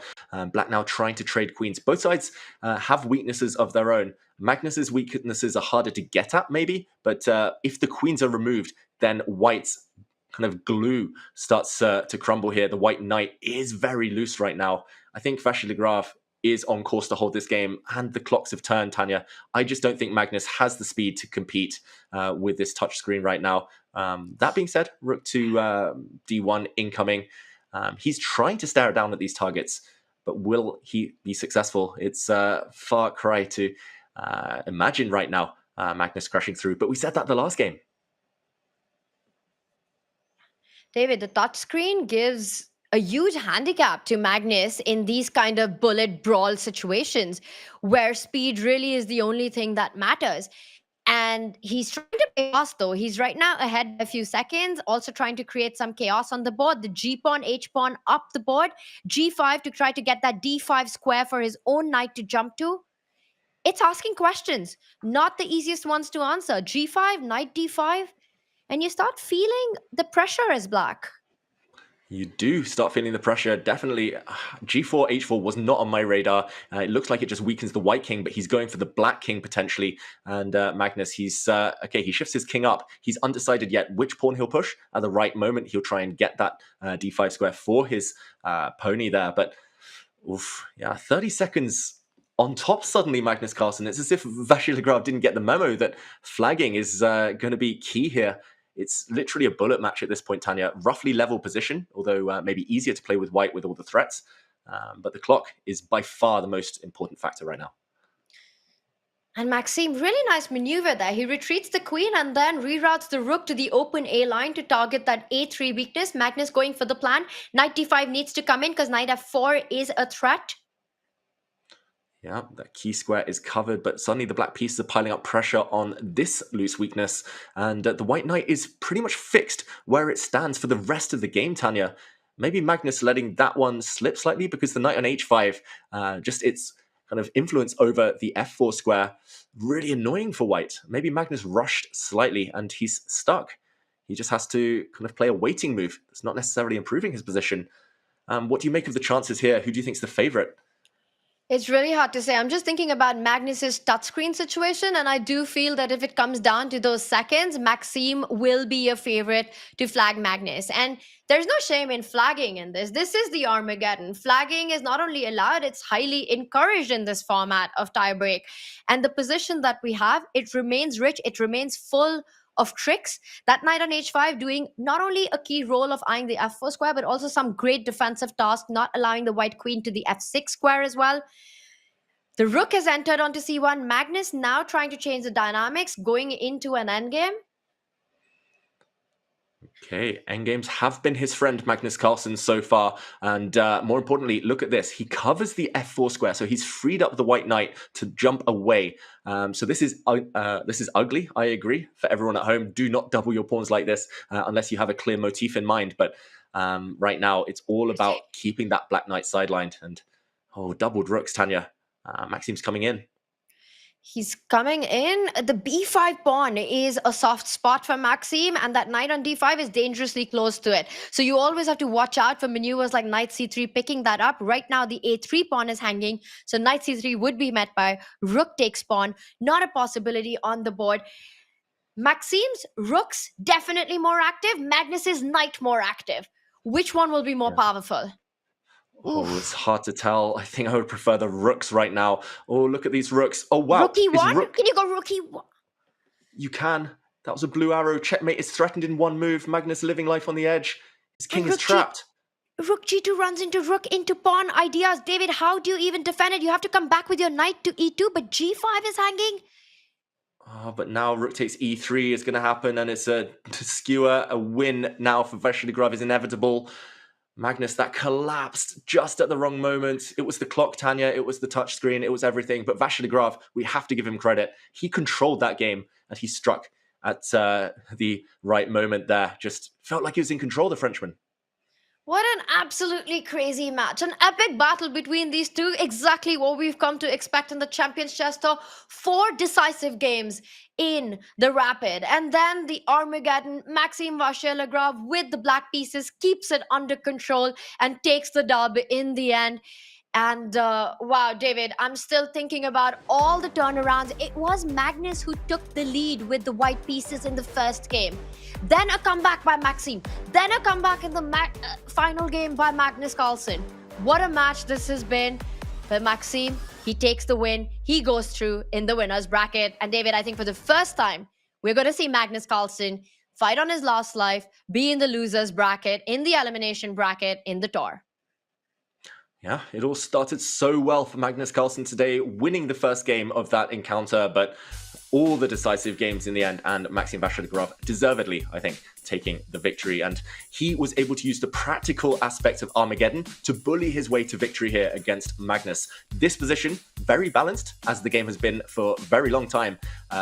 But Magnus now knew that his best move would not get him the victory in Armageddon. It would have led most likely to a draw. The only way to stop the Black Rooks from penetrating decisively, like they did here in the rest of this game, which we'll see in a moment, was to play Rook to C3, closing the door, but this would have only led to forced simplifications. After Rook takes A3, Knight takes pawn here, Black will start eliminating everything, and more importantly, the Black Knight will get back into the game. Sidelined for so long, but will re-enter rook to b3, and this game should fizzle out towards a draw. Magnus knew a draw wasn't good enough. He had to take a risk, rook to b3, but this did allow the Black rooks in behind. This is one to avoid for everyone at home. Don't allow enemy pieces in behind your forces, especially with a weak king.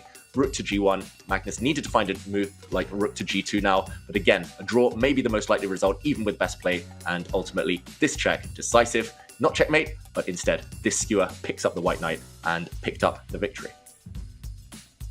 Really cool stuff by Maxime Vachier-Lagrave. It feels as though Maxime has figured something out, which no one has, no one can. He just seems to get these results against Magnus on the tour time and time again. We saw it in the AI Cup, and we saw it happen today despite losing in the very first game. Maxime Vachier-Lagrave will be joining us for an interview. You don't want to miss that one. It'll be right after the break. But the other thing you don't want to miss is subscribing to Twitch. Because not only does your subscription make our streams possible, but it also unlocks exclusive new emotes for every single event, like the Mark Rober emote, plus access to exclusive break time content during the show. You can even use your Prime to claim a free subscription. So use the command subscribe in chat now to level up your watching experience. And don't go anywhere, as we will be back with the winner against Magnus Carlsen, Maxime Vachier-Lagrave. It was his day. Send in your questions and don't go anywhere.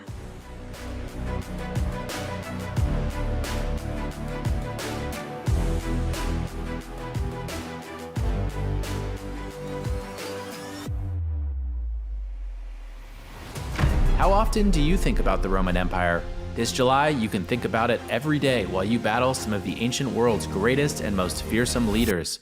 Augustus, Hadrian, Cleopatra, Caligula, and of course, Julius Caesar. Play them all on chess.com. Introducing Chess Events by Chess.com, the brand new app that helps you stay up to date with the latest tournaments and results of the most important games. Get breaking news, tournament updates, live stream coverage, results of your favorite players, or a specific matchup you're excited for. Never again miss a tournament's final outcome, a critical moment, or news recaps by the world's top chess journalists. Chess Events makes it easier than ever to bring the chess world to you. Download the app today. We're here in Casablanca for this special tournament. You'll be playing games from interesting positions, from historical games. So this is a challenge we want to give you, the players, to see if you know your classics and also more modern games. And as you see, we have switched the normal pieces out with checkers pieces. And you are allowed to get a hint. I can reveal a specific piece. Oh, that's easy. But the problem is, who's it against? This is the problem. Who is this against? Yeah, Marshall, Janowski Marshall? Correct. Queen G3, yeah. Do you remember the year? 08? 1912. Close. Well, yeah. okay, yeah. Very good. That took you only a few seconds. That was impressive. Yeah, I don't remember. Like somebody against Marshall, the famous Queen G3. Correct. And do you remember the year? I don't know, like 1912, 1911? 1912, correct. So it was Marshall with the black pieces against Stepan Levitsky playing the white pieces. Yeah, I don't know why I can't remember this. This is obviously the Marshall game, the one where they put the coins on the table in the story, but I don't remember who it was against, actually. But do you remember the year? The year of this game. No, I don't, actually. 1912. 1912. And it was against Stepan Levitsky.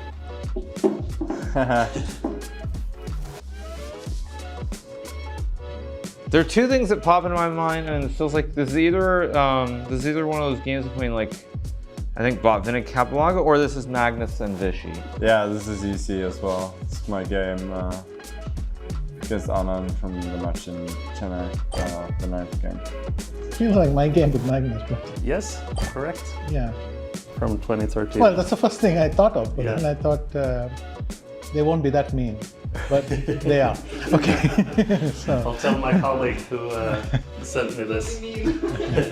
I'm gonna think that this is Magnus and Vichy.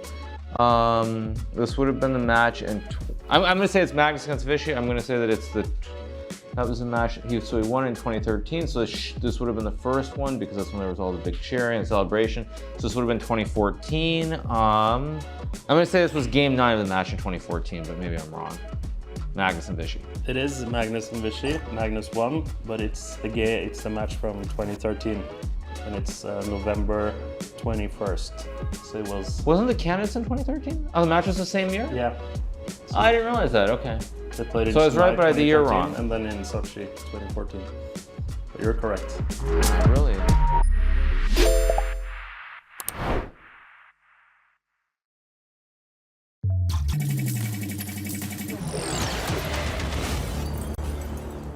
Hundreds of thousands of kids have used the CrunchLabs Build Box to learn how to create and build stuff while having a ton of fun at the same time. But what about something for teenagers and adults, where they can learn all the tools and tricks I use to create the builds on my channel? Well, I'm happy to say, starting today, that exists now.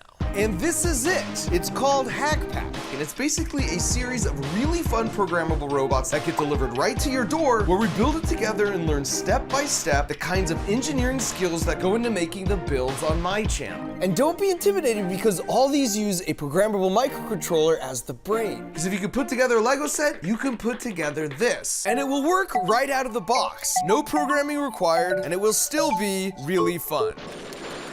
Heck yeah.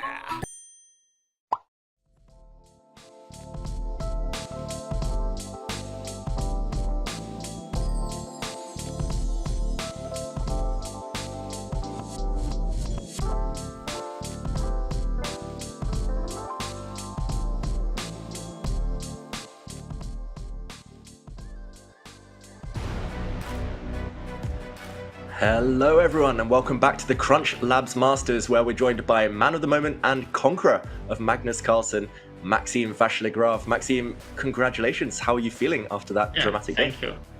No, I feel good to have won, but I felt the match was very uneven. I think we both had our moments with Magnus, but overall I don't know, I felt it was a very sluggish match simply from both of us. Like some good moments, but a lot of slow or sometimes even bad moments, of course. Yeah, and you mentioned those sluggish moments. It didn't start in the best way, but you found your form in the second and third games. What kind of inspired that shift? First game, I must say Magnus played inspired, but I don't know, I gave away the position in a matter of a few moves. And somehow, it came down to this second game, this anti-martial. I didn't expect to have anything serious. I mean, Magnus played this forever in World Championship matches and barely loses as black. But somehow I gathered some pressure from this nice trick with Queen Exchange and then created a build on the position.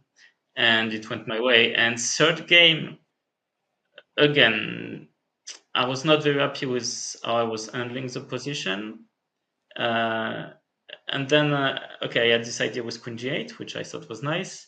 And then somehow it took me a minute to realize I have Knight C5, which, is very thematic. I was thinking, if somehow my bishop can be opened, then I should do it. And it just took me forever to find it. And then Magnus couldn't recover because he obviously missed the move. And then it went back and forth because in the fourth game, of course, I should never lose. But, it's always against Magnus, you expect him to put some pressure even from these dead draw positions. He manages, and then I take the wrong pawn, and then I just make one miscalculation trying to force things with Knight H4, and we're going to Armageddon. Yeah, and how were your emotions after that game, after that defeat, just going into the Armageddon? How easy was it for you to recover and reset? And I was dejected simply because, I knew I had missed an easy chance. So somehow I was just hoping to get an easy position to play. And, fortunately, it's what I got more or less. Like, and Magnus was taking uncharacteristic time out of the opening to figure out the situation. Came back even on time with me, and in the end it proved costly because the position was very unclear, but suddenly he was no better on time. Like, he started with 2.5 minutes more. Like, he would have needed, I would say a minute at least of time advantage to be able to put pressure like in these unclear positions. And Maxime, this marks the latest in a line of relatively successful encounters against Magnus. I believe this is your third match victory against him in the last 2 seasons of the tour. What do you kind of put that success down to? I just of course I'm motivated when I play with Magnus, but in general I try to take every match as seriously as any others. Like last time it felt simply because I played extremely well. This time it doesn't come to this. I think we both played quite poorly. But somehow maybe the fact that I can see all these ingenious tactics, and sometimes that's what Magnus' weakness can be, to miss this. Like, he doesn't miss every tactic, of course, but 1 or 2 in a game he misses, and sometimes it proves costly.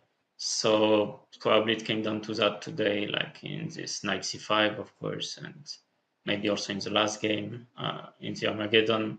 So yeah, I would say in that sense I'm maybe a worse matchup for him than other players, because I'm clearly worse, like in some areas. Like we could see in the first game, I got completely outplayed from an equal position. But then when it comes to creating some mess, finding some ideas, sometimes I can be very annoying.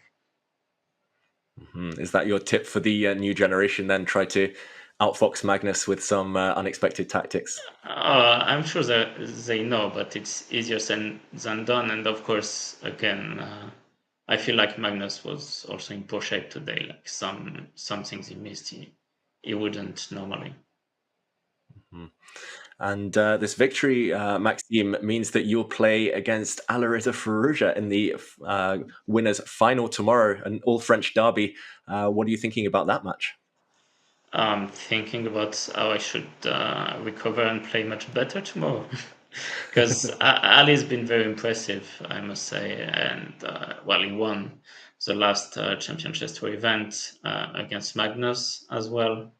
And I saw his match with Fabiano was back and forth, but he managed to come back. And I mean, Fabi is the man in great shape at the moment. Today he beat Jan Christoph. The lineup for this Division 1 this time is absolutely stacked. So there's no easy match, and I hope to be in better shape tomorrow, because I have decent results with Alireza as well. So I want to be able to put my best showing, and then we'll see what happens, because anything can happen in that match.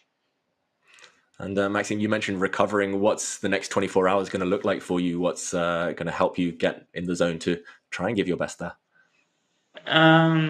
I guess resting will be welcome, but I should be careful, because this morning I woke up a bit later than usual, and I kind of attribute my sluggishness to the fact that then I didn't have any nap. Like I was I woke up at 10. Normally I wake up around 8:30. So then I was maybe my schedule was a bit messed up for the day. At first I thought it wouldn't change anything because we played a bit later, but then somehow, like when it came down to arriving at the screen for to play, I really felt a bit off, and I was very lucky that obviously Magnus was at least having an off day. Yeah, I know the feeling. Getting into a routine as a chess player is the hardest thing. And Maxime, we'll let you go in a minute just to go and prepare for that match. But one quick question from the chat, and this is from the Nimzo Lasner. Which openings would you recommend at club level?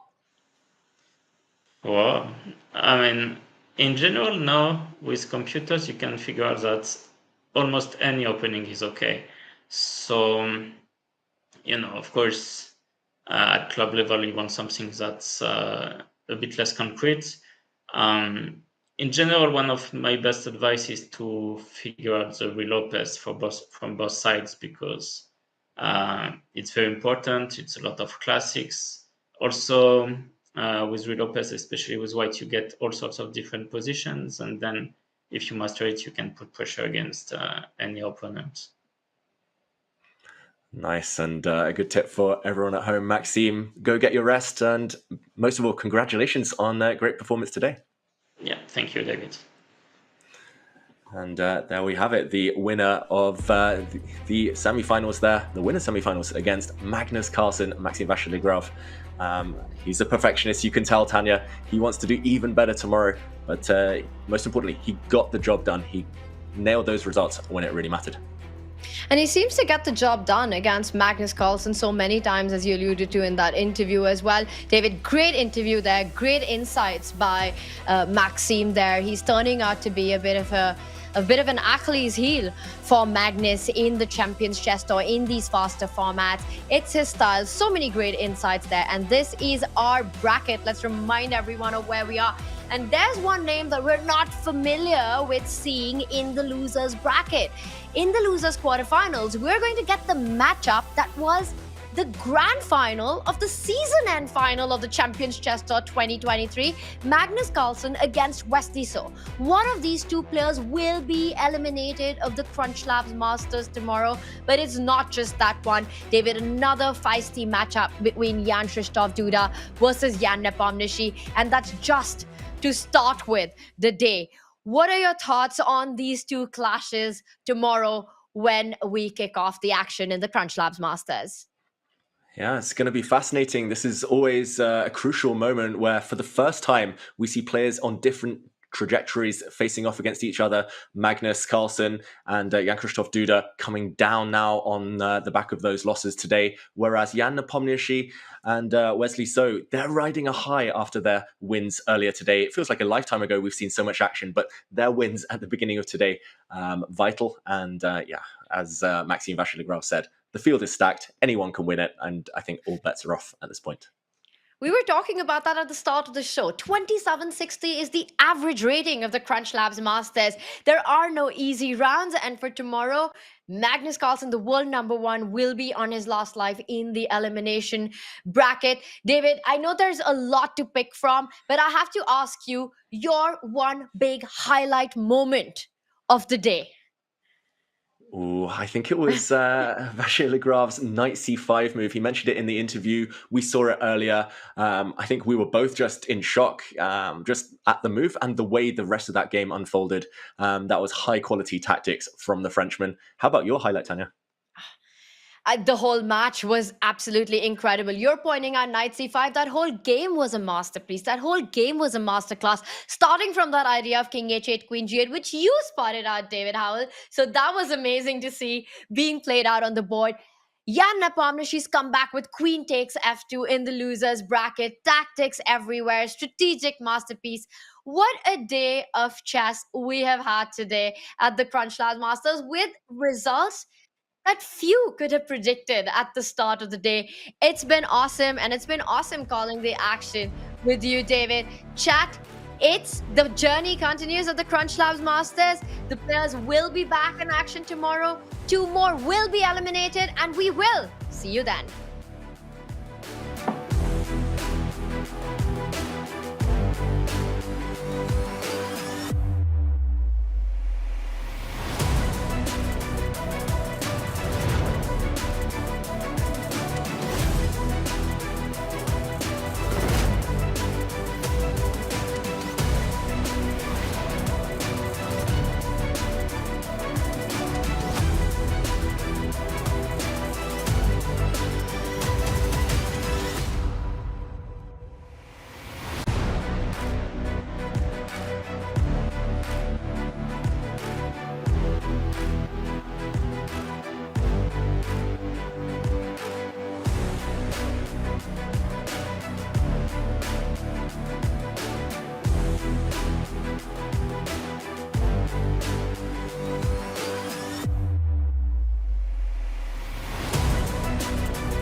you.